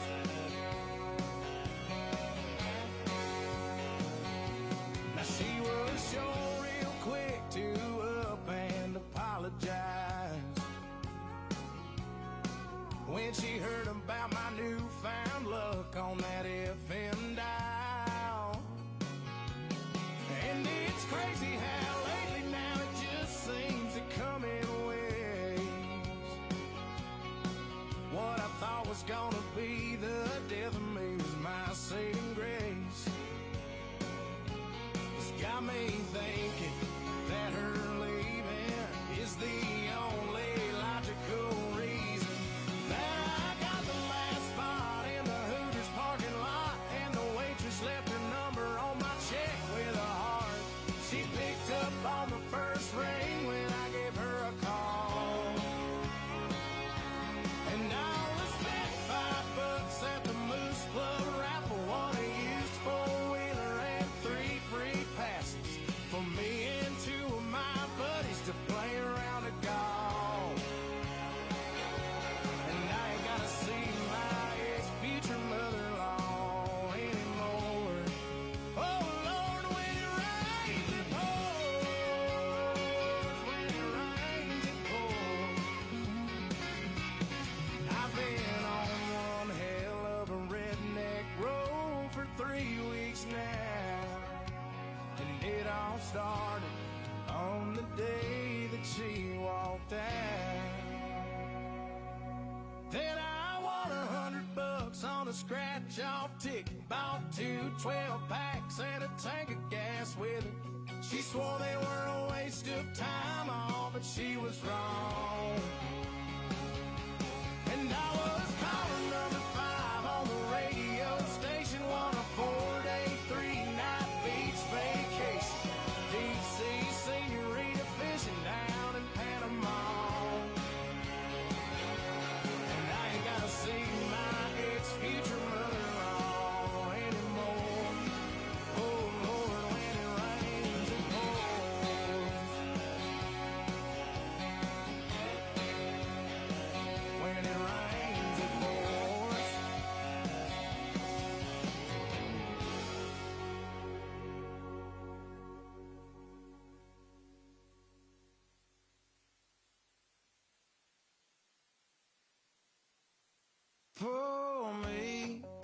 Pour me another drink, 'cause I don't wanna feel a thing no more, hell no.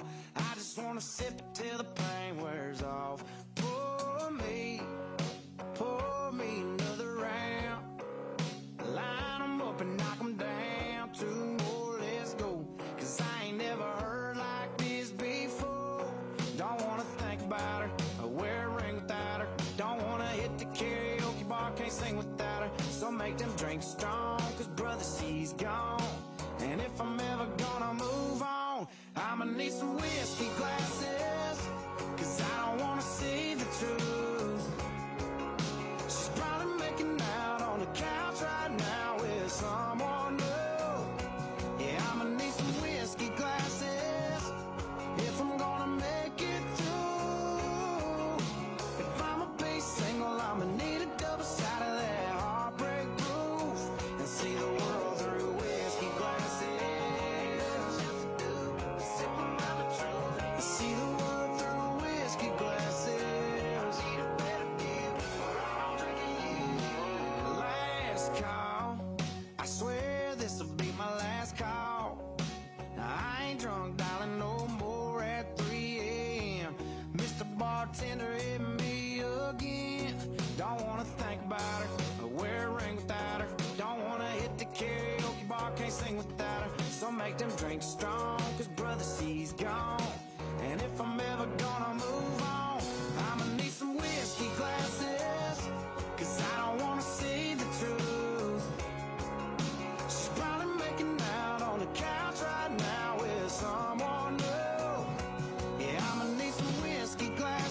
knock 'em back, knock 'em back. Fill 'em up, fill 'em up, fill 'em up, fill 'em up. 'Cause if she ain't ever coming back, line 'em up, line 'em up, line 'em up, line 'em up. Knock 'em back, knock 'em back, knock 'em back, knock 'em back. Fill 'em up, fill 'em up, fill 'em up, fill 'em up. 'Cause if she ain't ever coming back, I'ma need some whiskey glasses. 'Cause I don't wanna see the truth. She's probably making out on the couch right now with someone new. Yeah, I'ma need some whiskey glasses if I'm gonna make it through. If I'ma be single, I'ma need a double shot of that heartbreak proof and see the world through whiskey glasses. Oh, see the world through whiskey glasses. Yeah.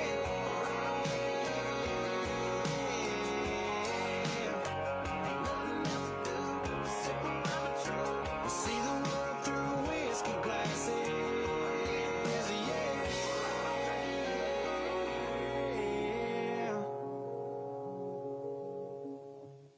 Limousine and on his private plane in a matter of moments. I think he has escaped. Well, Mr. McMahon has made his way up the aisle. He's not saying how, he's saying goodbye. He's the chairman of the WWE. Uh-oh, wait a minute. Watch out, Mr. McMahon, here comes Lashley! Oh, Bobby Lashley! Lashley sprinting up the aisle! Bobby Lashley with cat quickness. And now Lashley, the powerhouse, has the chairman of the WWE under control. Oh, no. The boss is being manhandled by the ECW champion, Bobby Lashley. A thumbs up from the Donald, whose hair is safe, we think, for now. JR, it looks like we're going to have ourselves a bald billionaire. Stone Cold guaranteed that there would be a bald billionaire. And the festivities, if you will take place in the center of the ring. Uh-oh. Turn around. The scent of a rattlesnake and of a bald head. Oh, no. Mr. McMahon, you might want to get used to that meeting right there.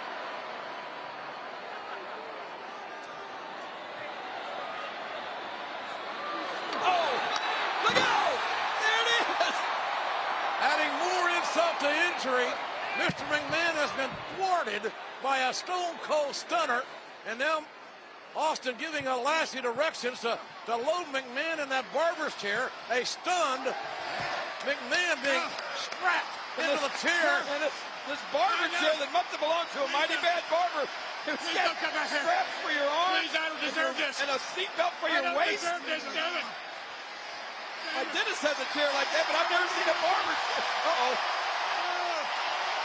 Austin restraining McMahon, who's begging for a reprieve. Come on, Bobby, let's go. How you doing, man? How you doing? I would love to hear what Mr. McMahon is saying. Oh, no. Oh, no. Oh, my God. Oh, my God.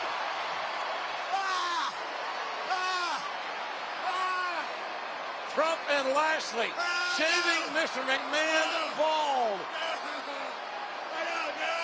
Don't do this to me. You can hear Mr. McMahon screaming over here in ringside, JR. Oh, no. No. He's crying. Stop it. Stop it, don't. You're going to make me look like Vulcans. Oh, no, no, please. No. Oh, my God, no. Donald Trump actually doing the honors himself. One billionaire shaving another billionaire's head. And King, one of the great mysteries of life, has just been discovered. It was Mr. McMahon's real hair all along. And he just lost it.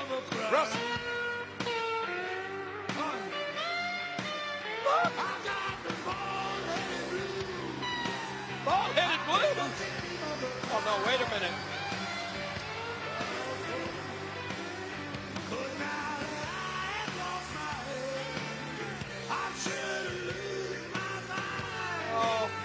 Donald Trump is having a little too much fun here, Jeff. Hey, they're actually shaving Mr. McMahon's head. They got the... I was a striking thing. No. Hey, be careful. A man oh.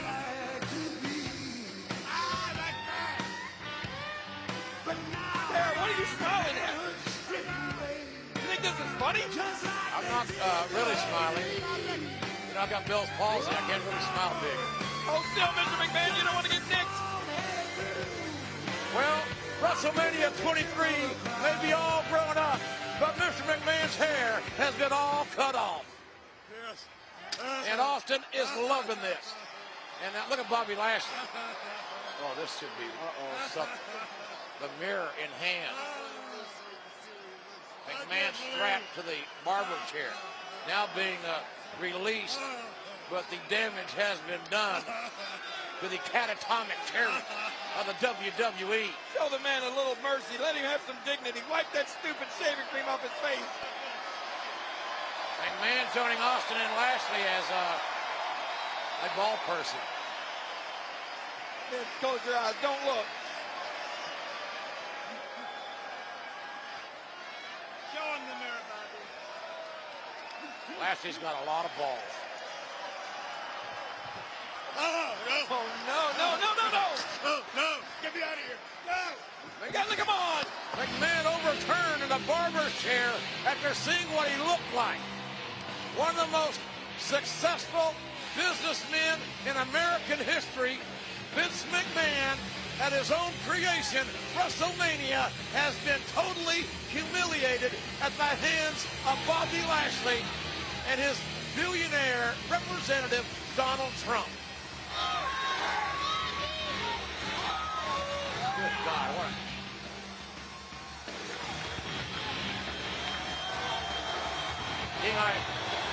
I almost have empathy for Mr. McMahon. Yeah, keyword being almost, huh? Austin, Lashley, and Trump celebrating with a cold one. Mr. McMahon won't be celebrating anything for a long, long time. They are. You ever notice how big Mr. McMahon's ears are? How big is pardon? You see how big Mr. McMahon's ears are? Wait! Hey! Oh, Austin! Austin stunned the Donald! What? Stone Cold just stunned him! Good God Almighty! What a WrestleMania! Stone Cold just stunned Donald Trump! What a lawsuit that's gonna be! You can't stun Donald Trump! I bet Trump's ex-wives are doing cartwheels. It's better than alimony. A stunner on the Donald from the rattlesnake. That's a real hostile takeover. Oh my God! Look, every hair is still in place.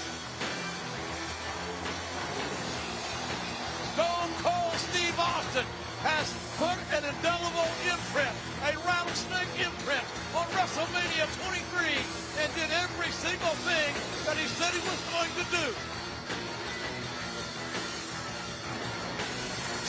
Well, let's check this out one more time. The clothesline, the billionaire clothesline. Mr. McMahon had promised a billionaire bitch slap, but instead, he got clothesline. Umaga went for the spike. Austin avoided it. Hits a stunner on Umaga. And then Lashley, bam! Oh God, what a collusion! And here is what happens when you lose a battle of the billionaire hair match. Your man loses, you lose your hair. If you had Mr. McMahon and hair in the WrestleMania pool, you lose. Well, oh my God. Hey, King, what do you think that hair's worth? I don't know, but I know that tonight if Mr. McMahon wants to run his fingers through his hair, he's going to have to cut holes in his pants pocket. Somebody save that hair. It'll be worth a ton on eBay. That is some. Get the hair. Go and get the hair. You shake my my brain. Too much love drives a man insane. You broke my will, what a thrill. Girl, I miss your records, you're quitting balls of fire. I let you love all I thought it was funny. You came along and you moved me, honey. I changed my mind, but it's fine. Goodness gracious, quitting balls of fire. You kissing me, baby. Ooh, it feels good. Hold me, baby. Girl, just let me love you like a lover should. You're fine, so kind. I'm gonna love this world that you're mine, mine, mine, mine. I took my nails and I twiddle my thumb. I'm real nervous, but it sure is fun. Come on, baby, drive me crazy. The goodness gracious, whipping balls of fire.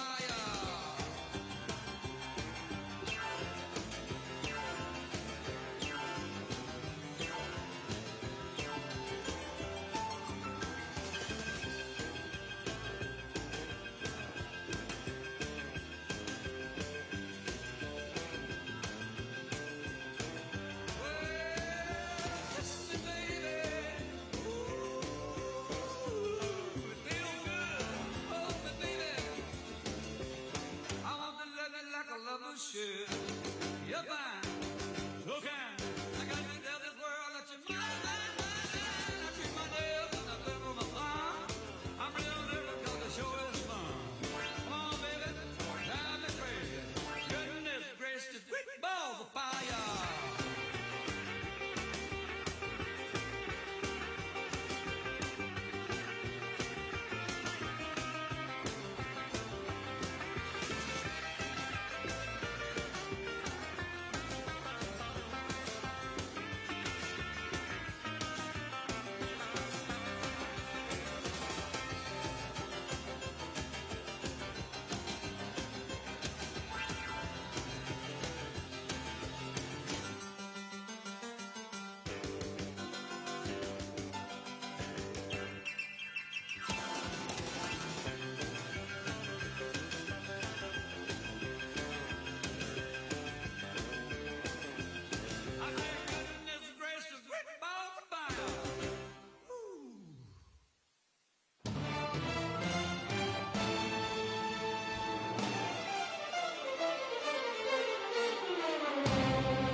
This is a man's world.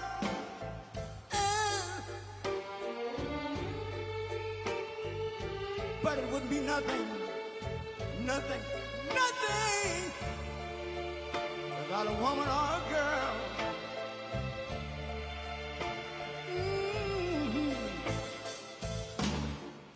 You see, man made the car to take us over the road. Man made the train, carry the heavy loads. Man made the electrolytes to take us out of the dark. And man made the boat of the water, like my Bible said Noah made the ark. This is a man's world. Ow! But it wouldn't be nothing, nothing, nothing without a woman or a girl.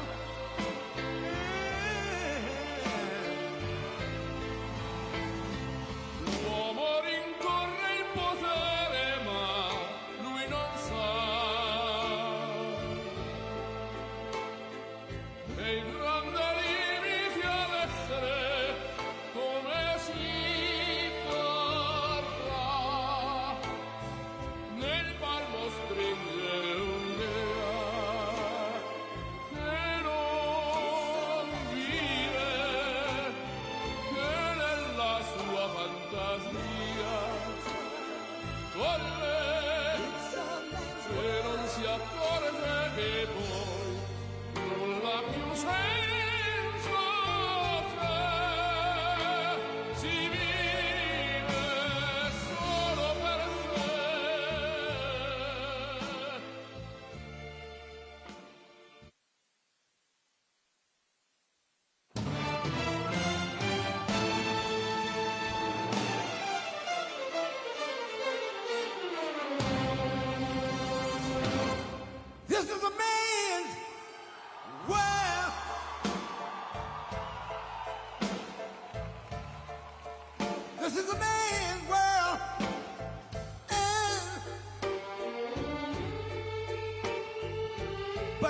nothing, nothing, nothing without a woman or a girl.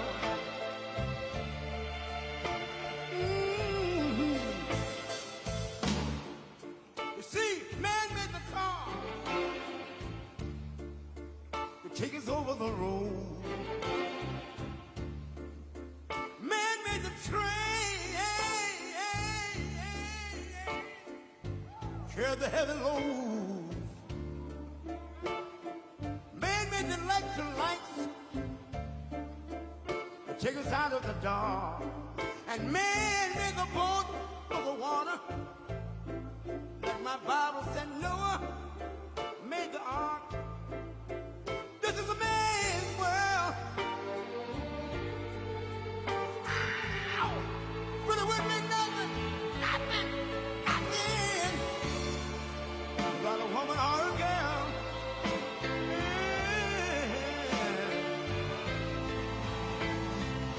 L'uomo rincorre il potere, ma lui non sa nei grandi limiti ad essere come si potrà.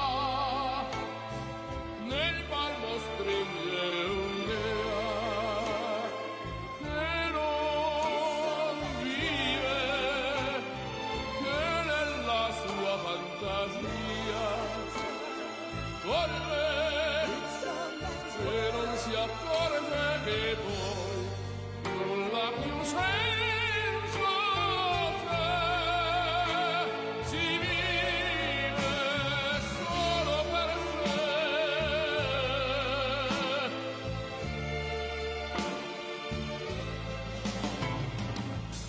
Man thinks about a little bit of baby girls and a baby boy. Man make them happy because man make them toys.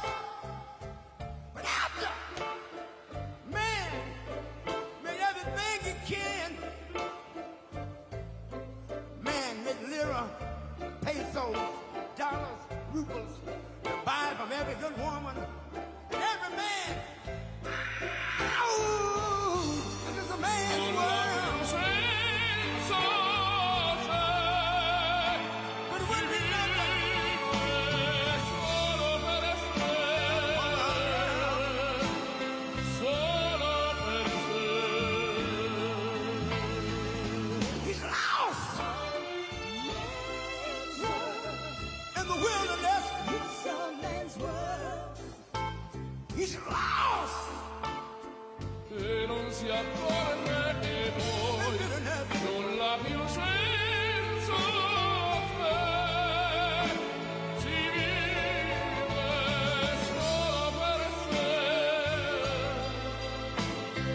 solo per sé, solo per sé. This is a man's world. Hi.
working all day, overtime hours for bullshit pay, so I can sit out here and waste my life away, drag back home and drown my troubles away. It's a damn shame what the world's gotten to for people like me, people like you. Wish I could just wake up and it not be true, but it is. Oh, it is living in the new world with an whole soul. These rich men north of Richmond, Lord knows they all just wanna have total control.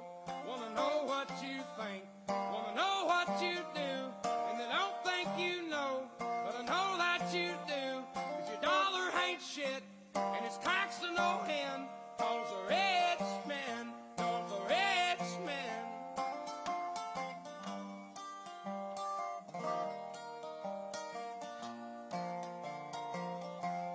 I wish politicians would look out for minors, and not just minors on an island somewhere. Lord, we got folks in the street, ain't got nothing to eat, and the obese milking welfare. Well, God, if you're 5'3" and you're 300 pounds, taxes ought not to pay for your bags of fudge rounds. Young men are putting themselves 6 feet in the ground, 'cause all this damn country does is keep on kicking them down. Lord, it's a damn shame what the world's gotten to for people like me, people like you. Wish I could just wake up and it not be true, but it is. Oh, it is living in the new world with an whole soul. These rich men north of Richmond, Lord knows they all just wanna have total control. Wanna know what you think, wanna know what you do, and they don't think you know, but I know that you do. 'Cause your dollar ain't shit, and it's taxed to no end, 'cause the rich men, north of rich men.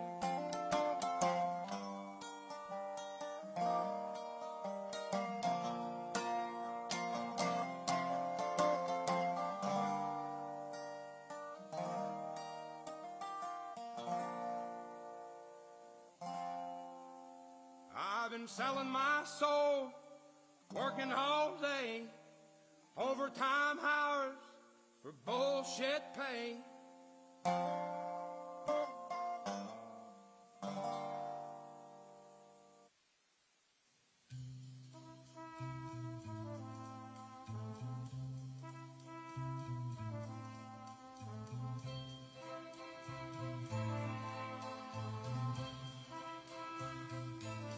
There must be lights burning brighter somewhere. Got to be birds flying higher in a sky more blue. If I can dream of a better land where all my brothers walk hand in hand, tell me why, oh why, oh why can't my dream come true? Oh why? There must be peace and understanding some kind, strong wind of promise that will blow away all the doubt and fear. If I can dream of a warmer sun where hope keeps shining on everyone, tell me why, oh why, oh why won't that sun appear?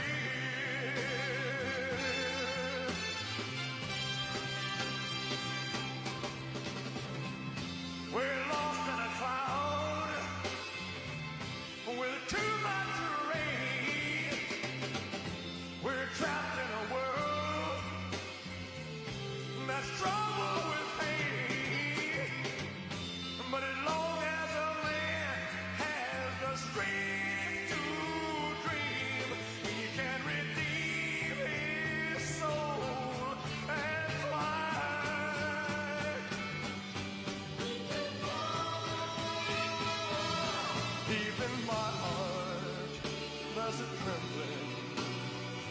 question. Still I am sure that the answer's gonna come somehow.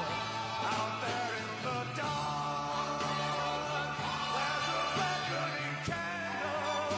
Oh yeah, and while I can think, while I can walk, while I can stand, while I can talk, while I can dream, please let my dream come true.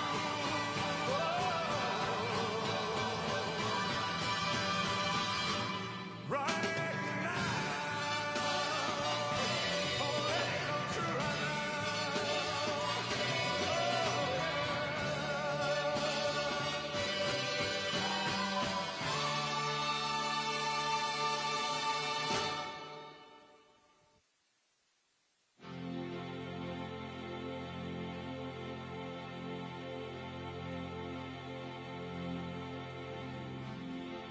It's been 7 hours and 50 days since you took your love away.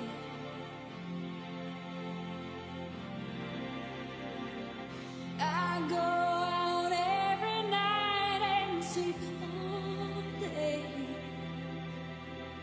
since you took your love away.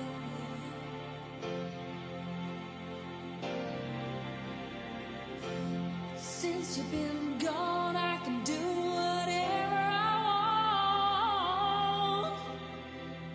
I can see whomever I choose.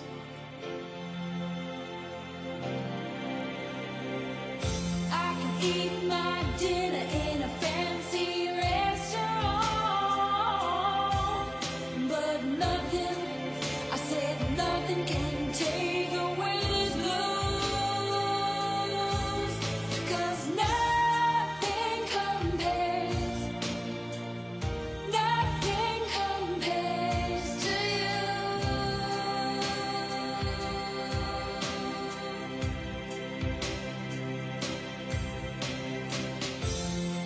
It's been so lonely without you here, like a bird without a song.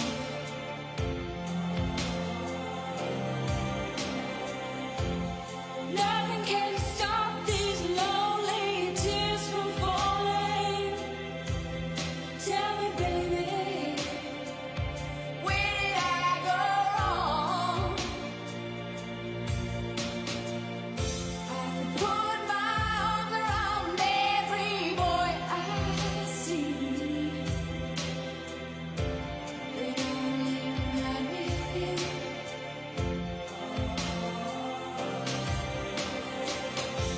I went to the doctor and guess what he told me? What will we do with this moment? How will we be remembered? Look at the opportunities before us. This election really isn't about the left versus the right. It's about we the people choosing our government and the choice between freedom versus tyranny. Nobody has a chronic disease burden like we have. Why are we allowing this to happen to our children? Ultimately, the only thing that will save our country is if we choose to love our kids more than we hate each other. What is going on here is deeper than politics. It is deeply spiritual. We are being called to rise above the hatred and the fear and the evil. We need to remember above and beyond that we must love our neighbors, that we must treat other people as we hope to be treated. You want to be a rebel? You want to be a hippie? You want to stick it to the man? Show up on your college campus and try calling yourself a conservative. America is going to reach heights that it has never seen before. The future is going to be amazing!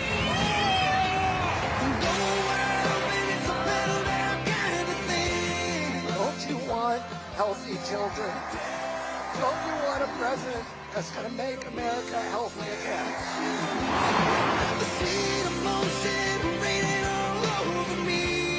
I come to you today as a former Democrat. I will be a first-time Trump voter tonight.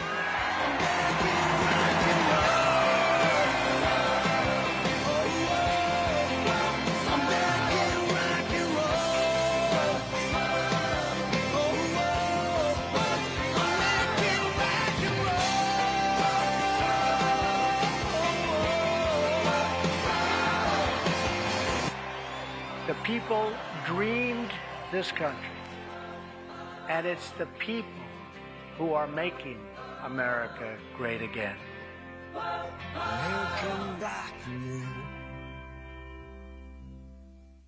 Ladies and gentlemen, please welcome the next president of the United States, President Donald J. Trump. And I'm proud to be an American, where at least I know I'm free. And I won't forget the men who died, who gave that right to me. And I gladly stand up next to you and defend her still today.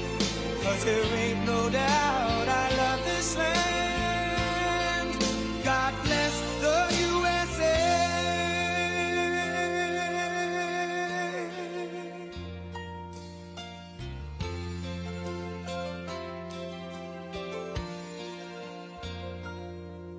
From the lakes of Minnesota to the hills of Tennessee, across the plains of Texas, from sea to shining sea, from Detroit down to Houston and New York to LA, where there's pride in every American heart, and it's time we stand and say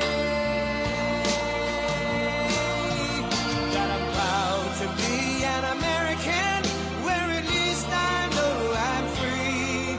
And I won't forget the men who died, who gave that right to me.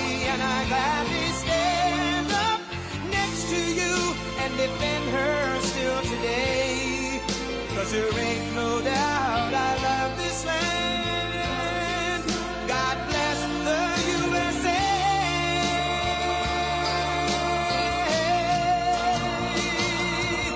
And I'm proud to be an American, where at least I know I'm free. And I won't forget the men who died, who gave that right to me. And I gladly stand up next to you and defend her still today. 'Cause there ain't no doubt I love this land. God bless the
Thank you very much. This is unbelievable. It's unbelievable. Think of it. This is it. This is the last one that we're going to have to do.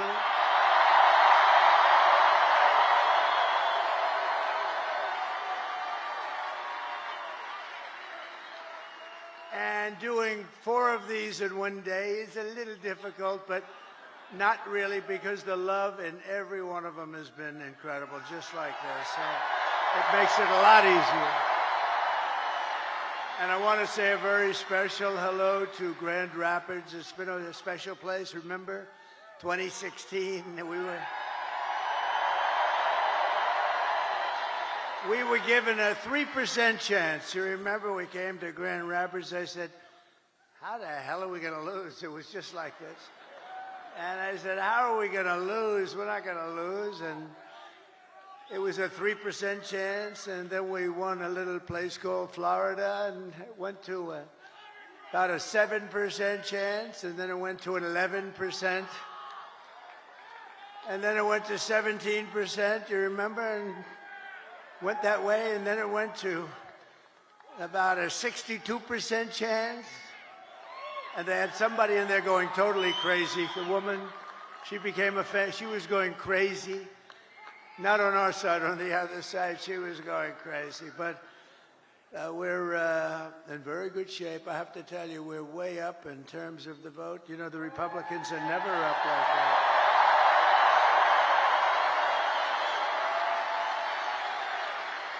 And I don't want to talk too much about it, because I really want you to just assume that it's sort of even, and you're going to turn out tomorrow, and we're going to blow this thing away, because, you know, we're leading going in by hundreds of thousands of votes, but just pretend we're tied or losing by a little bit, because we want to put on a display tomorrow of unity and everything. The progress that this party has made is incredible. It's very inclusive. It's inclusive of everybody, including our great mayor right back there. That is our great mayor, and he came through for us. But I want to thank everybody, and a very special hello to Michigan. We're going to do some great things from Michigan.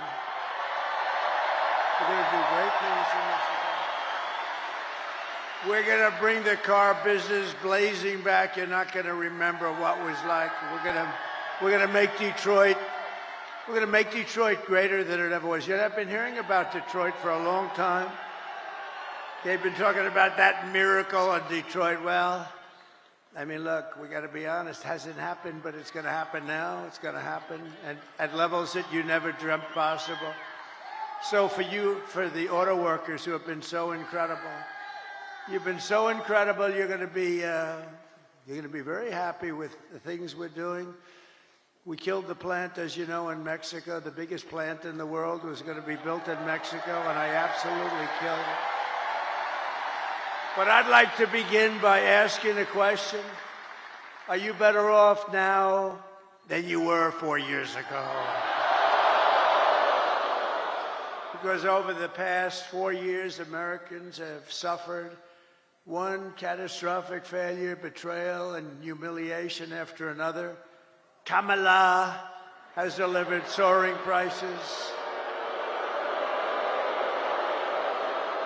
and true economic anguish at home, war and chaos abroad, and a nation-destroying invasion on our southern border, invasion of some of the greatest criminals in the world that are pouring into our country. And we're not going to take that. We're going to end that, like, immediately. And I happen to think it's bigger than the economy, and I think, you know, every poll shows the economy and inflation, and then the border and the horrible things that are going on, and I don't agree with it. I think we have to focus on all of it. We do it all one time, but to me, when you allow thousands of murderers into our country, to me, when you allowed the drug kingpins of the world into and terrorists into our country at levels that we've never seen before, to me, that's the bigger problem. We're going to solve it all, but that's the bigger problem.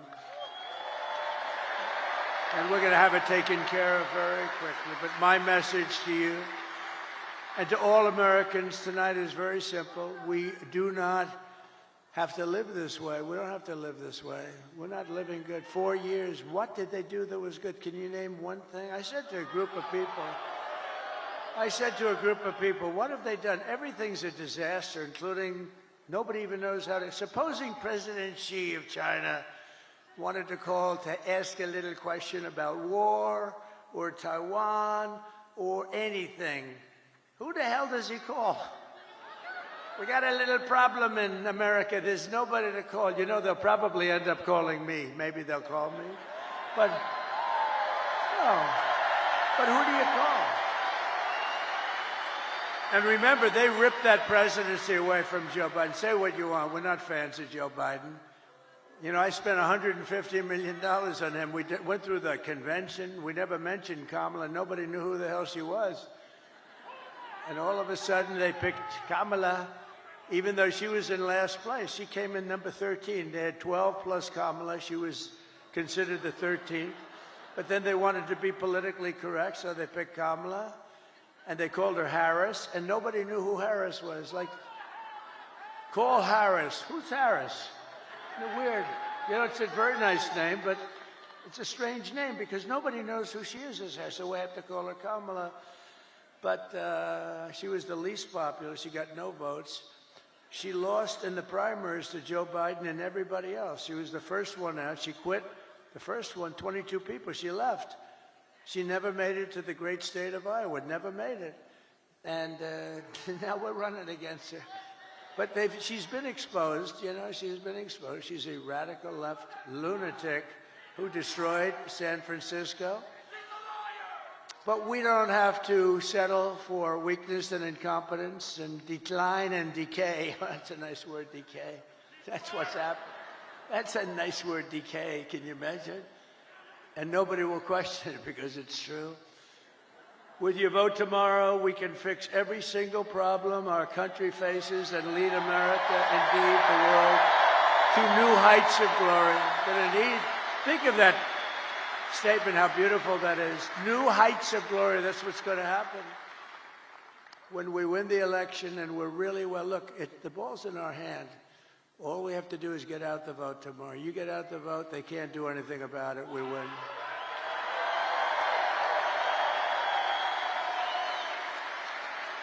One of their top people just got on television. I was coming in and they said, these are not looking good, these numbers for them. This is very troubling. At least he was honest. No, all we have to do, if we get out our people, it's over. There's nothing they can do about it. It's nice when you have that, right? You know?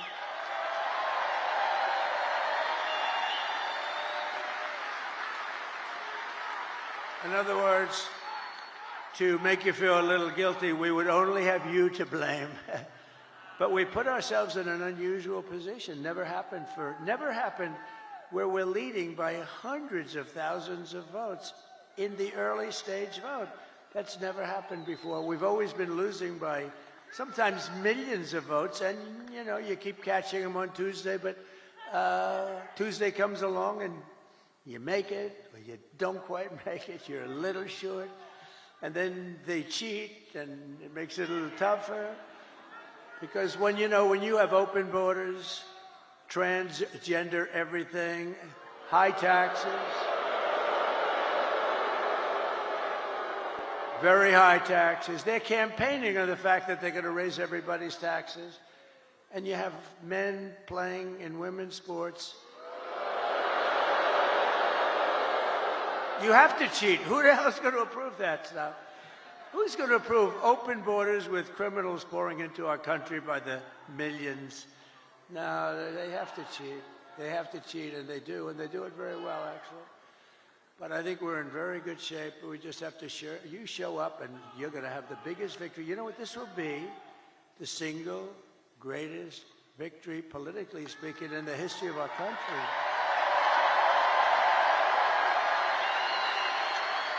And when we win the election, only one day from now, do you know how that sounds? I started off saying, and when we win the election 4 years from now, that was terrible. That was so depressing, when we win the election 4 years from now. Then I said 3 years and 2 years and 1 year. Then I said 6 months, and I said, ooh, that's starting to get a little close. And then I said 5, 4, 3, 2, 1 month.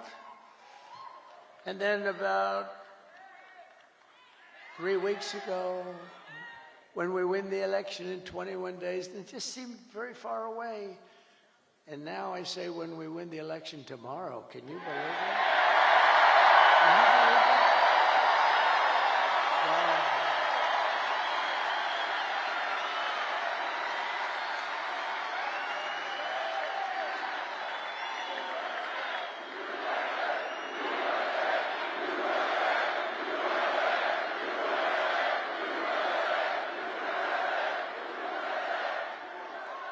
And what we've done, this is a sad occasion in certain ways, because I think we did like 930 rallies from the very beginning. That's a lot of rallies, and you know, and remember, if you make one slip up, and you know, I'm a person, as you probably noticed, I have this beautiful speech, I haven't really even gotten to it yet. One of these moments, I'll start giving you some beautiful things to listen to, and honestly, some terrible things to listen to. Terrible. What's happened, what they've done to our country is horrible. Horrible.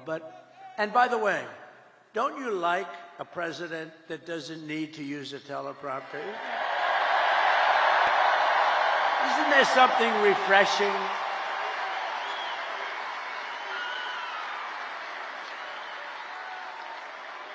But I think I heard somebody say it's like 900, maybe a little more than 900 rallies. And, you know, rarely do they ever catch me making even a little mistake. I go through rally after rally, 10, 20, 30, and then I say the wrong. They say, he's cognitively impaired. No, we're not. I'll let you know when that time happens. It could happen, but hopefully it's not going to be for a long time. He pronounced a word, he slurred the word, and I hate to go back, you know. A lot of guys, they'll be talking and they'll make a mistake. Excuse me, let me go back. When you do that, it's over for a good speech. You can't do that. You just have to blaze through it and hope that they didn't hear the mistake. Now, when Winston Churchill, who was a great speaker, he was actually a stutterer, a tremendous stutterer, and he became one of the greatest orators. But when Winston Churchill made a mistake, he didn't go, excuse me, and go back. He just blazed through it. But if I do it, they say, he's cognitively impaired, there's something wrong with him. These people are sick, those people, look at them. Ooh, that's a lot. That's a lot of people. That's a lot of people. But this has been an incredible journey. And it's very sad in a way because, you know, we've done all these, and this is the last one. But here's the good news. All we were doing is putting ourselves in a position to win, which we can do tomorrow very easily if we show up.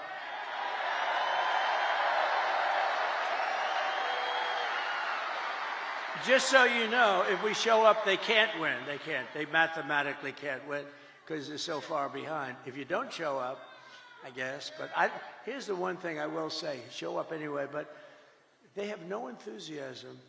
She had a rally today. She couldn't have had more than 100 people there. And I had all 4 stadiums were full, but she had a rally, and she was screaming, we're going to win, we're going to win. And they wouldn't follow her. They wouldn't say it. Did you see that clip? I'd like to put it up. The problem is I don't put up too many clips. I have the most beautiful clips. The problem is the press won't follow them. I had a friend a couple of weeks ago. We made these gorgeous clips, and actually gorgeous in one way, but horrible in another, showing the death of children and all the damage that they've caused with the open border. And all they have to do is take those cameras, look at all those cameras, and all they have to do is move them like an inch over and an inch up. I have oftentimes, well, not too many. I have oftentimes screens right behind me. All they have to do is just move it up 2 inches like this. And they don't do it because they're fake news. They don't want to show what's on the screen. So I'm having a modestly good hair day. Look at that. Look. Modestly good. Not the best. I'm not thrilled, but it is what it is. No, it's great. But what I do see behind me are beautiful people, great workers, people that are proud and they love our country. That's what I really see. Nice, beautiful. So it puts us, assuming we can win tomorrow, which I think we should be able to do pretty easily. It's in our hands, right? It's in our hands. It's totally in our hands. Oh, it's today. Oh, it's today. Oh.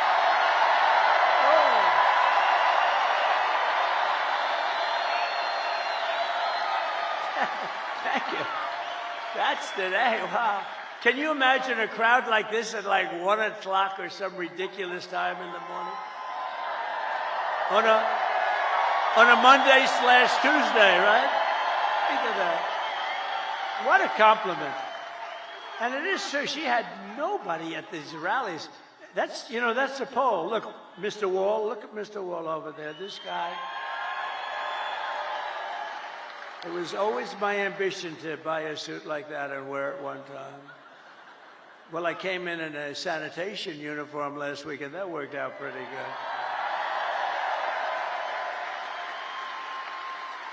Because Joe Biden, in one of his crazy moments, said that we were all garbage. But they've shut him down. They took the election away. They walked in and they said, you're not running anymore. You're out. Can you believe? They stole the election from a president. They stole the. Can you imagine that? They said you're not. You know, they use the word coup. I think it's worse than a coup in a sense because a coup there's a little back and forth. They said, Joe, you're out. That crazy, horrible human being, Nancy Pelosi, who cheats like hell. She sold. She sold. You know what she said last night? She said, and there's another guy, the guy, how do you explain that guy? They say, well, we'll get ready to start impeaching him. Now, how bad are people like that? They're just trouble for our country. They're bad, sick people. They took 2 impeachments and they wasted all that time and money and energy when we should be focusing on making America great again. They're horrible people. I mean, Nancy Pelosi started with nothing. She's worth $200 million. You know, she had a big position in Visa, and she sold it. And the day after she sold it, the Justice Department announced that they were under this massive investigation. You're a stock guy, right? They're under a massive investigation. So I don't know what happened, but I don't imagine the stock went up. History would tell you the stock went down. Did it go down a lot? It went down a lot. So they have this big position.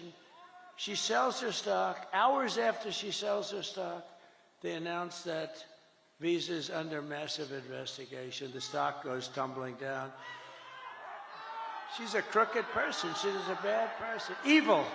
She's an evil, sick, crazy. Oh, no. It starts with a B, but I won't say it. I want to say it.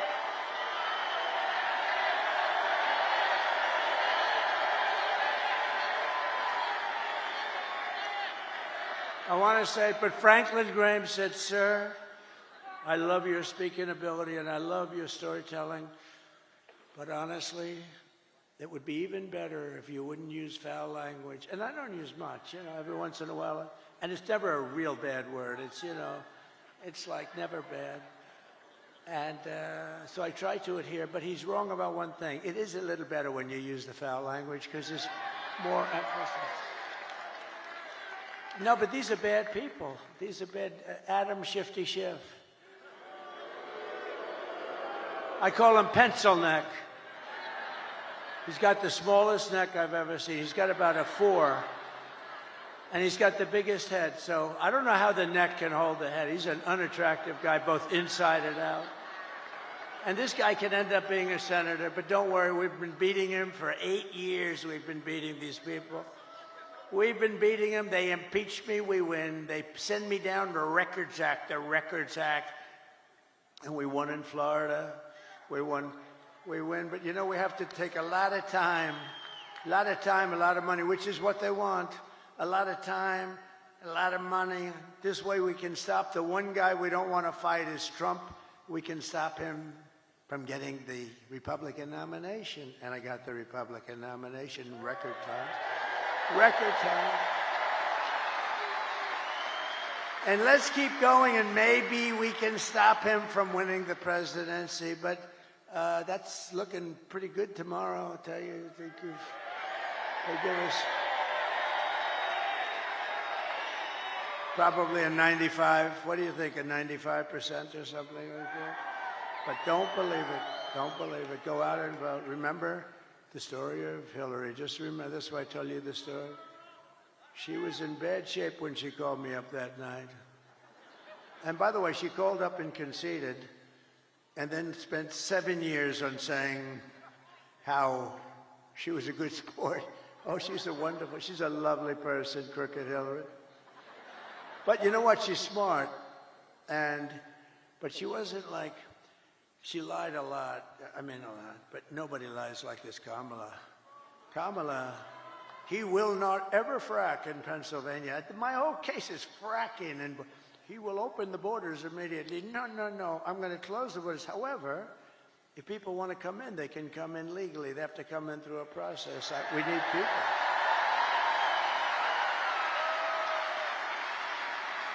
But Kamala is, I mean, this is known. She's a very low IQ person.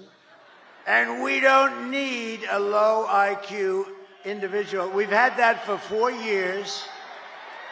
And our country's going down the drain.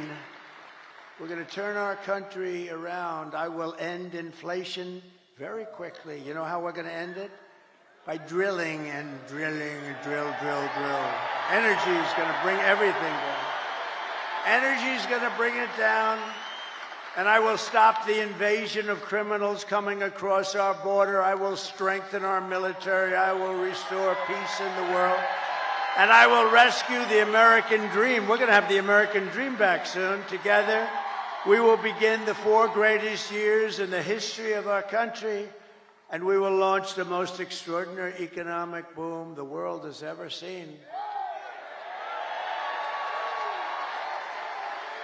If you vote for Lion Kamala, you will have 4 more years of misery, failure, and disaster our country may never recover from. I don't believe that our country can take any more of this without just gone.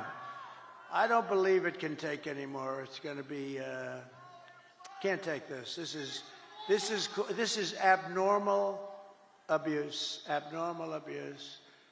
And I heard somebody said the wall. I built 571 miles of wall, which is much more than I said I was going to build. And you know, it really worked. Walls work. 2 things work. What are the 2 things? Walls and wheels. They're the only 2 things that never get obsolete, right? Walls and wheels. A wall and a wheel. It's always going to be around. Other things, they have the beautiful computers. You know, you buy a computer. Oh, this is the greatest. 2 weeks later, it's obsolete. That goes on. I don't know how people do it. We have the king of computers. We have the king of everything endorsed me, Elon Musk.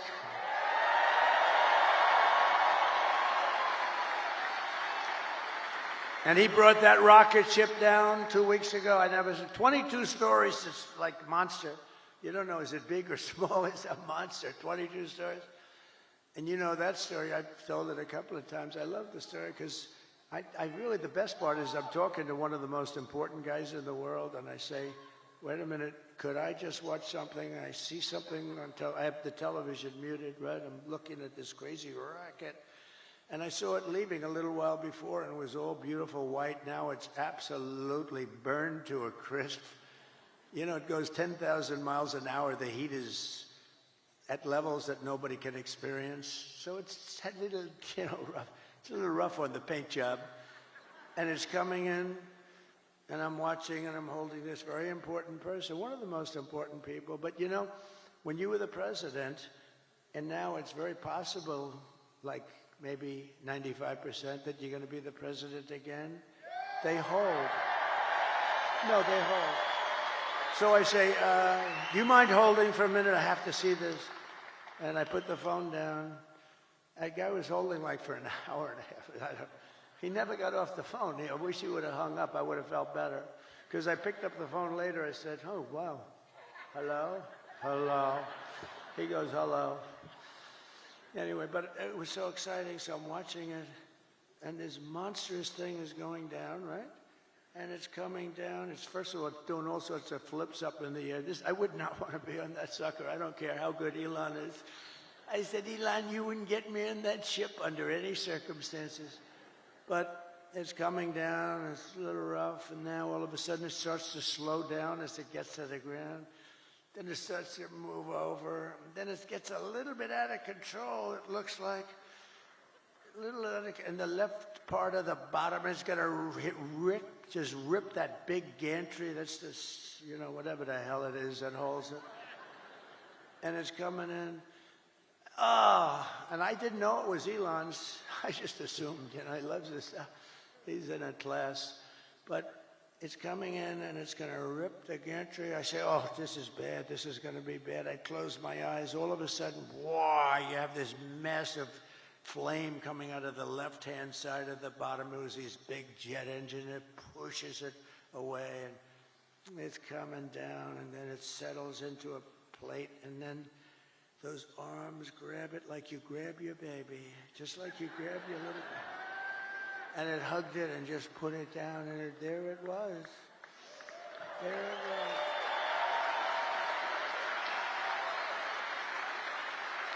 And I called Elon. I said, was that you? He said, yes. And he said, and by the way, he said this, and by the way, this is something I'd never said because I didn't even think of it before when I told this story. He said, and by the way, I'm heading up to Pennsylvania to campaign for you. That was 2 weeks ago. He's still there. Can you believe it? Because he considers the election more important than rockets, more important than anything. He helped us out a lot in North Carolina and parts of Georgia where they desperately needed the Starlink. I had no idea what Starlink. They called me up. They called me up in Georgia. Elon's incredible. He has Starlink. He's got everything has to do with stars and stuff. Very complex stuff. No, he's amazing. But, sir, I know that you know Elon Musk because I read your endorsement. You know, he says the most important endorsement he'll ever make. It was such a nice thing, and he said he wants to help. And I didn't know he was going to help to this extent. He went up. He won the big case today, too. He won the case. Huh? Because I don't know, he did something that I don't know what he was doing, but he did something with lotteries, and, you know, he's in a different... He's amazing. I'm going to do lotteries and this and that and make your life fun. And he's having a good time. You know, he usually is in a lab, and he's happy there. All of a sudden, he's escaped the lab, and now he's out. And the public adores him. He's a great guy. The public absolutely adores him. But the man from North Carolina, great guy. You know, North Carolina was hit so hard with the water. The hurricane was essentially a massive pile of water. It was a big water hurricane, the biggest we've ever had. And they were so flooded. Areas that had never virtually seen water were turned out to be lakes. They ripped houses, trees. Everything was ripped down by the power of the tides that were going back and forth. It was terrible. And this man said, if you could ask him for help with Starlink, we cannot get it. It's very hard to get. And I called Elon, and he got it immediately for them. He got it so much that he had it there immediately, so much that you know, they couldn't even believe it. He said, this has saved a lot of lives. They had no communication in North Carolina, which, by the way, we're leading. In fact, somebody said they picked up stakes. There's no more ads. There's no more ads. That's usually a good sign. That's usually a sign that they're not going to win. But one of the reasons they're not going to win is because FEMA did such a bad job. So FEMA, you know, we had a great FEMA, we did good, but they spent most of their money, as you know, on illegal migrants coming in. They spent They spent so much money that they didn't have the money to take care of the people from North Carolina. But we will be there on January 20th, because on January 20th, that's when you assume it. But they pulled up stakes. Historically, when you pull up stakes and stop advertising and leave, historically you're in pretty good shape in this state. Is that correct politically? Because I haven't done this as long as some of the, as well and as long as, well, I think I've done it better actually, because I ended up being president, so I probably, but some of our great politicians have done this for a lot longer than me. So let me ask you, all of these senators, and when you pull up stakes and leave, historically, Doug Burgum was so incredible. He really is, isn't he? Is he a class act? His wife is much better.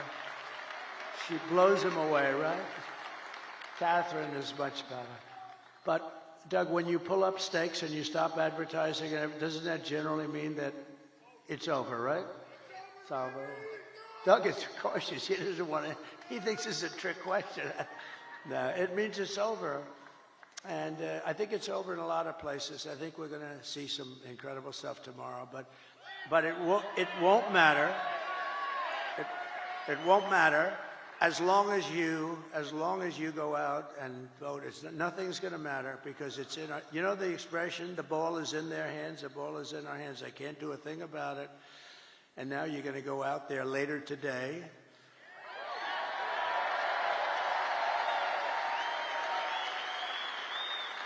And you're going to show us something, and vote for me, and I will deliver rising wages, soaring incomes, and a colossal surge of jobs. We're going to use things. What's the most beautiful word in the dictionary? We're going to create wealth, opportunity for Americans of every race, religion, color, and creed. But I have to tell you one quick story, because I'm so proud. They're going to build this great big plant. They're building it. They're going to build it. China's going to build a plant, and it's going to destroy Michigan, destroy it, destroy Detroit. Everyone's going to move out. And I heard about it through a friend of mine that builds plants. That's what he does. He builds plants. He builds them better than anybody. John, let's just call him John. And he was sitting there, and I was at the Economic Club of Detroit a couple of weeks ago. But I told John a year ago, I want to see a plant. And he said, well, I'll have to take you to Mexico. I said, I don't want to see a plant. I want to see a plant here. I want a big one. He said, we don't really do too many big ones in the United States anymore. I said, what is that all about, Mexico? He said, well, China's building some of the biggest plants anywhere in the world. They're building them in Mexico. And I said, well, I'm not happy about that. I don't want to see the damn plant in Mexico. It wouldn't look right if I'm in Mexico looking at plants. Do we agree, sir? It wouldn't look right. And so he said, all right, look, I say, forget it. Then I thought about it, and I was making the speech in Detroit, and I said, a couple of weeks before, I said, if they want to build a plant in Mexico owned by China so that they can save all of the costs associated with bringing their cars and all of the things, I'm going to put 100% tariff on every single car coming out of that plant. And if that's not enough, I'll make it 200, 300, 500, 800. I don't give a damn what it is. And they're not going to have one car made in that plant that ever crosses that border, which is right next to them. Anyway, so I see John in the audience, and I gave them that notice a little before, and it was public. And I see him, and I send my people. I say, after I speak, make sure he comes to the back. I want to see him backstage. So I see John. I say, John, how's that big monster plant that's going to rip apart our country, but it's going to hurt South Carolina, Tennessee, and all the other places that do a lot of cars. It's going to hurt everybody. It's going to hurt the country. How is that plant doing? He said, sir, they've given it up because they think you're going to win, and they think you're going to tariff them, and they think they're going to lose their share. And sir, they've given up that plant. It's not going to be built anymore. So I saved Michigan and I saved Detroit, and we're going to let them build that plant. But you know where we want them to build it? Right here we want them to build it. And then they won't have any tariffs to pay. They won't have any tariffs, and they're going to use you to operate that big sucker, and they can build as big as they want with no tariffs. I said, let them know we'd love to have their investment. They're going to build it right here in Detroit, or at a minimum, they're going to build it someplace in the United States, and they won't have any problems. So that's a So I saved Detroit and Michigan a lot. That alone, and I did that without even being president. How about that? They said he's going to win. They told John, we think Trump is going to win, and he's not going to let us make anything, and he's going to do things that we don't know. This guy is crazy. Because, you know, I charged China hundreds of billions of dollars in taxes and tariffs. They paid us, not one other president. And, you know, we're going to get along great with China. We're going to get along good. I want to get along with them. President Xi was great until COVID came. Then I wasn't so thrilled with him. But we did a great job in that. You know, we went back. Nobody knew what the hell it was. We did a great job. We get credit on our military. No wars. We did no wars. I had no wars. Remember when crooked Hillary Clinton?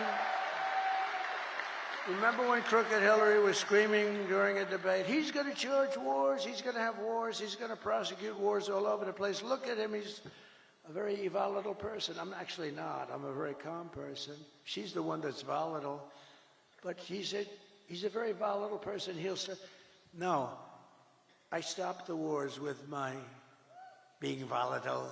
Nobody had a war. We didn't have any wars, except that we finished a war that we had. We beat ISIS. 100% of the ISIS caliphate was taken down. And it was done in a matter of weeks. When our stupid generals, our terrible generals, the guys up top like Milley, like Kelly, real losers. Kelly was dumb as a rock. I'll never do that again. I let people, I say, give me a letter of resignation. Yes, sir, I'd like to say. They said, just give me. You know, Biden never fired anybody. That's why he never had a bad book written about him. No, and also, number two, nobody cared. When I fire somebody, every major publisher in the world, will you say something bad? I had one person who was so complimentary. Sir, you're the greatest president that ever lived, blah, blah, blah. Then she gets a show, but they only want to hire her if I have all these letters. There's never been a better president. She goes in the show. I didn't like him. He was terrible. What a terrible human being. These people are sick. But you know what? All we can do is keep winning. That's all. Win, win, win.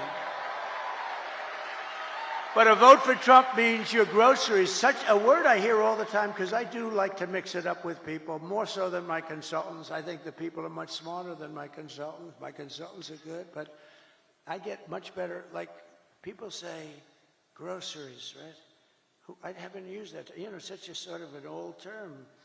They say my groceries are so much more. I haven't, you know, the term is just like an old term, and it's a beautiful, but they say about my groceries were so expensive, they'll be cheaper. Your paychecks will be higher. Your streets will be safer and cleaner. Your communities will be richer, and your future as an American will be much better than it ever has been when I get in. Because this will be the golden age of America, and that's what I'm calling it. I'm telling the press. I hope you put it in. Isn't that a beautiful phrase?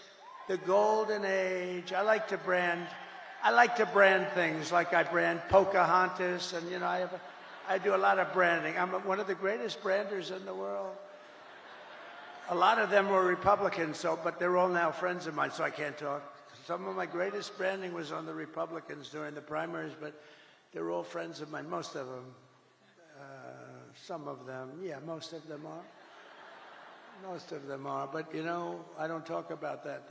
Once the battle is over, I take those words, I put them away permanently in some cases. On occasion, I'll bring them back out. But just a few months ago in a beautiful field in Pennsylvania, an assassin tried to stop our great movement, greatest movement in history. But that brush with death did not stop us by any means. It only made us more determined to finish the job that we had only just started.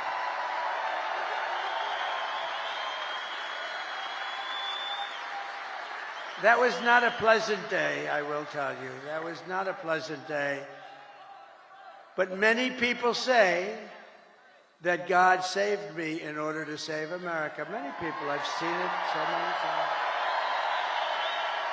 And with your help, we will fulfill that extraordinary mission together. We're going to fill it together. We are going to fulfill it together. It's a beautiful expression, and, you know, I think it might be true. I have sons that are here right now, Don and Eric, and they're great people. But they're really great shooters. They're like top-of-the-line shooters. They know so much about it. They say it was almost impossible for somebody, yeah, a miracle.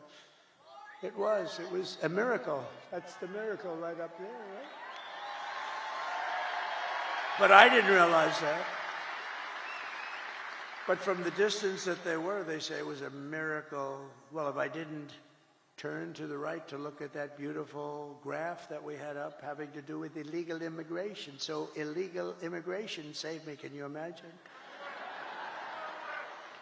And speaking of that graph, let me see that graph. I love it so much. I love it. I love it. I hug it and kiss it every night. I take it to bed with me. My wife thinks I'm crazy. I bring it to bed with me. Look, if I don't put that up, and it's never there, it's always there or there, but usually it's on the left. So if I look to the left, I'm gone. If I looked over there, but it's like, something happened. Something happened. Something up there happened. No, but think of it. So I said, just like I did right now. The shooter's right there, right exactly 90 degrees.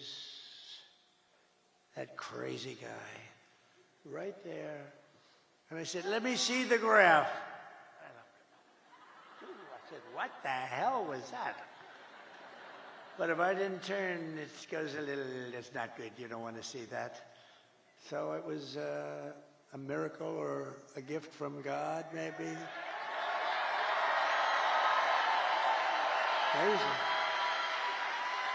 And when Don and Eric, who are really great shooters, they heard that, and then they heard the gun, they know exactly the gun, the AR-15. It's supposed to be very accurate and all that stuff. And this guy wasn't, he was at the range all the time shooting. He was supposed to be a good shooter. They said a bad shooter would hit it almost every time, a bad shooter. Don said it's the equivalent of sinking a 1-foot putt. That he put it in golf terms. I said, that's not good. Because for those that don't play golf, it's almost impossible to miss a 1-foot putt. And so it's amazing. So they were shaken up. They couldn't believe it. They actually said God did that because they didn't believe that they could. Now, it wasn't a miss. I mean, it wasn't. It ripped the hell out of it, but I consider that a miss. It ripped it up pretty good, and it was a very bloody mess. And the doctor, who was great in Butler, he said, sir, I want you to go with me to buy a lottery ticket because I've seen this. I've been doing this for 35 years, sir, and I've never seen anything like it. I've never seen anyone come out of it with that gun from that range. I said, he said, I want to buy a lottery ticket with you tonight. And I said, well, doctor, let's not do that. Let's see if we can get this sucker stop bleeding. But he told me the ear is the bloodiest part. You get hit in the ear, something to do with cartilage. So they thought I was hit all over. I said, I wasn't hit all over because I was down. And I wasn't hit all over. I said, I was hit in the ear. Now get me up. Get me up. They said, sir. And they were touching all over this place because it was so bloody. They said, sir, you've been hitting other... I said, I'm telling you. You know, it's funny. When I was... The word surreal, right? When I got to the White House, I was standing right outside and then inside the Lincoln bedroom. The bedroom of Abraham Lincoln, his wife, his son, Tad, who died, actually, as a very young boy, very young. It was a very rough time for them. They were suffering tremendous melancholia. You know, they called it, they were melancholy. Melancholia, they called it, not depression. It's the same thing, but in those days they call it melancholia. But I was in the Lincoln bedroom, so famous, all the furniture just the way it is. And he was very tall. He was 6'6". That's like the equivalent of a Baron Trump today. You know? Who's a lot taller than 6'6". He's a good-looking guy, but he is tall. And but he was 6'6". In those days, very unusual, but he was tall. And then you put his hat on, which was another foot, right? So he was a pretty tall guy. But the bed was very long. You could see it was elongated. But I was there, and it was like a really surreal. I was with the First Lady, who was very popular, who got the #1 book in the country. Can you believe it? Call Melania. Go buy it. Go buy that book. Go buy that book. It's great. I was a little nervous when I started reading it. I said, this could be very bad for me. Releasing a book before the election could be very dangerous for me. But no, it's a great book, and she's a great writer, actually. She wrote a note at the convention. Remember the note she wrote? It was so well crafted that these guys right here wanted to put it as part of the platform. It was unbelievable. The book is unbelievable. So go get it for Christmas or something. But it was just, when I was in the Lincoln bedroom, it was a surreal experience. It was like an outer body, they call it, experience. And it just was like it was something unbelievable. I said, can you believe this is where we are? And I was not a Washington person. I was only there 17 times, according to the fake news. But I think it's right. I was only there 17 times in my entire life. I wasn't. And I was a New York guy, which, you know, now I'm very much a Washington guy. I know the good ones, the bad ones, people. I know the dumb ones, the smart ones. I know a lot about the people. I didn't know anything about the people. I had to rely, and we did great. We had mostly great, the trade people, the war people. We had a lot of great people. But when I was on the ground, there was no surreal experience. I knew I was shot in the ear. And I was telling Secret Service, and let me tell you, they were damn brave. I went down fast because, I looked, there was blood all over my hand. I said, this is not the normal situation. It's either the largest mosquito in history or I got hit by a bullet. And I followed my hand down, and I think people were also shouting, get down, I think it was. But I went down, and I'm telling you, I had, I guess, 7 Secret Service agents follow me. They were very brave. I'm telling you, those bullets were flying over our head. And, you can't forget that. Can't forget that. Those bullets, and I heard those bullets going. I said to somebody, how fast were they going? They gave me some mathematical number. I said, no, I want to know in miles per hour. And I think it was 3,200 miles per hour. You know, think of that. You know, a car, you're going fast at 70 or 80. These are 3,000 something. And those suckers were going over my head. There were 8 of them. Total, it was a total of 8 shots fired. And then it was a shot by a Secret Service sniper. Amazing, 1 bullet he used.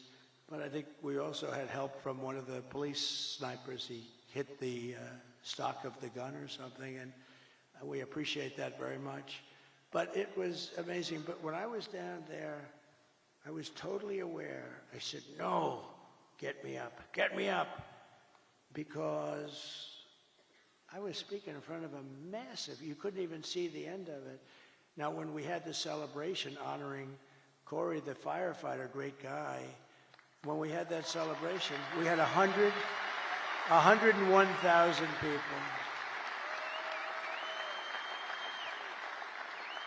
And that's when I really got to see that's where I really got to see the real Musk, because I invited him up, and he's always like in a lab, and it's almost like he was released. And I said, you have to come up here, Elon, just come up. And he looked out, and he was so happy. I think he loves people. And he started doing jumping jacks and stuff behind me, right? He was so happy. I think he's going to run for office against me. I'm very concerned. No, he's great. It was great. But he was so happy, and it was a great celebration. But when I was down, there was no feeling like I had in the White House. I mean, I totally was aware of everything. But had I not made that turn, I wouldn't be with you tonight, and that would have been bad. And I hope that's right. I hope that's right. I hope that God did put me here to really save this country. Because this country's in big, big trouble. This country's in big trouble. I hope so. To every person and every citizen across this land, I am asking for the honor of your vote. I don't want your money. Most people want your money. I don't want any money. All I want you to do is go out today. Sounds a little strange. Go out today. Meaning go out in a few hours, okay? This guy's complicated because it sounds so much better when you say tomorrow when it's night, but that's okay. I want to be exactly accurate for them.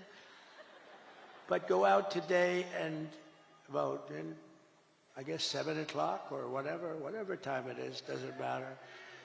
And we're going to have the greatest victory in the history of our country. And as your president, I will fight for you every single day with every breath in my body. Together we will save this country, this great country that we love. We will defeat the corrupt system in Washington. Because I'm not running against Kamala. I'm running against an evil Democrat system. These are evil people. I wasn't running against Biden either. He was stuck in a basement. I didn't even run against him. I mean, no, we're running against a very evil system, and we have to defeat that system. And America's future will be an absolutely incredible one. As we stand on the brink of rescuing our country, I want to take a moment to thank the millions of hardworking men and women who are the heart and soul of this, the greatest movement of all time.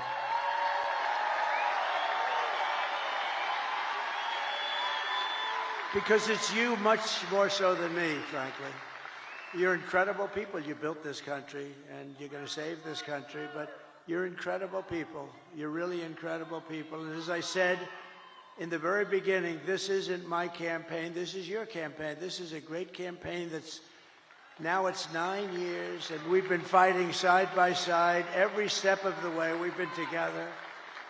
That's why it's not even hard. People say to me, like very successful people, how do you stand up and talk in front of these people? And it's sort of easy because they're love.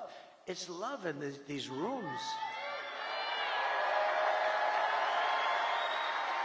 I just left Pittsburgh, Pennsylvania, fly up here, and the love was the same. It's such love, and it's not hard to do. It's, it's much harder to do when you have people screaming at you.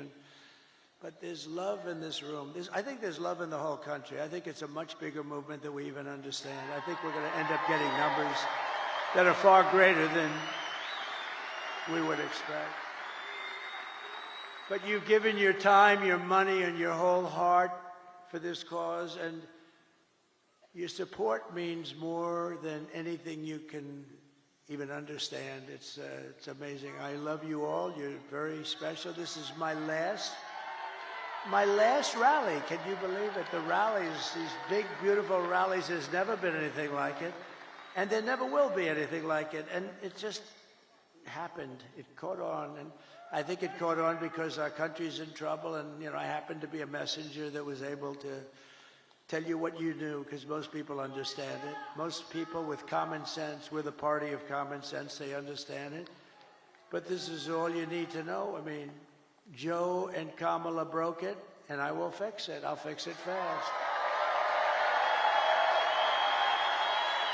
And America will be bigger and better and bolder and richer and safer and stronger than ever before. It's going to be all of those things.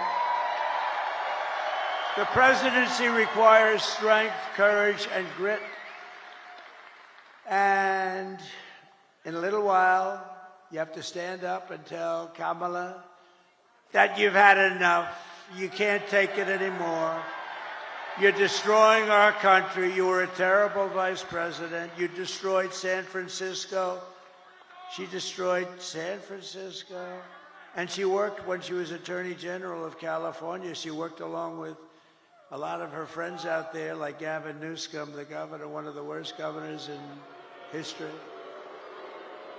and destroyed the state. I mean, more people moved out than moved in last year, first time ever. That's never happened before. You're going to say, Kamala, you're horrible at your job. You don't know what you're doing. You're a low IQ individual. We want smart people. We want cunning people. We're dealing with the smartest people in the world. We don't want you negotiating nuclear deals because you don't know what the word nuclear means. Kamala, you're fired. Get the hell out of here.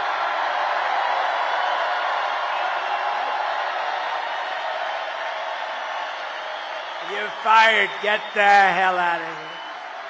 You want to ruin our country. If we win Michigan, we win the whole thing. The whole thing. Over the past 4 years, Kamala has orchestrated the most egregious betrayal that any leader in American history has ever inflicted on our people. She was given the authority to run the border by Sleepy Joe because he wanted to go to bed and he wanted to sleep. He had only one thing he wanted to do, and that's sleep. So he made her the border czar. Now she's trying to deny it. By the way, the Border Patrol 2 weeks ago gave us the strongest endorsement you've ever heard. They said he's the greatest president in history and the best president on the border by a factor of 10. And I said to them, does that mean I'm better than Abraham Lincoln and George? What? Yes, sir, you're better than both of them. I had one problem. I had one of the guys that came up, and, you know, they all, like 10 guys, they all made speeches. He's like 36. He said, sir, you're the greatest president in my lifetime. I said, I like the first guy better. I like Lincoln and Washington better than 36 years, right? But he meant well. But you know what? In terms of the border, what we did, we built all that wall. We built an extra 200 miles. They could have flipped it up in 3 weeks. You know that. It was all built. They sold it for scrap metal for 5 cents on the dollar, so much. And that's when I realized they actually want open borders. She has violated her oath, eradicated our sovereign border, and unleashed an army of gangs and criminal migrants from prisons and jails, insane asylums and mental institutions. And these people are all coming into our country. Are you okay down there? Is somebody hurt? Oh. Is somebody hurt? Oh. I saw you looking on the floor. I thought somebody was hurt. Oh, okay. We don't want our people to be hurt, right? We don't want that.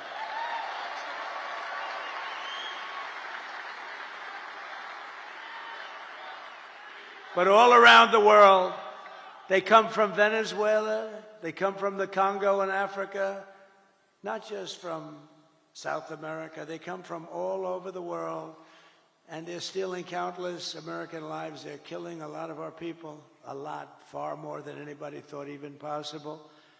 The day I take the oath of office, the migrant invasion ends and the restoration of our country begins. It begins immediately.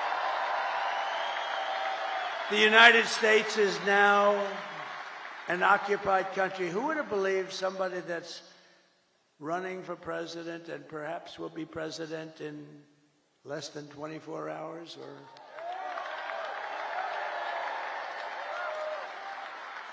or maybe it will take these machines that we pay so much for 2 weeks? Can you believe it? You know, if you used very highly sophisticated watermark papers, it's more sophisticated than the machines. Paper, highly sophisticated. Okay, if you used paper, and if you used voter ID, and if you had 1 day, and you, in addition to voter ID, you have a proof of the fact that you're a citizen of our country, which would be nice, you would have the results tabulated, like in France, they had 37 million people. The results were tabulated at 9:30 in the evening. They had a winner, they had a loser, and they went home. And here's the other thing. I know nobody's very cost conscious anymore. 8% would be the cost compared to the cost of these very highly complex machines.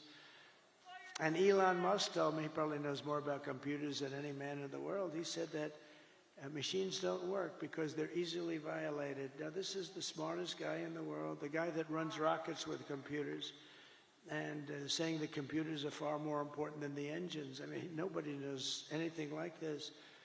But if you used paper, it's 8% the cost of the other. It's more accurate. And you don't have 12-day waits. And then what the hell's happening in the inside of those machines if you wait? We want the answer tomorrow, tonight.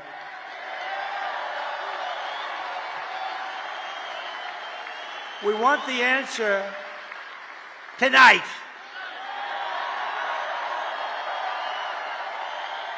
They spend all this money. They spend all this money, and old-fashioned paper is much less expensive. And you know what? It's more accurate. It's much better.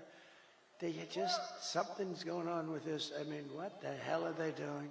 But we don't want to wait 10 days, 12 days, 3 days, 2 days, or 2 hours. We want the answer tonight.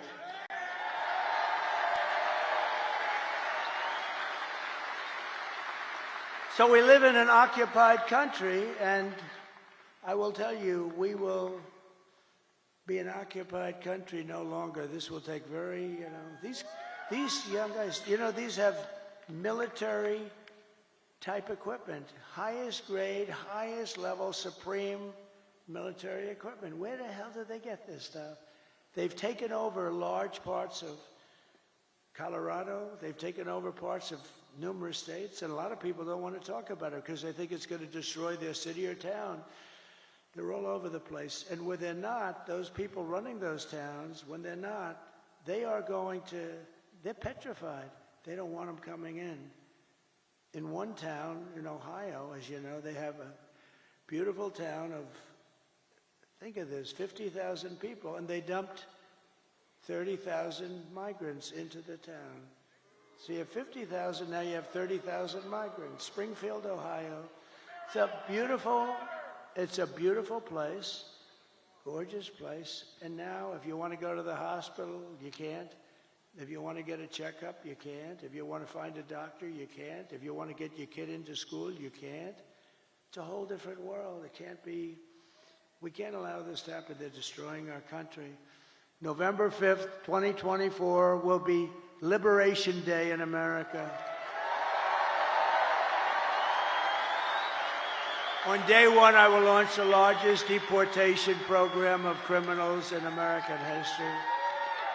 I will rescue every city and town that has been invaded and conquered. Can you believe I'm running for this great office and I'm talking about rescuing cities and towns that have been invaded and conquered? Can you imagine 10 years ago? Can you imagine 10 years ago using language like that? Or saying, we will not allow men to play in women's sport. You know, if you go back just 10 years and you move yourself forward and you heard a politician saying, we will not allow men to play in women's sports, they'll think, is this guy crazy? Of course they're not going to pay. To expedite removals of Tren de Aragua and other savage gangs like MS-13. Tren de is from Venezuela prison system, and they are rough. They are rough. I will invoke the Alien Enemies Act of 1798 to target and dismantle every migrant criminal network operating on American soil. And if they come back into our country, it's an automatic 10 years in jail with no possibility of parole, because we don't want them back. And I'm hereby calling for the death penalty for any migrant that kills an American citizen or a law enforcement officer.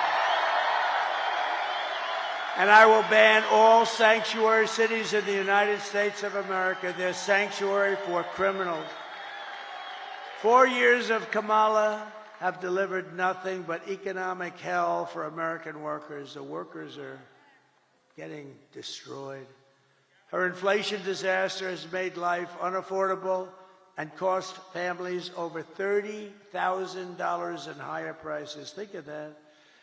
Who can afford that?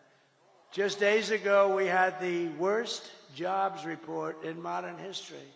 I never wanted to be Herbert Hoover, and I'm glad these numbers are coming out now. I'll fix it, but boy, it's getting bad. 12,000 jobs were announced. Now, usually you hear 200, 250, you know, and you hear it for years and years. 12,000 jobs. And then they became frauds. It was a fraud on the country because they made up numbers. 30,000 private sector jobs were killed in a single month, and nearly 100,000 manufacturing jobs have been wiped out since just the start of the year. You don't hear these numbers from the fake news. 150,000 Americans joined the unemployment rolls in October. 150,000. These are depression-type numbers. And nearly 250,000 people dropped out of the labor force. Just think, a few months ago, they fraudulently claimed 818,000 jobs were created, when in fact there were none.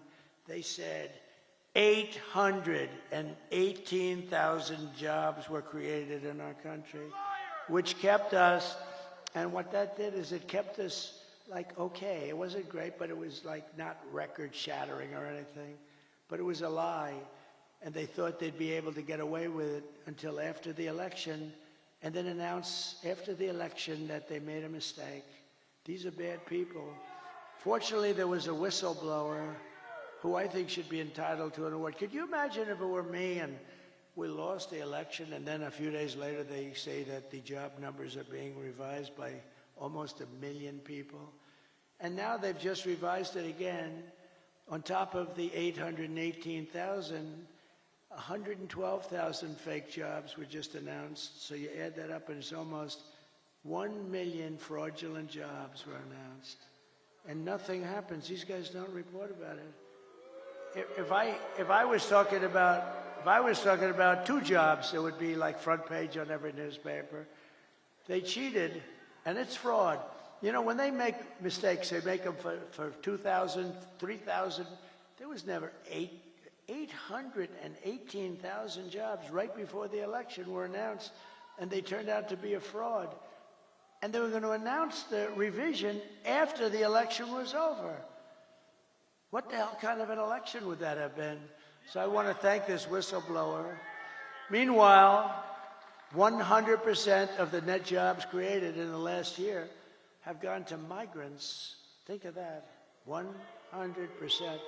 100% of the jobs that were created went to migrants, not to people. And I'll tell you what, your black population is being devastated by these people. They're taking all the black population jobs away, and they should announce those numbers before the election also, because frankly, what's happening there, you're going to see some bad things happen. They're taking their jobs, and the Hispanic population is going to be next. You watch. It's horrible. But if I win, it's going to be not so horrible because we'll fix it. These are depression-type numbers, and that's where we're heading if she's elected. And if she's elected, we're talking about a 1929-style depression. Under my leadership, we are quickly going to turn this economic nightmare into an economic miracle. We're going to make it a miracle. We will make America wealthy again, and we will make America affordable again. And we're just one day, meaning a half a day, sir, away from the best jobs, the biggest paychecks, and the brightest economic future the world has ever seen. But you must vote. Gotta vote. You gotta vote. Kamala's plan will impose the largest tax hike in American history. I've never heard anybody campaign. I've done this stuff for a long time, but I've been involved for a very long time supporting candidates. And candidates are always saying, we will reduce your taxes, efficiency, all this stuff. They're running on the fact that they're going to raise taxes substantially. I've never heard that. This is the craziest campaign I've ever seen. We will raise your taxes. Vote for us. Mondale, he says Mondale. I think you're right. We're going to raise your taxes. But they're going to do that on the typical family, American family. They're raising the taxes more than $3,000 a year. My plan will massively cut taxes for workers and small businesses, and we will have no tax on tips, no tax on overtime, and no tax for our great seniors on Social Security benefits.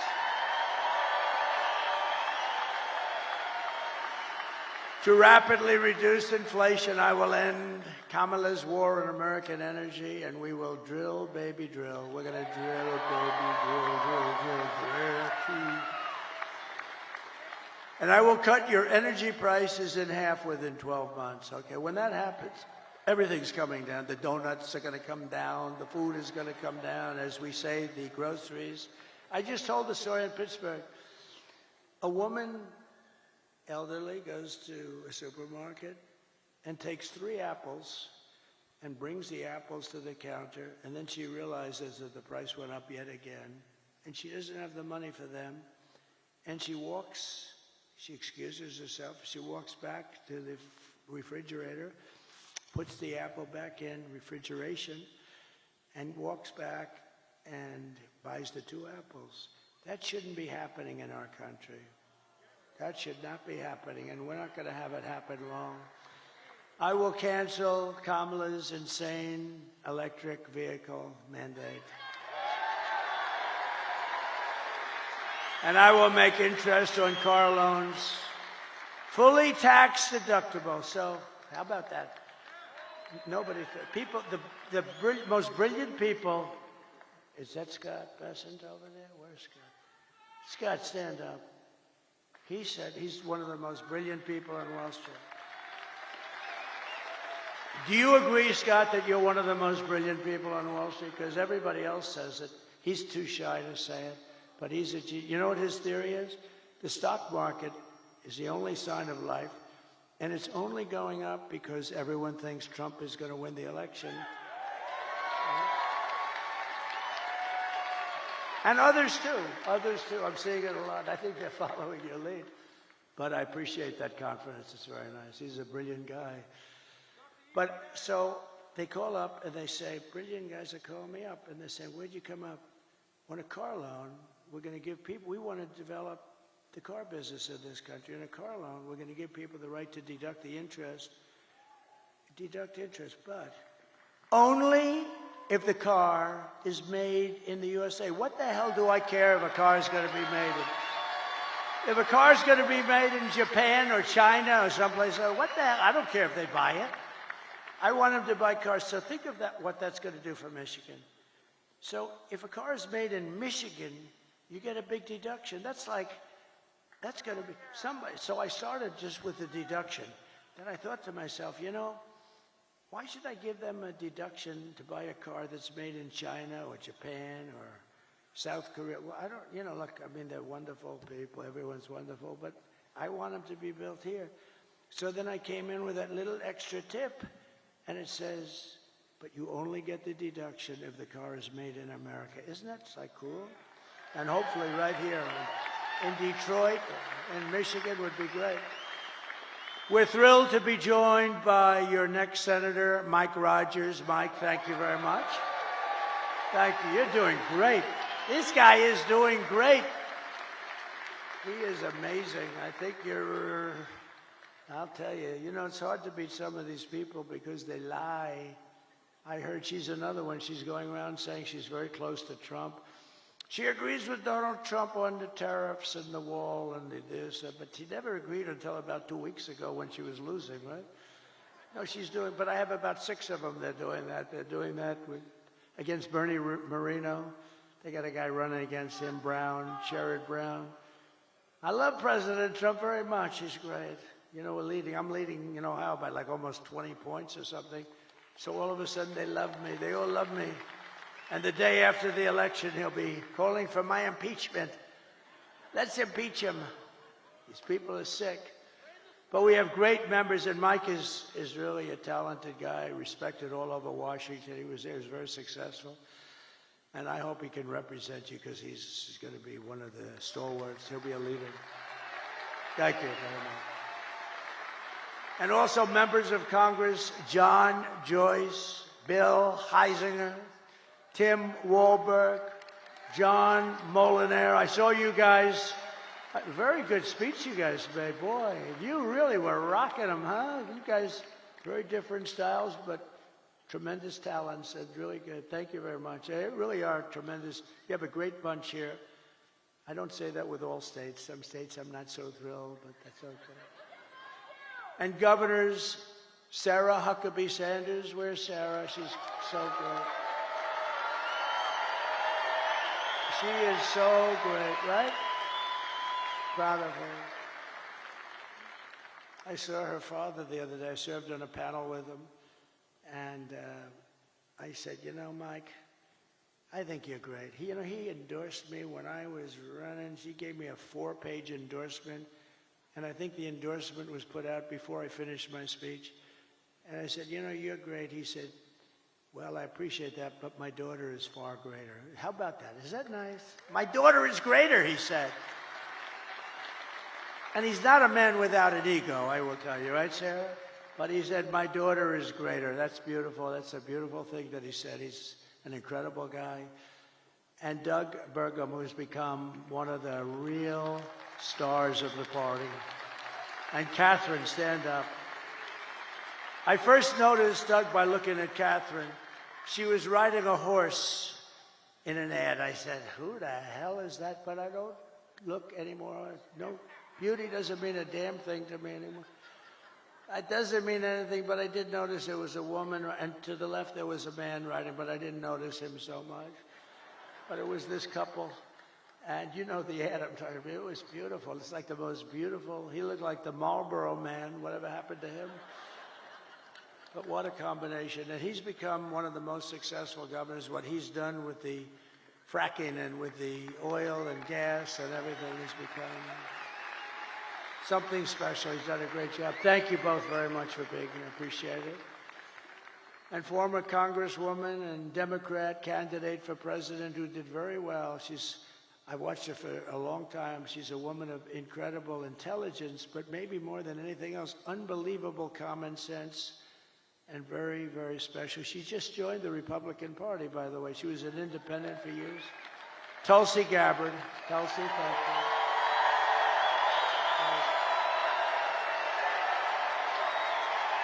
Great.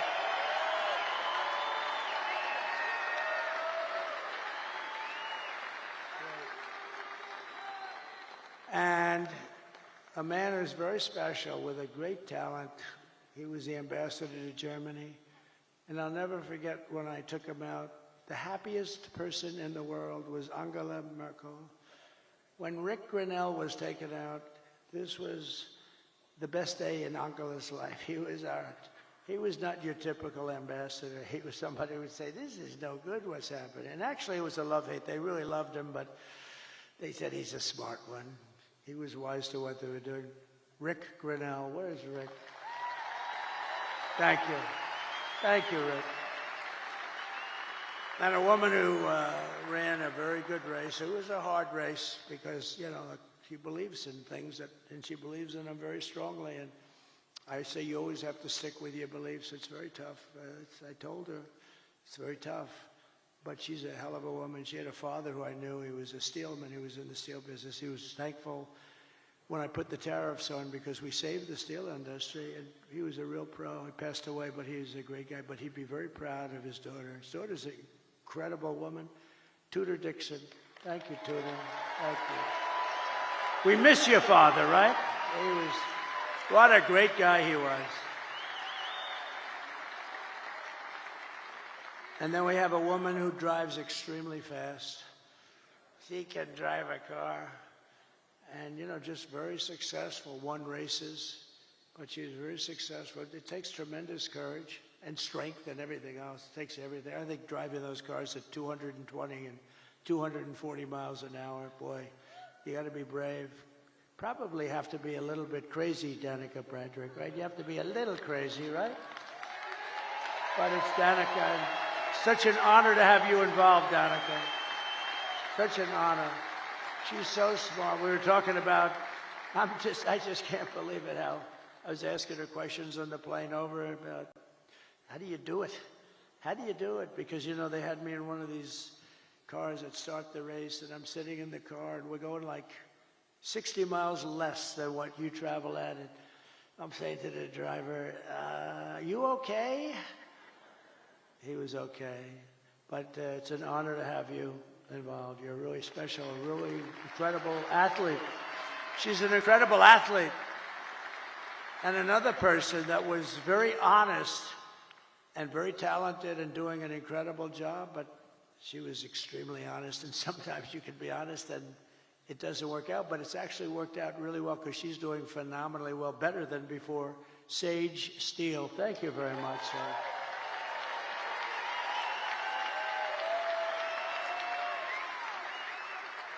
And Michigan Republican Party Chairman Pete Hoekstra. Now, I told Pete, I've known Pete for a long time. He was very, very successful at everything he did, and he was an ambassador. He was one of the best. And I said, Pete, you got to come in and run the party. You got to do it for me. And it was not that easy. He has a lot of options, and he came in, and I mean, I think we're going to have a great result later. But Pete came in and ran the party, and I'll tell you, it is so organized, it's so professional.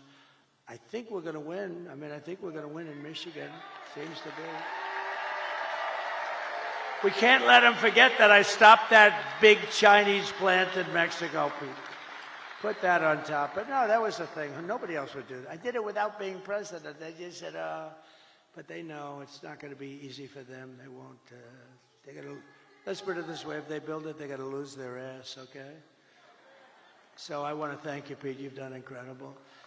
And a man who I fell in love with, actually, he's an auto worker and a union guy, but he saw what was happening. He saw the, look, I mean, you take a look at this area and go back 50, 60 years, it's been just a downward trend. It looks like, you ever see a chart? It's like, right, Brian? It's like just a downward, like a sliding ramp. Brian Pannebecker from the Auto Workers for Trump. Brian, come up here for a second. Come in. Come in. I got to see. I love this guy. I always wanted arms like him. He's got the biggest, meanest arms. They look like what grabs that rocket. He could grab the rocket. Tell them a little bit about what you see going on. And I tell you, he's just an incredible guy. Thank you, Brian. Thank you, Mr. President. It's an honor to be here at your very last campaign rally. I gotta give a shout out to Scott Hagerstrom right out here. He brought me to Novi when you were holding a rally there in September of 2016. You were a candidate before you were president, and I got backstage and got to meet you, and I told you the little song about Macomb County, home of the Reagan Democrats. I said, Mr. Trump, if you come to Macomb County and ask for the Reagan Democrats' support, which is basically the UAW members, and I got a few of them here with me tonight. I said, if you come to Macomb County and ask for the Reagan Democrats' support and you get it, you might win Macomb County big enough to carry the whole state of Michigan. I said, Mr. Trump, if you win Michigan, we both know what that means. You win the White House. And that's exactly what happened. So we're going to do it again this year. The UAW represented auto workers are going to vote 65% or more for Donald Trump for president, and we're going to carry Michigan again. Thank you, brother. I love you. We all love you. Thank you, Brian. Great guy. Great guy. And you're a great guy. I appreciate that support. I appreciate that support. Thank you very much. It's terrific. You gave us a beauty there, didn't you, huh? He's a worker. Michigan Senate Republican leader, Eric Nesbitt. Eric, thank you very much. Great job. You're doing beautifully. and Michigan House Republican leader Matt Hall. Tremendous guy.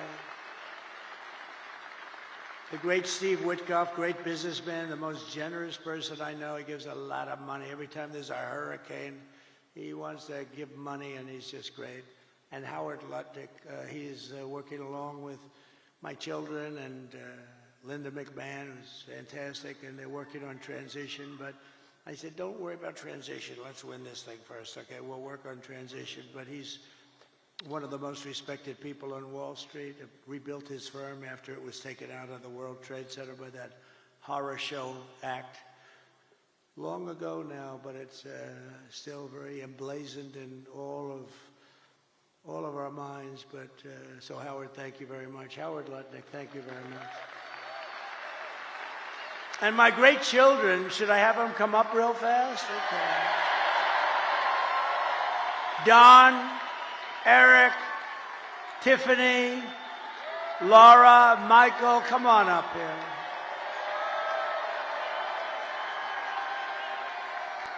And we have Ivanka at home, sitting home, watching every second of it.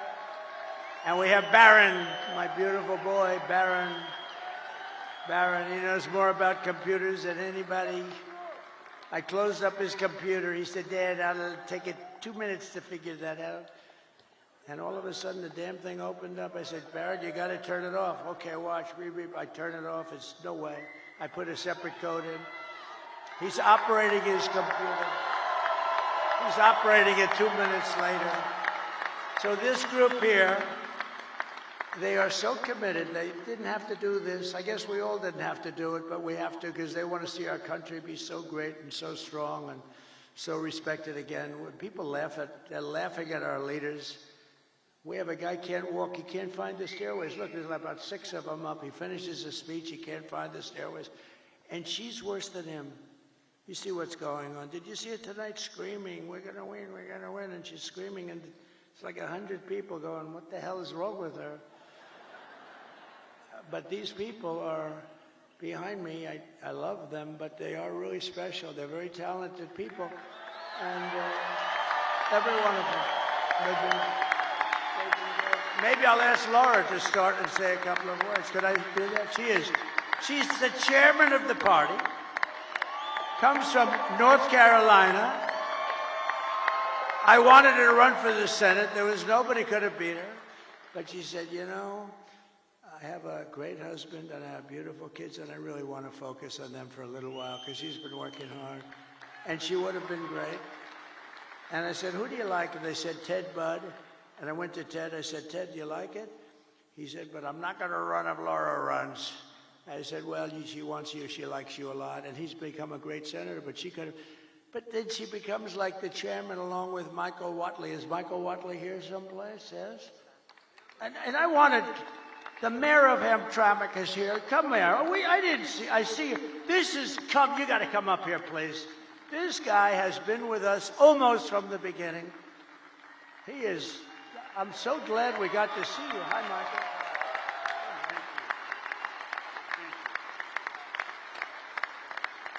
Come here. He has been an unbelievable unifier. This is one of the greatest men in your state, and I want to just thank you. Come here, say a couple of words.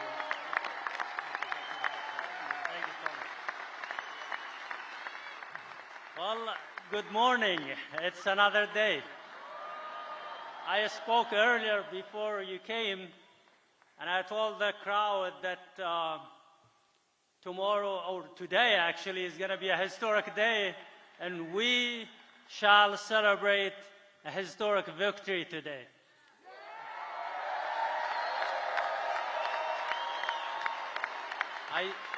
I'm very proud that I endorsed President Trump, and I broke the wall of fear among the Arab American and Muslim Americans, and I destroyed that wall of isolation and the wall of silence and the wall of hesitance among the Arab Americans.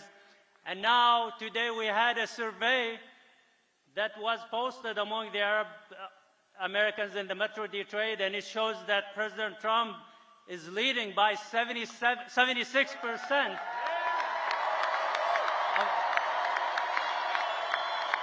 And Harris earlier had 3%, and the rest was for others. So we are in a mission to end that disconnect between the minorities and the Republican Party and to make it the party of inclusion. And we are in a mission, which is the priority for us today, to send President Trump back to the White House. So like I said earlier, he has done everything possible to gain your support. He told me last Friday that it was 62 days of hard work with no break and no rest, and today it's 65 days with no rest. So he has used everything possible to gain your support. Hard work, seriousness, comedy, sarcasm, everything. So how is he a threat to our democracy, as the fake news keeps saying, and the other party? So I ask you and I urge you to go out and vote tomorrow. And I think we have a big chance. I'm very optimistic that we will make history and we will win and make America great again. Thank you so much.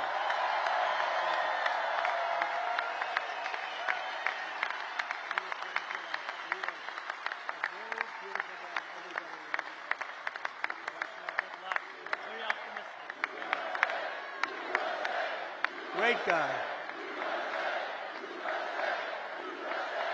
He's a great man, and I'll tell you, you have hundreds of thousands of people that follow, and that could be a very big difference. The Democrats are not happy about this. This was supposed to be their vote, and they're not at all happy. But really a great young guy. He's a young guy, and wow, what a leader. So thank you very much. If we win this state, you're going to be very responsible for it, too, and I think we will. And tonight I did a thing a couple of weeks ago with a very smart guy and very special talent. He's got the #1 podcast, they say, by like 4 times. Joe Rogan. And a lot of people thought they loved that. It was 3 hours. Oh, it was so terrible because I did it.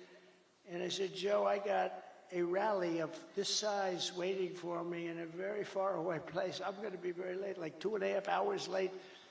But we kept talking. It went 3 hours and 15 minutes or something. Then when I got up there, it was cold, a little bitter, and everybody waited. Nobody left. And I explained to him, look, Joe is the #1 guy.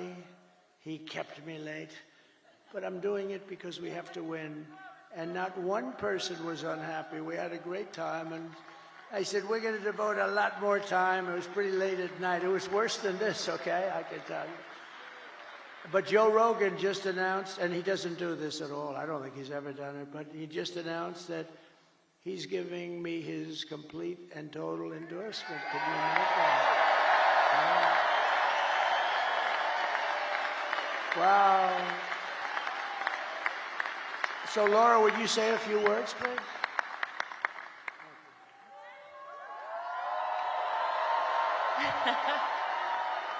Are we ready to turn Michigan red today? Today is the day that we send a loud and clear message to the mainstream media, to the establishment, to Hollywood, to the swamp, that it is not them. It is we, the people, who get to choose our president. And we're choosing Donald J. Trump. I just want to say thank you. This is a very special night for our family. This has been almost a decade of doing this, and it has been my honor to be a part of this family, to be out speaking on behalf of a man who I love, not just because he's my father-in-law, but because he is going to save this country and going to save the world. Thank you, guys. God bless you. Get everybody out to vote. Thank you, Michigan.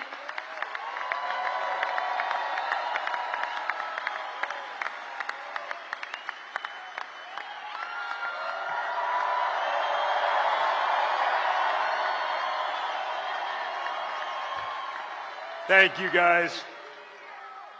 Today, when you wake up with not very much sleep, you gotta get to the polls.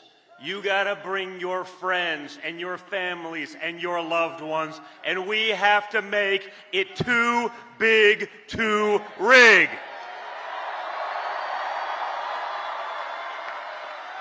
Guys, it's simple. It's a unique election.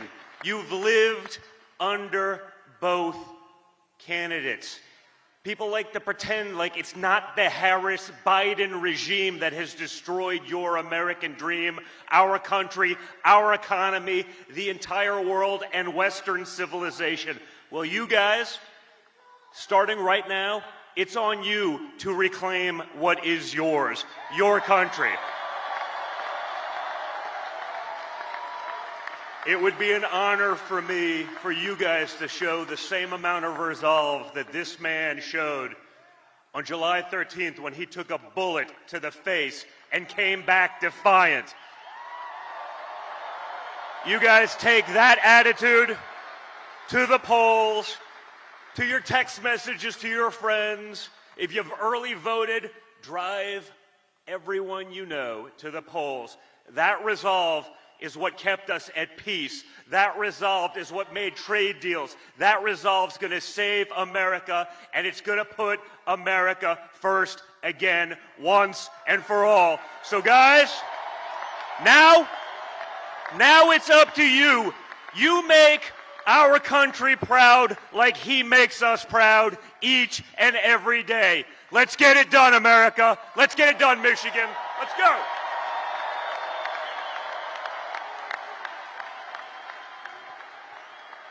Well, good morning, Michigan. Who else could have this many people at 2 a.m.? Only Donald Trump. Guys, I've watched the hell that they put him through for the last 10 years. I mean, the fake impeachments, the dossiers, the Russia hoax, going after his Supreme Court justices, censoring him, taking away his First Amendment right, trying to take him off the ballots in various states all across the country, raiding his home. And yet he comes out every single day, and he fights, and he fights, and he fights. And when other candidates have packed it in for the night, you know who's standing on the stage at 2 a.m.? It's Donald Trump.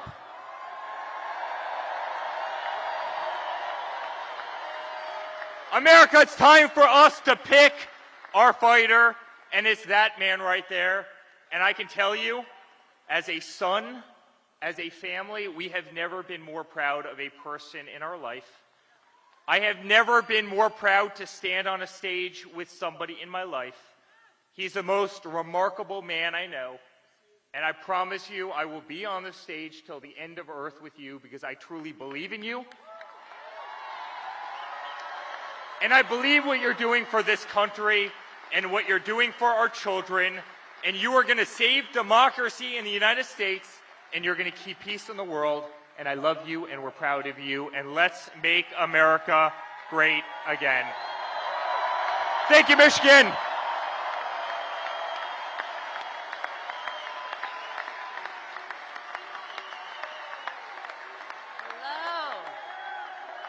My father has never stopped, and he will never stop working for you guys.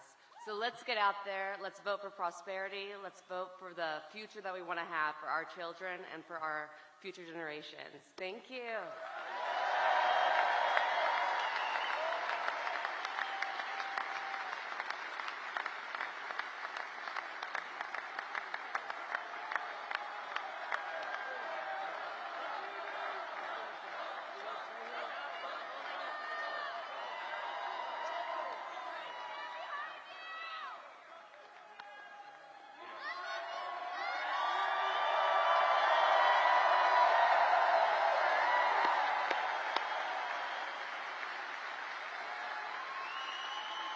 you very much.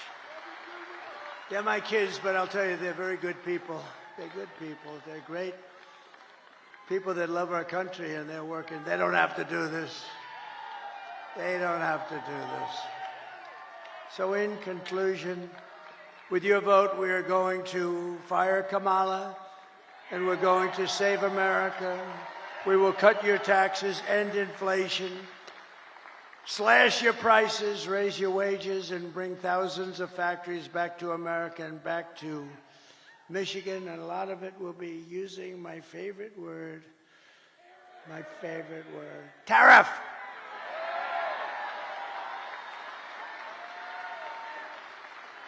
And one of the things I'm going to do, I'll give you this as a little insight. I just announced it in Pittsburgh. I didn't think it's become a very big story already. So we're going to tell Mexico, you're killing tremendous numbers of our people by allowing China to send their fentanyl through your system and through your country. And we're going to give them a little period of time. But we don't want drugs coming across our border or any border. And whether it's Mexico or Canada or wherever, because they're starting now in Canada, they're starting to go up north. But whether it's Mexico or Canada, we're going to explain to them quickly that if you allow fentanyl and these drugs to come through your country, we're going to charge you large-scale tariffs on everything you send into the United States.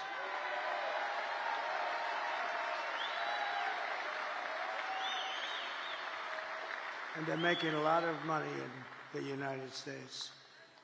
They couldn't exist without us. So we're going to do that.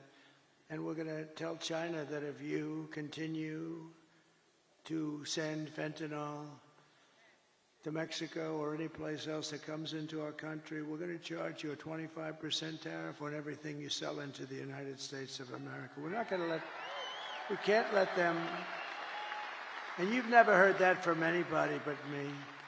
And I've had it in my mind for a long time, but I didn't want to tell these guys about it because they'd only screw it up like they do everything else. But I say it now because now we have the election coming up in a matter of hours.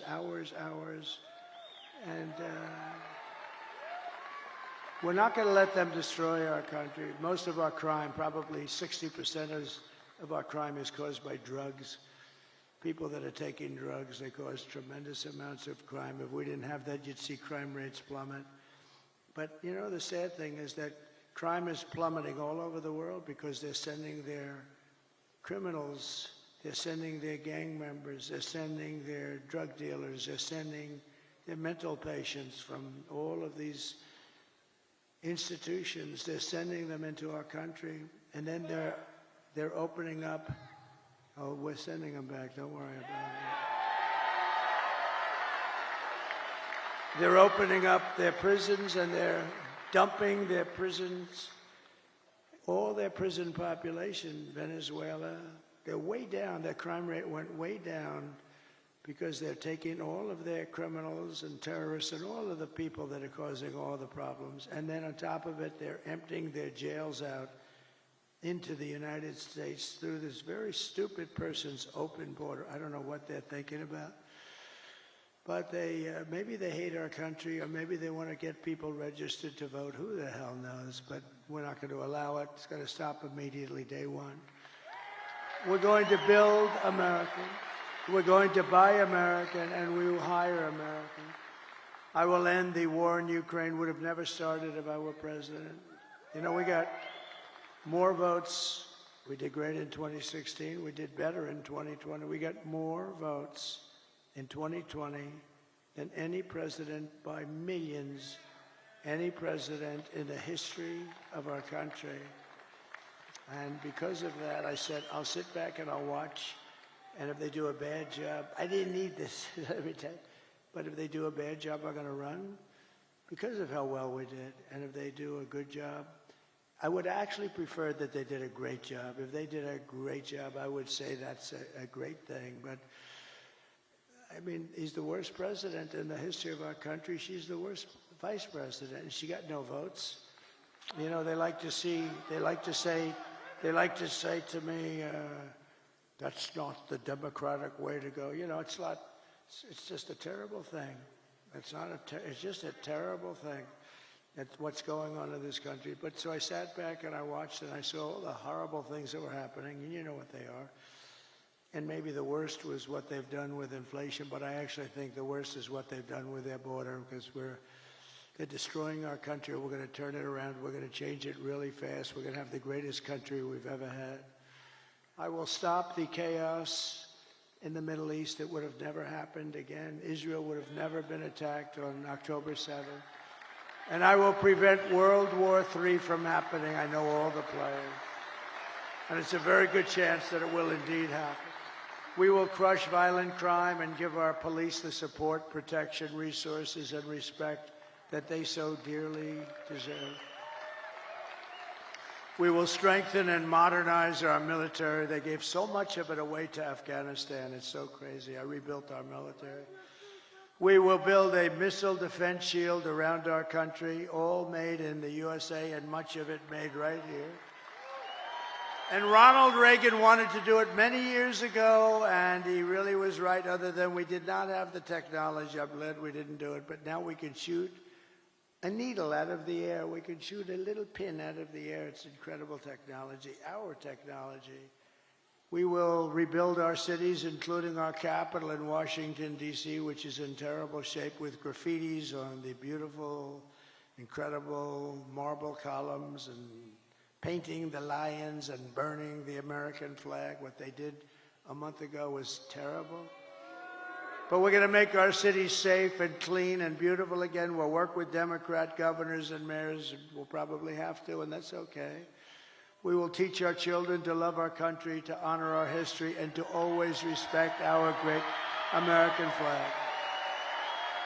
We will get critical race theory and transgender insanity the hell out of our schools. And we will keep men out of women's sports. I will defend religious liberty, I will restore free speech, and I will defend the right to keep and bear arms, our Second Amendment. And after years of building up foreign nations, defending foreign borders, and protecting foreign lands, we will finally be going to build up our borders, build up our country, and build up and protect our citizens. It's time. It's called America First. We're going to put America first. We put America last. They put America last. We put America first. And it doesn't mean we're into isolation. We're not. We're going to help the world, but we have to straighten ourselves out or we won't be able to help anything. And we will stop illegal immigration once and for all. We will not be invaded. We will not be occupied. We will not be overrun. We will not be conquered. We will be a free and proud nation once again, and that will take place rapidly. Everyone will prosper. Every family will thrive. And every day will be filled with the opportunity and hope, and maybe above all, the American dream will be back. It's going to come back. We're bringing it back for your children. And we're bringing it back for yourselves. But for that to happen, we must defeat Kamala Harris and stop the radical left agenda with a landslide victory that is too big to rig, too big. The silent majority is back, and tomorrow you need to get out and vote. We have a silent majority, but we're just sort of speaking up. This has shown that the level of enthusiasm is 5 times greater than their level. They have no level of enthusiasm. They don't believe in her. They know she shouldn't even be running. They are, as they say, a threat to democracy. What they've done is a threat to democracy. They stole the presidency away from a very angry man. I watched him last night. He's a very angry man. I'm convinced that he likes me more than he likes Kamala. I'm convinced. For the past 9 years, we have been fighting against the most sinister and corrupt forces on earth.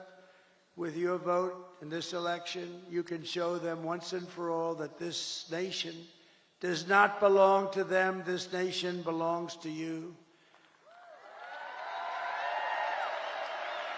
It was the hard-working patriots like you who built this country. And tomorrow, it is the hard-working patriots, meaning today, like you, who are going to save our country. After all we've been through, and we've been through a lot together. We've gone through these rallies. Almost everybody is here. I have people that have been to more than 300 rallies. They're here tonight.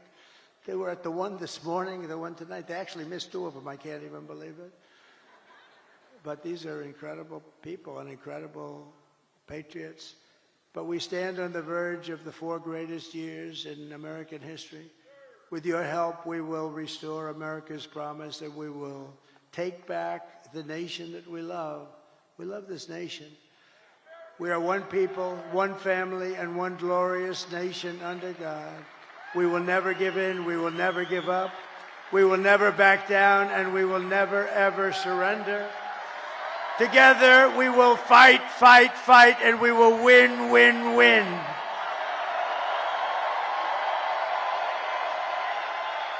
November 5th, today, will be the most important day in the history of our country. And together we will make America powerful again. We will make America wealthy again. We will make America healthy again. Bobby Kennedy Jr. We will make America strong again. We will make America proud again.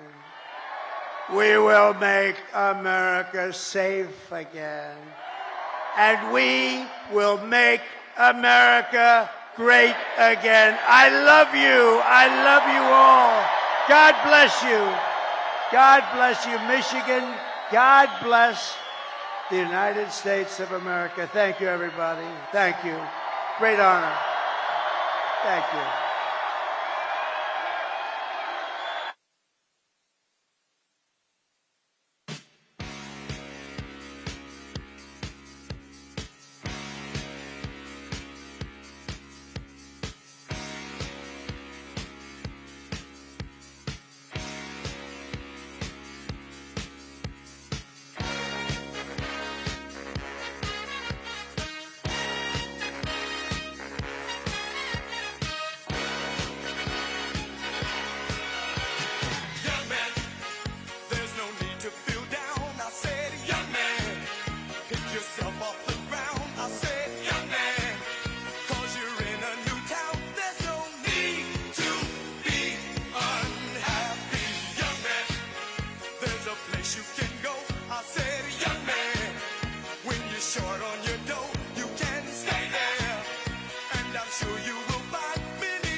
Once in your shoes.